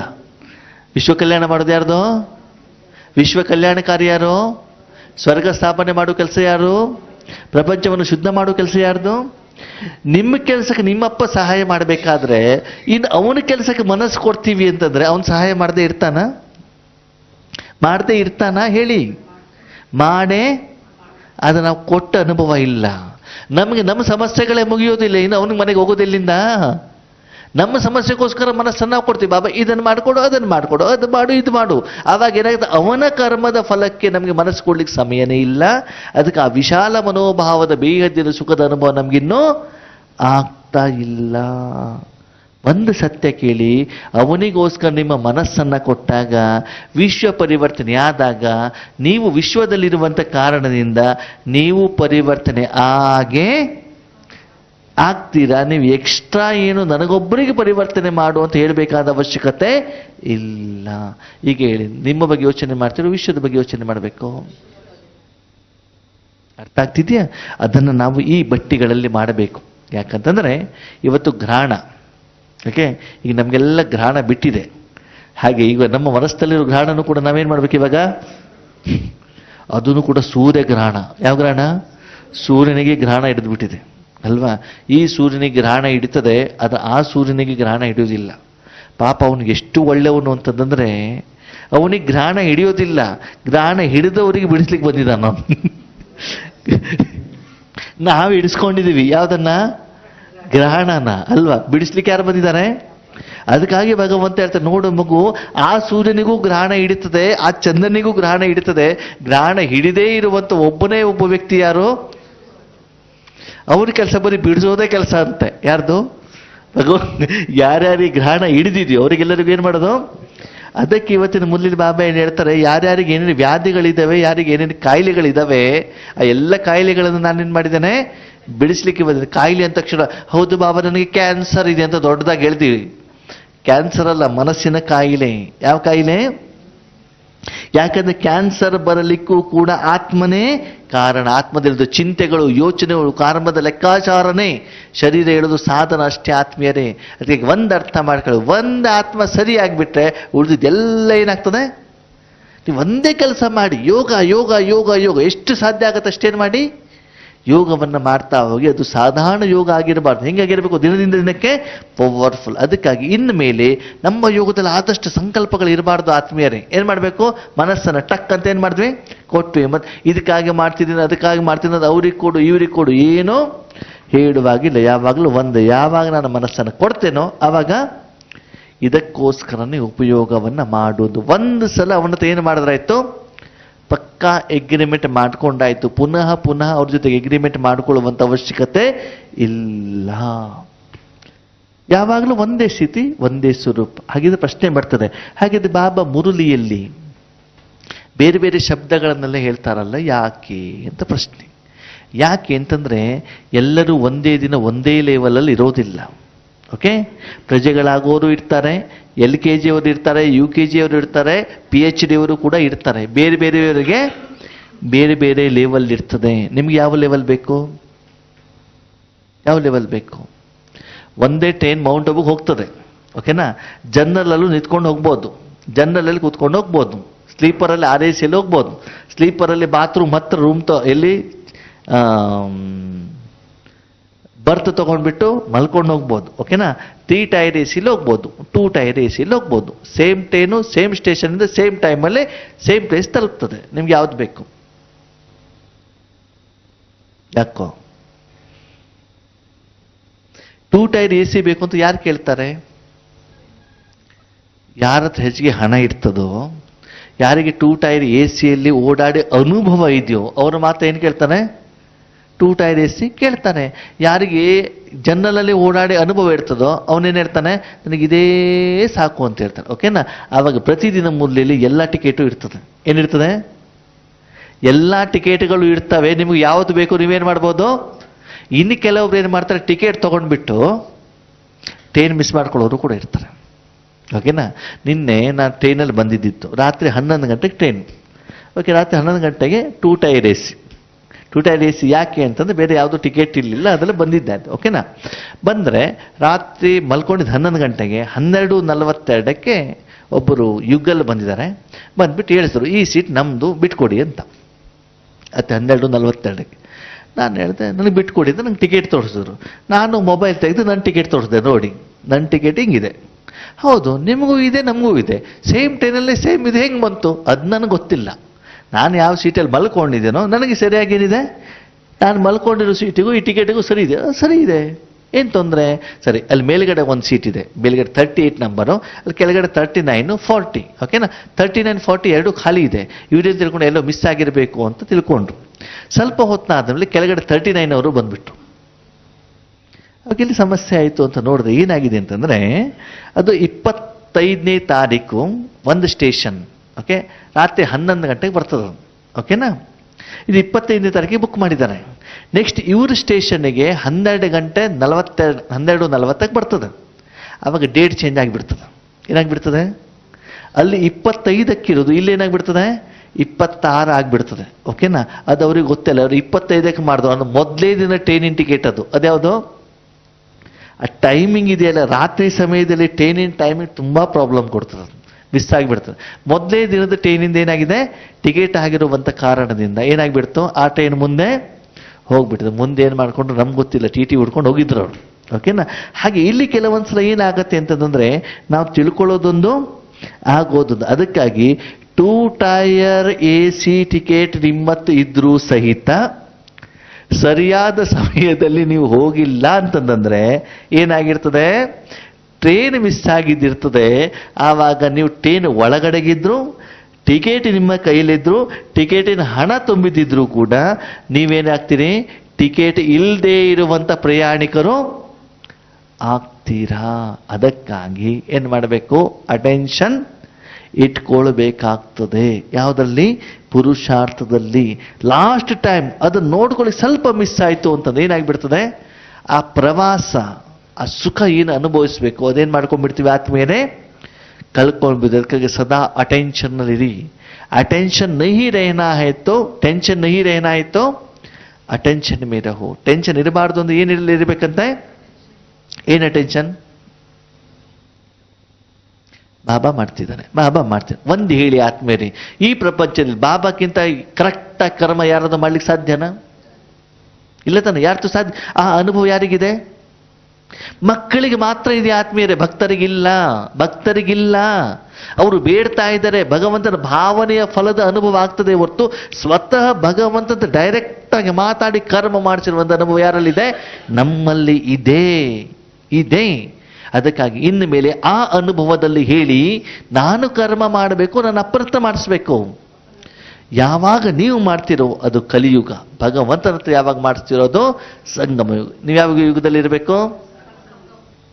ಅದಕ್ಕೆ ಸಮಯದ ಅನುಸಾರದಲ್ಲಿ ಭಗವಂತ ಗೌರವಯುತವಾಗಿ ಪಾಸ್ ಆಗುವಂತಹ, 1 ಸೆಕೆಂಡ್ನಲ್ಲಿ ಎಕ್ಸಾಮ್ ಪಾಸ್ ಮಾಡುವಂತ ಮಕ್ಕಳ ಪೋರ್ಷನ್ ಹೇಗಿರಬೇಕು, ಸ್ಥಿತಿ ಹೇಗಿರಬೇಕು, ಸ್ವರೂಪ ಹೇಗಿರಬೇಕು ಅಂತ ಆ ಮುರಳಿಯಲ್ಲಿ ಬಾಬಾ ಏನ್ ಮಾಡ್ತಾ ಹೋಗ್ತಾರೆ, ಹೇಳ್ತಾ ಹೋದಾಗ ಅದಕ್ಕೆ ತಕ್ಕಾಗಿ ನಮ್ಮ ಪುರುಷಾರ್ಥ ಇದ್ದಾಗ ಮಾತ್ರ ನಮಗೇನಾಗ್ತದೆ, ಏನಾಗ್ತದೆ, ನಾವು ಸರಿಯಾಗಿ ಹೋಗ್ತಾ ಇದ್ದೀವಿ ಅಂತ ನಮ್ಮ ಮನಸ್ಸು ಏನಾಗ್ತಾ ಹೋಗ್ತದೆ, ಧೈರ್ಯ ಖುಷಿಯಿಂದ ಇರ್ತದೆ. ಬಾಬನ್ ಪೋರ್ಷನ್ ಒಂದು, ನನ್ನ ಪುರುಷಾರ್ಥ ಇನ್ನೊಂದು ಅಂತಂದಾಗ ಏನಾಗೋದಿಲ್ಲ, ನಿರೀಕ್ಷೆ ಪ್ರಮಾಣದ ಸುಖ ಸಿಗೋದಿಲ್ಲ. ಆದ್ಮೇಲೆ ಒಂದು ಸೀಕ್ರೆಟ್ ಹೇಳ್ತಾನೆ, ನಿಮ್ಮ ಪುರುಷಾರ್ಥ ಕರೆಕ್ಟ್ ಆಗ್ತಾ ಇದ್ರೆ ಪ್ರಪಂಚ ಹೆಂಗ ಬೇಕಾದ್ರೂ ಇಲ್ಲಿ ಆಂತರಿಕವಾಗಿ ನೀವು ಖುಷಿಯಾಗಿರ್ತೀರಿ. ಹೇಗಿರ್ತೀರಿ? ಎಲ್ಲೇ ಹೋದ್ರೂ ಕೂಡ ಈಶ್ವರಿಯ ಸೇವೆ, ಆಶೀರ್ವಾದ, ಆನಂದ, ಪ್ರೀತಿ, ಅವರ ಪಾಲನೆ. ನೀವು ಎಲ್ಲಿದ್ದರೂ ಕೂಡ ನಿಮ್ಗೆ ಏನು ಅನಿಸುತ್ತೆ ಅಂತಂದ್ರೆ ನೀವು ಅಲ್ಲಿ ಮಾತ್ರ ಇದ್ದೀರಾ, ಬೇರೆ ಇದಕ್ಕೂ ನಿಮ್ಮ ಪ್ರಪಂಚಕ್ಕೆ ಏನು ಸಂಬಂಧ. ಈಶ್ವರಿ ಸೇವೆಯಲ್ಲೇ ಮುಳುಗೋಗ್ಬಿಟ್ಟು ಬ್ರಹ್ಮಬಾಬರಿಗೆ ಏನು ಇಷ್ಟ ಆಗ್ತಿತ್ತು ಅಂತಿಮದಲ್ಲಿ? ಮಕ್ಕಳ ಹತ್ರ ಮಾತಾಡೋದು ಇಷ್ಟ ಇಲ್ಲ, ಪತ್ರ ಬರೆಯೋದು ಇಷ್ಟ ಇಲ್ಲ, ಯಜ್ಞ ಸೇವೆ ಇಷ್ಟ ಇಲ್ಲ. ಏನಿಷ್ಟ? ಬಾಬಾ ನೀನು ಮಾಡು, ಬಾಬಾ ನೀನು ಮಾಡು, ಬಾಬಾ ನೀನು ಮಾಡು. ಎಲ್ಲದಲ್ಲೂ ಇದ್ರು ಅವರು, ಎಲ್ಲ ಕರ್ಮವನ್ನು ಮಾಡ್ತಾ ಇದ್ರು, ಎಕ್ಯುರೇಟ್ ಮಾಡ್ತಿದ್ರು. ಅದೇನ್ ಮಾಡಿದ್ರು ಅವರು? ಒಳಗಡೆಯಿಂದನೇ ಸ್ವಾಹ ಸ್ವಾಹ ಸ್ವಾಹ ಅಂತಂದೇನು, ಬಾಬಾ ಮಾಡ್ತಿದ್ದಾರೆ, ಬಾಬಾ ಮಾಡ್ತಿದ್ದಾರೆ, ಬಾಬಾ ಮಾಡ್ತಿದ್ದಾರೆ. ಎಲ್ಲವನ್ನು ಯಾರಿಗೆ ಅರ್ಪಣೆ ಮಾಡಿದ್ರು? ನಾವ್ಯಾರಿಗೆ ಮಾಡ್ತಿದ್ದೀವಿ? ಆಂತರಿಕವಾಗಿ ಚೆಕ್ ಮಾಡಿ, ಒಳಗಡೆಯಿಂದ ಚೆಕ್ ಮಾಡಿ ನಾವು ಮಾಡ್ತಾ ಇದ್ದೀವಾ? ಅದು ಮಾಡ್ತಾ ಇದ್ರೆ ಆಂತರಿಕ ಖುಷಿ, ಆಂತರಿಕ ಸಂಪಾದನೆ, ಈಶ್ವರಿಯ ಸೇವೆ, ಸಮಸ್ಯೆಗಳ ಪರಿಹಾರ, ಟೆನ್ಷನ್ ಫ್ರೀ ಎಲ್ಲನೂ ತನ್ನಿಂತಾನೆ ಏನಾಗ್ತಾ ಹೋಗ್ತದೆ, ಬರ್ತಾ ಹೋಗ್ತದೆ. ಅದಕ್ಕಾಗಿ ನೀವು ಒಳಗಡೆಯಿಂದ ಚೆಕ್ ಮಾಡ್ತಾ ಹೋಗಿ ಆತ್ಮೀಯರೇ. ನಿಮ್ಮ ಮನಸ್ಸನ್ನು ಚೆಕ್ ಮಾಡ್ಕೊಳ್ಳಿ, ನಿಮ್ಮ ಆಂತರಿಕ ಸ್ಥಿತಿಯನ್ನು ಚೆಕ್ ಮಾಡ್ಕೊಳ್ಳಿ. ಅದನ್ನ ನಿಮಗೆ ಮಾತ್ರ ಗೊತ್ತಾಗತ್ತೆ ಹೊರತು ಬೇರೆ ಯಾರಿಗೂ ಗೊತ್ತಾಗತ್ತೆ. ಬಾಬಾ ಹೇಳ್ತಾರೆ ಕರ್ಮಾತೀತ ಸ್ಥಿತಿ ಅಂತಂದ್ರೆ ನಮ್ಮ ಮನಸ್ಸಲ್ಲಿ ಏನಿರ್ತದೆ, ಇವಾಗ ಚಿಂತೆ ಇರ್ತದೆ. ಏನ್ ಚಿಂತೆ? ಅಣ್ಣವ್ರೆ ಒಂದು ಬಿಲ್ಡಿಂಗ್ ಕಟ್ಟಬೇಕಿತ್ತು, 1 ಎಕರೆ ಜಮೀನು ಖರೀದಿ ಮಾಡಬೇಕಿತ್ತು, ಒಂದು ಅರ್ಧ ಕೆಜಿ ನೆಕ್ಲೆಸ್ ತಗೊಳ್ಬೇಕಿತ್ತು, ವಿಶ್ವ ಪರಿವರ್ತನೆ ಮಾಡಬೇಕಿತ್ತು. ಇದ್ಯಾವುದು ಚಿಂತೆ ನಿಮಗೆ? ಕರ್ಮಸೆ ಅತೀತ. ನಿಮಗೆ ಒಂದೇ ಚಿಂತೆ ಇಲ್ಲಿ, ಏನು? ನಾನು ಎಲ್ಲಿಯವರೆಗೆ ಈ ತನುವಿನಲ್ಲಿ ಇದ್ದೇನೋ ಅಲ್ಲಿಯವರೆಗೆ ಈ ತನುವನವನವನ್ನು ನನ್ನಪ್ಪ ಉಪಯೋಗ ಮಾಡಬೇಕು. ನಿಮಗೊಂದು ಕೊನೆಯ ಒಂದು ವಿಷಯವನ್ನು ಹೇಳ್ತೇನೆ ಕೇಳಿ. ಒಂದು ಮುರಳಿಯಲ್ಲಿ ಬಾಬಾ ಏನು ಹೇಳ್ತಾರೆ ಅಂತಂದ್ರೆ, ಮಕ್ಕಳೇ ನಿಮ್ಮನ್ನು ನೀವು ಆತ್ಮ ಅಂತ ತಿಳಿದುಕೊಂಡು ಪ್ರತಿಯೊಂದು ಕರ್ಮ ಮಾಡಿ ಅಂತ ಹೇಳ್ತಾರೆ. ಹೇಳ್ತಾರೋ ಹೇಳಲ್ವೋ? ಹೇಳ್ತಾರೆ. ಅದೇ ಮುರಳಿಯಲ್ಲಿ ಬಾಬಾ ಹೇಳ್ತಾರೆ, ಮಕ್ಕಳೇ ಪ್ರತಿ ಕರ್ಮ ಮಾಡಬೇಕಾದ್ರೆ ನನ್ನ ಹತ್ರ ಅದೇ ಮುರಳಿಯಲ್ಲಿ ಬಾಬಾ ಹೇಳ್ತಾರೆ ನನ್ನ ನೆನಪು ಮಾಡಿ ಅಂತ ಹೇಳ್ತಾರೆ. ಏನ್ ಹೇಳ್ತಾರೆ? ನೆನಪು ಮಾಡಿದ್ರೆ ನೀವು ಇಲ್ಲೇ ಇದ್ದೀರಿ ಮತ್ತು ಬಾಬಾ ಪರಂಧಾಮದಲ್ಲಿದ್ದಾರೆ. ಓಕೆ, ಅದೇ ಮುರಳಿಯಲ್ಲಿ ಬಾಬಾ ಹೇಳ್ತಾರೆ, ಮಕ್ಕಳೇ ನನ್ನ ಜೊತೆಗೆ ಯೋಗ ಇಡಿ ಅಂತ ಹೇಳ್ತಾರೆ. ಏನ್ ಹೇಳ್ತಾರೆ? ಯೋಗ ಇಡಿ. ಅದೇ ಮುರಳಿಲಿ ಬಾಬಾ ಏನು ಹೇಳ್ತಾರೆ, ಮಕ್ಕಳು ಏನೇ ಕರ್ಮ ಮಾಡಬೇಕಾದ್ರೂ ನನ್ನ ಹತ್ರ ಮತ ತಗೊಳ್ಳಿ ಅಂತ ಹೇಳ್ತಾರೆ. ಏನು ಹೇಳ್ತಾರೆ? ಮತವನ್ನು ತೆಗೆದುಕೊಳ್ಳಿ. ಓಕೆ. ಅದೇ ಮುರಳಿಲಿ ಬಾಬಾ ಹೇಳ್ತಾರೆ, ಮಕ್ಕಳೇ ಕಡಿಮೆ ಅಂದರೆ ಕಡಿಮೆ 4 ಗಂಟೆ ನೆನ್ಪು ಮಾಡಿ ಅಂತ ಹೇಳ್ತಾರೆ. ಏನು ಹೇಳ್ತಾರೆ? ಹೌದಾ? ಅದೇ ಮುರಳಿಲಿ ಹೇಳ್ತಾರೆ, ನನ್ನ ಮಕ್ಕಳ ಚಾಟು 8 ಗಂಟೆ ಬರಬೇಕು ಅಂತ. ಏನು ಹೇಳ್ತಾರೆ? ಹೌದಾ? ಇವಾಗ ಯಾವುದನ್ನು ಇಟ್ಕೊಳ್ಬೇಕು ನಾವು? 8 ಗಂಟೆದು ಇಟ್ಕೊಳ್ಬೇಕಾ? ಯಾವುದು ಎಲ್ಲ ಇಟ್ಕೊಳ್ಬೇಕಾ? 8 ಗಂಟೆದು ಇಟ್ಕೊಂಡು 4 ಗಂಟೆ ನಿಮ್ಗೆ ಯಾಕೆ? 8 ಗಂಟೆ ನೀವು ಇಟ್ಕೊಂಡ ಮೇಲೆ ಮತ್ತೆ 4 ಗಂಟೆ ನಿಮ್ಗೆ ಯಾಕಲ್ಲಿ? 8 ಗಂಟೆ ಇದ್ಮೇಲೆ 4 ಗಂಟೆ ಕವರ್ ಆಗಿದೆಯಲ್ಲ. ಹಾಗೆ 4 ಗಂಟೆದು ಹೇಳಿದ್ದು ಯಾರಿಗೆ? 8 ಗಂಟೆ ಹೇಳಿದ್ದು ಯಾರಿಗೆ? ನೆನಪು ಮಾಡು ಅಂತ ಹೇಳಿದ್ದು ಯಾರಿಗೆ? ನಿಮ್ಗೆ ಯಾವ್ದು ಬೇಕು ಹೇಳಿ? 8 ಗಂಟೆದು ಬೇಕಾ? 4 ಗಂಟೆದು ಬೇಕಾ? ಶ್ರೀಮತ ಬೇಕಾ? ನೆನಪು ಮಾಡೋದು ಬೇಕಾ? ಯೋಗ ಬೇಕಾ? ಆತ್ಮ ಅಂತ ತಿಳ್ಕೊಳ್ಬೇಕು. ಯಾವ್ದು ಬೇಕು? ಆತ್ಮ ಅಂತ ತಿಳ್ಕೊಳ್ಳೋದು ಫಸ್ಟ್ ಸ್ಟೇಜು. ಅಲ್ಲಿ ಪರಮಾತ್ಮ ಬಂದೇ ಇಲ್ಲ, ಬರೀ ಆತ್ಮ ಮಾತ್ರ ಬಂತು ಅಲ್ವಾ? ಪರಮಾತ್ಮ ಬೇಕೋ ಬೇಡ? ಯಾವುದು ಬೇಕು ನಮಗೆ? ಹೌದು ತಾನೇ? ನೀವು ಅಲ್ಲಿಗೆ ರೆಡಿ ಆದ್ರಿ. ಬಾಬಾ ಫೈನಲ್ ಏನ್ ಹೇಳ್ತಾರೆ ಗೊತ್ತಾ? ನನಗೆ ಏನಿಷ್ಟ ಅಂದ್ರೆ ಸದಾ. ಏನಿಷ್ಟ? ಇನ್ನು ಸದಾ ಬಂದ್ಮೇಲೆ ಇಲ್ಲಿ 8 ಗಂಟೆಯಲ್ಲಿ ಬರ್ತದೆ. ಇದನ್ನು ಮೊದಲು ಹೇಳ್ತಾರೆ ಇಲ್ವೋ? ಹಾಗಿದ್ರೆ ಪ್ರಶ್ನೆ, ಎಲ್ಲಾನು ಒಂದೇನಾ? ಎಲ್ಲಾನು ಒಂದೇನಾ? ಬೇರೆ ಬೇರೆ ತಾನೇ? ಅಂದಮೇಲೆ ನಂಬರ್ 1 ಪುರುಷಾರ್ಥ ಅನುಸಾರ ಎಲ್ಲ ವಿಷಯನೂ ಕೂಡ ಎಲ್ಲ ಮಕ್ಕಳಿಗೂ ಅಪ್ಲೈ. ಅದಕ್ಕಾಗಿ ಬಾಬಾ ಮುರಳಿಯಲ್ಲಿ ಬೇರೆ ಬೇರೆ ಮಕ್ಕಳಿಗೆ ಬೇರೆ ಬೇರೆ ರೀತಿಯಲ್ಲಿ ಹೇಳ್ತಾ ಹೋಗ್ತಾರೆ. ನಿಮಗೆ ನೀವು ಚೆಕ್ ಮಾಡ್ಕೊಳ್ಬೇಕು, ನನಗೆ ಯಾವುದು ಬೇಕು, ನಾನು ಎಲ್ಲಿದ್ದೇನೆ. ಇರೋದ್ರ ಜೊತೆಗೆ ಪ್ರತಿ ಸಮಯದಲ್ಲೂ ಕೂಡ ನಾನೇನು ಮಾಡ್ತಾ ಇರಬೇಕು ಅಲ್ವಾ? ಈ ಅಕ್ಕೋರು 3 ವರ್ಷದ ಹಿಂದೆ 2,500 ರೂಪಾಯಿ ಮೊಬೈಲ್ ತಗೊಂಡ್ರು. ಎಷ್ಟು ಸಾವಿರ ರೂಪಾಯಿದು? ಅದ್ರಲ್ಲಿ ಏನು ಮಾಡ್ಬೋದು? ಫೋನ್ ಮಾಡ್ಬೋದು, ಫೋನ್ ಕೇಳ್ಬೋದು ಅಷ್ಟೇ. ಓಕೆನಾ? ಸರಿ. 3 ವರ್ಷ ಆಯ್ತು, ಹಳೇದಾಯ್ತು, ಅದು ರಿಪೇರಿ ಬರ್ತಾ ಇದೆ. ಇವಾಗ ಅದನ್ನು ಬಿಸಾಕ್ಬೇಕು, ಹೊಸ ಅದನ್ನು ತಗೊಳ್ಬೇಕು. ಎಷ್ಟು ಸಾವಿರ ರೂಪಾಯಿ ತಗೊಳ್ತೀರಿ? ಅದ್ಯಾಕೋ 8,000 ರೂಪಾಯಿ ಯಾಕೆ ಬೇಕು? ಅಣ್ಣವ್ರಿ ಬಾಬಾರ್ ಹಾಡಬೇಕು, ಶಿವಾನಿ ಬೇನವ್ರ ಕ್ಲಾಸ್ ಬೇಕು, ಮುರಳಿ ಬೇಕು, ವಾಟ್ಸಪ್ ಬೇಕು, ಯೂಟ್ಯೂಬ್ ಬೇಕು. ಎಷ್ಟಕ್ಕೆ ಬಂದ್ರಿ? 6,000. ಹಂಗಂತ 2,500 ರೂಪಾಯಿ ಮೊಬೈಲ್ ಇನ್ನೂ ಇದೆಯಲ್ಲ. ಜನ ತಗೊಳ್ಳೋರು ಇದ್ದಾರಲ್ಲ, ಇದಾರೆ ಇಲ್ವೋ? ಅದಕ್ಕೆ ಜನರು ಇದ್ದಾರೆ, ಅದನ್ನು ಯೂಸ್ ಮಾಡೋರು ಇದ್ದಾರೆ. 6,000 ರೂಪಾಯಿದವರು ಇದ್ದಾರೆ. ನೀವೆಲ್ಲಿಗೆ ಹೋದ್ರೆ ಅದು 2 ಒಂದೇ ಅಂಗಡಿಯಲ್ಲಿ ಸಿಗ್ತದೆ. 25,000 ರೂಪಾಯಿ ಮೊಬೈಲ್ನವರು ಕೂಡ ಇದ್ದಾರೆ. ಇದ್ದಾರೋ ಇಲ್ವೋ? ಆ ಅಂಗಡಿಯವನು 25,000 ರೂಪಾಯಿ ಮಾತ್ರ ಯಾಕೆ ಇಡೋದಿಲ್ಲ? ಅವನು ಏನಾದ್ರು ತಗೊಂಡೋಗಿ. ಹಾಗೆ ಭಗವಂತನ ಮುರಳಿಯಲ್ಲಿ ಎಲ್ಲ ಮಕ್ಕಳಿಗೂ ಬೇಕಾಗಿರುವಂತಹ ಸ್ಥಿತಿ ವಿಧಿ ವಿಧಾನ ಇದೆ ಮಕ್ಕಳೇ. ನಿಮಗೆ ಯಾವುದು ಬೇಕು, ನೀವೆಲ್ಲಿದ್ದೀರಿ, ನೀವು ಇಂಪ್ರೂವ್ಮೆಂಟ್ಸ್ ಅಲ್ಲಿ ಇದ್ದೀರೋ ಕೆಳಗಡೆಗಿದ್ದೀರೋ ಅಂತ ಏನು ಮಾಡ್ಕೊಳ್ಳಿ. ಸರಿ. ಪ್ರಶ್ನೆ, ಈ ಸಲ 6,000 ರೂಪಾಯಿ ತಗೊಳ್ತಾರೆ. ಯಾರು? ನಿಮ್ಮ ಹೆಸರೇನು? ಶೋಭಕ್ಕ. ಮುಂದಿನ ಸಲ 3,000 ರೂಪಾಯಿದೇ ತಗೊಳ್ತಾರೆ. ಯಾಕೆ ಹೇಳಿ? ದುಡ್ಡಿಲ್ಲ, ಏನಿಲ್ಲ. ಅದೇ ಹಣ ಹೆಚ್ಚಿಗೆ ಇದ್ರೆ, ಅಣ್ಣರೇ ಮನ್ಸೇನೋ ಇದೆ, 15,000-16,000 ರೂಪಾಯಿ ತಗೊಳ್ಳೋದು ಮನಸ್ಸಿದೆ, ಅದಿಲ್ಲಿ ಹಾಗೆ ಮನಸ್ಸಿದೆ, ಸಮಸ್ಯೆ ಪರಿಹಾರ ಮಾಡಬೇಕು ಅಂತ. ಯೋಗ ಇಲ್ಲ, ತಪಸ್ಸಿಲ್ಲ, ಶಕ್ತಿ ಇಲ್ಲ, ಮನಸ್ಸು ಮಾತ್ರ ಇದ್ಬಿಟ್ಟು ಪುರುಷಾರ್ಥ ಇಲ್ಲ, ಕರ್ಮ ಇಲ್ಲ ಅಂತಂದ್ರೆ ಏನು ಫಲನೂ ಯಾರು ಫ್ರೀಯಾಗಿ ಕೊಡೋದಿಲ್ಲ. ನೀವು ಸಂಪಾದನೆ ಮಾಡಬೇಕು, ಪಡ್ಕೊಳ್ಬೇಕಾದ್ರೆ ತಪಸ್ಸು, ಕರ್ಮ, ಯೋಗ ನೀವೇ ಮಾಡಬೇಕು. ಯಾರು ಯಾರಿಗೂ ದಾನ ಕೊಡ್ಲಿಕ್ಕೆ ಸಾಧ್ಯವಿಲ್ಲ. ಅರ್ಥ ಆಗ್ತಿದೆಯಾ? ಎಷ್ಟು ಸಂಪಾದನೆ ಮಾಡ್ತಾ ಹೋಗ್ತಿರೋ ಅಷ್ಟು ಸಾಧನಗಳು ಒಳ್ಳೊಳ್ಳೆದು ನೀವು ಆಯ್ಕೆ ಮಾಡ್ತಿರೋ ಹಾಗೆ ನೀವು ಯೋಗದಲ್ಲಿ ಪುರುಷಾರ್ಥದಲ್ಲಿ ಎಷ್ಟು ಪರಿಪಕ್ವವಾಗ್ತಾ ಹೋಗ್ತಿರೋ ಇದರಲ್ಲಿರುವಂಥ ಒಳ್ಳೊಳ್ಳೆ ಪಾಯಿಂಟ್ಸ್ಗಳೇ, ಹೈಯರ್ ಲೆವೆಲ್ ಪಾಯಿಂಟ್ಸ್ಗಳೇ ನಿಮ್ಗೇನಾಗ್ತವೆ? ಇಷ್ಟವಾಗ್ತದೆ ಅಲ್ವಾ ಅಕ್ಕವರೇ? 10,000 ರೂಪಾಯಿ ತಗೊಂಡು ಹೋದಾಗ 2,500 ರೂಪಾಯಿ ಮೊಬೈಲ್ ಕಡೆ ಕಣ್ಣಲ್ಲಿ ಕಣ್ಣಿಟ್ಟು ನೋಡೋದೇ ಇಲ್ಲ ನಾವು. ನೋಡ್ತೀವ? ಯಾಕೆ? ಮೊದಲು ಉಪಯೋಗ ಮಾಡಿದ್ದದೇನೆ. ಇವತ್ತು ಚಿಕ್ಕವರಿದ್ದಾಗ ಅದೇ ಗೋಣಿ ಚೀಲ ಹಾಸ್ಕೊಂಡು ಅದೇ ಗೋಣಿ ಚೀಲ ಹೊತ್ಕೊಂಡು ಮಲ್ಕೊಂಡವ್ರು. ಹೌದಾ? ಹೌದಕ್ಕವ್ರೆ. ಇವತ್ತು ಗೋಣಿ ಚೀಲ, ಅಯ್ಯೋ ಗೋಣಿ ಚೀಲ ಅಂದ್ರೆ ಎತ್ತ ಪಕ್ಕದಲ್ಲಿ ಇರ್ತೀವಿ, ಕಾಲು ಒರ್ಸ್ಲಿಕ್ಕೆ ಇಟ್ಕೊಳ್ತೀವಿ ಅದನ್ನ, ಅದೇ ಗೋಣಿ ಚೀಲನ. ಇವತ್ತೇನು ಬೇಕು ಅಕ್ಕೋರೆ? ಮೌಂಟ್ ಅಬೂನಲ್ಲಿ ನಮ್ಗೆ ಬೆಡ್ ಸಿಗಲೇ ಇಲ್ಲ, ಕೂರ್ಲಾನ್ ಬೆಡ್ಡೇ ಬೇಕು, ಫ್ಯಾನ್ ಬೇಕು, ನಿದ್ದೆನೇ ಬರೋದಿಲ್ಲ ಆತ್ಮೀಯರು. ಅರ್ಥ ಆಗ್ತಿದೆ? ಅದಕ್ಕಾಗಿ ಏನ್ ಮಾಡ್ಬೇಕು ಇವಾಗ? ಏನ್ ಮಾಡ್ಬೇಕು? ಭಗವಂತನ ಜ್ಞಾನದ ಶ್ರೇಷ್ಠ ಸ್ಥಿತಿಯನ್ನು ನಾವು ಪಡ್ಕೊಳ್ತಾ ಹೋದಾಗ ಮಾತ್ರ ಶ್ರೀಮಂತಿಕೆಯ ಶ್ರೇಷ್ಠ ಜೀವನದ ಉನ್ನತ ಜೀವನದ ಅನುಭವ ನಮಗೆ ನಿರಂತರವಾಗಿ ಆಗ್ತದೆ. ಸ್ಥೂಲವಾಗಿ ಮಾತ್ರ ನಾವು ಶ್ರೀಮಂತಿಕೆ ಕಡೆ ಹೋಗ್ತಾ ಇದ್ದೀವಿ ಹೊರತು ಸೂಕ್ಷ್ಮ ಶ್ರೀಮಂತಿಕೆ ಕಡೆಗೆ ನಾವು ಹೋಗ್ತಾ ಇಲ್ಲ. ಸೂಕ್ಷ್ಮ ಶ್ರೀಮಂತಿಕೆಯ ಆಧಾರದಲ್ಲಿ ಸ್ಥೂಲ ಇದೆ ಆತ್ಮೀಯರೇ. ಇವತ್ತು ಸಂಗಮ ಯುಗದಲ್ಲಿ ಆಂತರಿಕವಾಗಿ ಎಷ್ಟು ಪವರ್ಫುಲ್ ಆಗ್ತಿರೋ, ಆತ್ಮಿಕ ಸಂಪಾದನೆ ಎಷ್ಟು ಮಾಡ್ತಾ ಹೋಗ್ತಿರೋ ಅಷ್ಟೇನಾಗ್ತಾ ಹೋಗ್ತದೆ, 5,000 ವರ್ಷದ ಸಂಪಾದನೆ. ಓಕೆ, ಇವಾಗ ಜಾನಕಿ ದಾದಿಯವರು ಲೌಕಿಕದಲ್ಲಿ ಈ ಜನ್ಮದಲ್ಲಿ ಎಷ್ಟು ಸಂಪಾದನೆ ಮಾಡಿದ್ರು? ಲೌಕಿಕದಲ್ಲಿ ಒಂದೇ ₹1 ಸಂಪಾದನೆ ಮಾಡಿಲ್ಲ.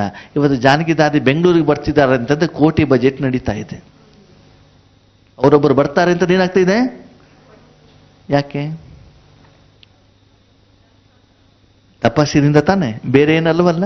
ಎದುರಲ್ಲಿ ಬೇಕಾದಷ್ಟು ಜನ ಇದ್ದಾರಲ್ಲ, ಫ್ಲೈಟಲ್ಲಿ ಕರ್ಕೊಂಡು ಬರಬೇಕು, ಹೆಲಿಕಾಪ್ಟರ್ ಕರ್ಕೊಂಡು ಬರಬೇಕು, ಅವರಿಗೆ ಸನ್ಮಾನ ಮಾಡಬೇಕು, ಸಾಧು ಸಂತ ಎಷ್ಟೆಲ್ಲ ಯೋಚನೆಗಳು, ಇನ್ವಿಟೇಷನ್ ಎಷ್ಟು ನಡೀತಾ ಇದೆ. ಕಾರಣ ಏನು? ಒಂದೇ ತಪಸ್ಸಿನ ಬಲ. ಹಾಗಂತ ಅವ್ರ ಕೈಲಿ 50,000 ಮೊಬೈಲ್ ಇದೆಯಾ? ಅಥವಾ ಅವ್ರ ಹೆಸರಿನಲ್ಲಿ ಬ್ಯಾಂಕ್ ಬ್ಯಾಲೆನ್ಸ್ ಇದೆಯಾ? ಅವ್ರು ಓಡಾಡೋದು 4 ಕೋಟಿ ರೂಪಾಯಿ ಕಾರ್ನಲ್ಲಿ. ಆಗ ಅದು ಯಾವುದರ ಆಸಕ್ತಿ ಅವರಿಗಿಲ್ಲ. ಅವ್ರಿಗೆ ಯಾವ್ದು ಆಸಕ್ತಿ? ಈಶ್ವರ ಸೇವೆ ಮಾಡ್ಬೇಕು ಹೇಳೋದೊಂದೇ ಆಸಕ್ತಿ. ಅವ್ರಿಗೆ ಹೇಳಿ, ಸ್ಥೂಲ ಸಾಧನದ ಕಡೆಗೆ ಅವ್ರಿಗೆ ಆಸಕ್ತಿ ಇದೆಯೋ, ಸೂಕ್ಷ್ಮ ಸ್ಥಿತಿಯ ಕಡೆಗೆ ಆಸಕ್ತಿ ಇದೆಯೋ? ಸ್ಥಿತಿ ಕಡೆಗೆ ಯಾವಾಗ ಆಸಕ್ತಿ ಇದೆ, ಸಾಧನಗಳು ತನ್ನಿಂತಾನೆ ಅವ್ರ ಕಾಲ ಹತ್ರ ಏನಾಗ್ತಿದೆ, ಬಂದ್ಬಿಟ್ಟು ಬೀಳ್ತ. ನಾವೆಲ್ಲಿ ಹೋಗ್ತಿದ್ದೀವಿ? ಸರಿ ಮಾಡ್ತಿದ್ದೀವೋ ತಪ್ಪು ಮಾಡ್ತಿದ್ದೀವೋ? ಈಗ ಹೇಳಿ, ನಾವು ಸೂಕ್ಷ್ಮದ ಕಡೆ ಹೋಗ್ಬೇಕು, ಸ್ಥೂಲದ ಕಡೆ ಹೋಗ್ಬೇಕು? ಆಂತರಿಕ ಹೋಗ್ಬೇಕು, ಬಾಹ್ಯಮುಖತೆಯಲ್ಲಿ ಹೋಗ್ಬೇಕು? ಆಂತರಿಕ ಸತ್ಯ, ಬಾಹ್ಯಮುಖತೆ ಸುಳ್ಳು. ಸತ್ಯ ಆತ್ಮ ಸತ್ಯ, ಶರೀರ ಸುಳ್ಳು. ಅವಾಗ ಹೆಚ್ಚಿನ ಸಮಯ ನಾವು ಯಾವ್ದು ಕಡೆ ಹೋಗ್ಬೇಕು? ಯಾವಾಗ ಆತ್ಮ ಸರಿ ಮಾಡ್ತಾ ಹೋದಾಗ ನೋಡಿ ಆತ್ಮೀಯರೇ, ಎಲ್ಲ ಜನ ಅಂತೆ, ತನು ಅಂತೆ, ಧನ ಅಂತೆ, ವ್ಯಕ್ತಿ ಅಂತೆ, ಸಮಸ್ಯೆಗಳ ಪ್ರತಿಯೊಂದು ಏನಾಗ್ತದೆ, ಸರಿ ದಾರಿಯಲ್ಲಿ ಬರ್ತದೆ. ಎಂಥ ಉತ್ತಮ ಔಷಧಿ, ಉತ್ತಮ ವ್ಯಕ್ತಿ, ಉತ್ತಮ ಶಕ್ತಿ ನಿಮಗೆ ಸಿಕ್ಕಿದ್ದಾನೆ. ಏನೇ ಇದ್ದರೂ ಕೂಡ ಹೆಚ್ಚಿನ ಸಮಯ ನಾವು ಯಾರು ತಗೊಳ್ಬೇಕು? ಬೇರೆ ಯೋಚನೆನೇ ಬೇಡ ಮಕ್ಕಳೇ, ನಿಮ್ಗೆ ಬೇರೆ ಏನು ಚಿಂತೆನೇ ಬೇಡ. ಏನೋ ಸಮಯ ಸಿಕ್ತಾ ಏನು ಮಾಡೋದು? ಮೊಬೈಲ್ ಆನ್ ಮಾಡೋದು, ವಾಟ್ಸಪ್, ಯೂಟ್ಯೂಬ್ ನೋಡೋದು. ಏನು ಮಾಡಬೇಕು ಶಬರಿ ಅಣ್ಣ? ಬಾಬಾ ಏನಿದ್ರು ಕೂಡ ಏನು? ಬಾಬಾ ಸುಂದರವಾಗಿ ಹೇಳ್ತಾರೆ, ಈಶ್ವರ ಕಾರ್ಯದಲ್ಲಿ ಸ್ವಯಂ ಆಫರ್ ಮಾಡಿಬಿಟ್ಟು ಸೇವೆ ಮಾಡಿದ್ದೆ ಆದ್ರೆ ನಿನ್ನ ವೈಯಕ್ತಿಕ ಜವಾಬ್ದಾರಿ ಟೆನ್ಷನ್ ಅನ್ನ ಸರಿ ನಾನು ಮಾಡಲೇ ಬೇಕಾಗ್ತದೆ, ಮಾಡೇ ಮಾಡ್ತೇನೆ. ನೀನು ಇದನ್ನು ಸರಿ ಮಾಡಿಕೊಡು ಅಂತ ನನಗೆ ಅಪ್ಲಿಕೇಶನ್ ಕೊಡೋ ಅವಶ್ಯಕತೆನೇ. ಅರ್ಥ ಆಗ್ತಿದೆ? ಈಗ ಅದಕ್ಕಾಗಿ ಆದಷ್ಟು ವೈಯಕ್ತಿಕ ಸಮಸ್ಯೆಗಳ ಬಗ್ಗೆ ಹೆಚ್ಚಿನ ಗಮನ ಕೊಡೋದಕ್ಕಿಂತ ಈಶ್ವರಿ ಸೇವೆ ಕಡೆ ಗಮನ ಕೊಡ್ತಾ ಹೋಗಿ, ಅವಾಗ ವೈಯಕ್ತಿಕ ಸಮಸ್ಯೆಗಳು ತನ್ನಿಂತಾನೆ. ಫಾರ್ ಎಕ್ಸಾಂಪಲ್, ಇವತ್ತು ಜಾನಕಿ ದಾದಿಯವರಿಗೆ ಆರೋಗ್ಯ ಸರಿ ಇಲ್ಲ ಅಂತಂದ್ರೆ ಎಷ್ಟು ಬೇಗ ಜನ ಅವರನ್ನ ಹಾಸ್ಪಿಟ್ಲ್, ದೊಡ್ಡ ದೊಡ್ಡ ಹಾಸ್ಪಿಟ್ಲಿಗೆ ಕರ್ಕೊಂಡು ಹೋಗ್ತಾರೋ ಹೋಗಲ್ವೋ? ಹೋಗ್ತಾರೆ ತಾನೆ. ಅದು ನಮಗೆ ನಿಮ್ಗೆ ಆರಾಮಿಲ್ಲ ಅಂತಂದ್ರೆ ಮಾತಾಡ್ಸೋರು ಗತಿ ಇಲ್ಲ, ಹಾಗಲ್ವಾ? ನಾವು ಹೇಳ್ತೀವಿ, ಅಣ್ಣವ್ರೆ ನಮ್ಮೂರಲ್ಲಿ 3 ಎಕರೆ ಜಮೀನು ಇದೆ, ಬೆಂಗಳೂರಿನಲ್ಲಿ ಇಷ್ಟು, ಅಲ್ಲಿ ಬ್ಯಾಂಕಲ್ಲಿ ಇಷ್ಟು ಬ್ಯಾಲೆನ್ಸ್ ಇದೆ, ಎಷ್ಟು ಬ್ಯಾಲೆನ್ಸ್ ಇತ್ತು? ಯಾರೂ ಇಲ್ಲ. ಯಾಕೆ ಹೇಳಿ? ನಾನು ನನ್ನದು ಅಂತಿದೆ. ಅರ್ಥ ಆಗ್ತಿದೆ? ಅದಕ್ಕಾಗಿ ಅದನ್ನು ಅರ್ಥ ಮಾಡ್ಕೊಳ್ಳಿ. ಸತ್ಯ ಹೇಳುವುದು ಒಳಗಡೆಗಿದೆ. ಆ ಸಂಪಾದನೆ ಕಡೆಗೆ ಏನು ಮಾಡ್ತಾ ಹೋಗಿ ಗಮನ ಕೊಡಿ. ಅದಕ್ಕೆ ಜ್ಞಾನ ಅಂತ ಹೇಳ್ತಾರೆ. ನನಗೆ ಕೆಲವೊಂದ್ಸಲ ದುಃಖ ಆಗ್ತದೆ. ಏನು ಅಂತಂದ್ರೆ, ನಾವು ಬಾಯಲ್ಲಿ ಜ್ಞಾನಿಗಳಂತ ಹೇಳ್ಬಿಟ್ಟು ಜೀವನದಲ್ಲಿ ಅಜ್ಞಾನಿಗಳಾಗಿದ್ದೀವಿ. ಏನಾಗಿದ್ದೀವಿ? ಬಾಯಲ್ಲಿ ಜ್ಞಾನವನ್ನು ಕೊಡ್ತಾ ಇದ್ದೀವಿ ಎಲ್ಲರಿಗೂ, ಜೀವನದಲ್ಲಿ ಅಷ್ಟು ಟೆನ್ಷನ್ನು, ಅಷ್ಟು ಸಮಸ್ಯೆಗಳು, ಅಷ್ಟು ವಿಘ್ನಗಳು, ಅಷ್ಟು ತೊಂದರೆಗಳು, ಆಂತರಿಕವಾಗಿ ನೆಮ್ಮದಿ ಇಲ್ಲವೇ ಇಲ್ಲ, ಸಂತೋಷ ಇಲ್ಲವೇ ಇಲ್ಲ. ಯಾಕಂದ್ರೆ ಸೂಕ್ಷ್ಮವಾಗಿ ಅದನ್ನೇನು ಮಾಡಬೇಕಾಗತ್ತೆ ಆತ್ಮೀಯರೇ? ಧಾರಣೆ ಮಾಡಬೇಕಾಗ್ತದೆ. ಕೇವಲ ಜ್ಞಾನ ಹೇಳೋದ್ರಿಂದ ಕೇಳೋದ್ರಿಂದ ಧಾರಣೆ. ನೀವೆಷ್ಟು ಸಂತೋಷವಾಗಿದ್ದೀರಿ ಅಂತ ಮೈಕ್ ಇಟ್ಕೊಂಡು ಯಾರಿಗೂ ಹೇಳೋದು ಬೇಡ. ನಿಮ್ಗೆ ಆಂತರಿಕವಾಗಿ ನೀವು ಖುಷಿಯಾಗಿದ್ದರೆ ಸಾಕು. ನಿಮ್ಗೇನು ಚಿಂತೆ ಇರಬಾರ್ದು, ಏನು ಸಮಸ್ಯೆ ಇರೋದು, ಆರಾಮಾಗಿರ್ಬೋದು. ದಿನದಿಂದ ದಿನಕ್ಕೆ ಹೇಗಿರಬೇಕು? ಮಸ್ತ್ ಫಕೀರ್ ಅಂತ ಹೇಳ್ತಾರೆ. ಯಾರು ಮಸ್ತಾಗಿರ್ತಾರೆ? ಯಾರು ಮಸ್ತಾಗಿರ್ತಾರೆ ಅನ್ನೋರೆ? ಫಕೀರ ಅಂದ್ರೆ ಯಾರು? ಏನು ಇಲ್ಲ, ಏನು ಇಲ್ಲದೆ ಇದ್ದವರು ಆರಾಮಾಗಿರ್ತಾನೆ. ಎಲ್ಲ ಇದೆ ಅಂತಂದವನಿಗೆ ಏನಾಗ್ತದೆ? ಓ ಯಮ್ಮನೇ ನಂದು ನೋಡ್ಕೊಳ್ಬೇಕಲ್ಲ, ಮಕ್ಕಳು ನನ್ನ ನೋಡ್ಕೊಳ್ಬೇಕಲ್ಲ, ಅಮ್ಮ ನನ್ನ ನೋಡ್ಕೊಳ್ಬೇಕಲ್ಲ, ಏನು ಇಲ್ಲ ಅಂತ ನಾನು ಮಸ್ತಾಗ. ಅದಕ್ಕೆ ಎಲ್ಲ ಇರಬೇಕು, ಏನು ಇರಬಾರ್ದು. ಏಕ್ ಬಾಪ್, ಒಬ್ಬ ತಂದೆ ಬಿಟ್ಟರೆ ನನಗೆ ಬೇರೆ ಯಾರೂ ಇಲ್ಲ. ಅಚ್ಚಾ ಓಂ ಶಾಂತಿ.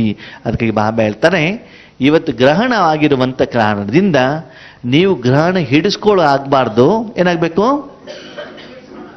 ವಿಶ್ವದಲ್ಲಿರುವಂಥ ಬೇರೆಯವರ ಗ್ರಹಣವನ್ನ, ಯಾಕಂದ್ರೆ ನೀವು ಬ್ರಾಹ್ಮಣರು. ಬ್ರಾಹ್ಮಣ ಕೆಲಸ ಏನು? ಇವತ್ತು ವಾಟ್ಸಪ್ಪಲ್ಲಿ ಒಂದು ಇದು ಬಂದಿತ್ತು, ಏನೋ ಒಂದು ಮ್ಯಾಟರ್, ಗ್ರಹಣಕ್ಕೆ ಏನೇನು ಮಾಡಬೇಕು ಅಂತ. ಅದರಲ್ಲಿ ಒಬ್ಬರು ಅರ್ಚಕರು ಬಿಡ್ತಾರೆ, ಎಲ್ಲ ಫೈನಲ್ ಬರೆದ್ಬಿಟ್ಟು ಈ ಗ್ರಹಣದ ದೋಷದಿಂದ ನೀವು ಮುಕ್ತರಾಗಬೇಕು ಅಂತಂದ್ರೆ ಇಷ್ಟು ಬ್ರಾಹ್ಮಣರಿಗೆ ದಾನ ಮಾಡಬೇಕಾಗ್ತದೆ. ದಾನ ಮಾಡಿಬಿಟ್ಟು ಗ್ರಹಣ ಏನಾಗ್ಬಿಡ್ತದೆ ಅಂದ್ರೆ ಅವ್ರದ್ದೇ ಸ್ವಾರ್ಥನೇ. ಅವರಲ್ಲಿ ಏನಿದೆ ಹೇಳಿ? ಅವರಿಗೆ ಸಂಪಾದನೆ ಬೇಕು, ಸ್ವಾರ್ಥ ಇದೆ. ಅದಕ್ಕಾಗಿ ಎಲ್ಲರೂ ಅವ್ರವ್ರ ಸ್ವಾರ್ಥಕ್ಕಿದ್ದಾರೆ ಬಿಟ್ಟು ಬೇರೆಯವ್ರ ಉದ್ಧಾರಕ್ಕೆ ಯಾರು ಇಲ್ಲ ಆತ್ಮೀಯರೇ. ಅದಕ್ಕಾಗಿ ಗ್ರಹಣ ಹಿಡಿಸ್ಕೊಳ್ಳೋರಾಗ್ತಿರೋ, ನಿಮ್ಮ ಸಹಿತ ಬೇರೆಯವರ ಗ್ರಹಣವನ್ನ ಬಿಡಿಸೋರಾಗ್ತಿರೋ, ನಿಮ್ಮನ್ನು ನೀವೇನು ಮಾಡ್ಕೊಳ್ಳಿ, ಚೆಕ್ ಮಾಡ್ಕೊಳ್ಳಿ. ಓಕೆನಾ? ಗ್ರಹಣ ಹಿಡಿಸ್ಕೊಂಡ್ರೆ ಹಿಡಿತದೆ. ಅದ ಕಡೆ ಗಮನ ಕೊಟ್ಟಿಲ್ಲ ಅಂತಂದ್ರೆ ಅದೇನಾಗೋದಿಲ್ಲ. ಹಿಡಿಸ್ಕೊಂಡ್ರೆ ತಾನೇ ಅದು ಬಿಡಿಸ್ಬೇಕು. ನಾವು ಹಿಡಿಸ್ಕೊಂಡಿಲ್ಲ ಅಂತಂದ್ರೆ ಬಿಡಿಸ್ಕೊಳ್ಳೋದು ಪ್ರಯತ್ನ ಮಾಡಬೇಕಾದ ಅವಶ್ಯಕತೆ ಇಲ್ಲ. ಸರಿನಾ?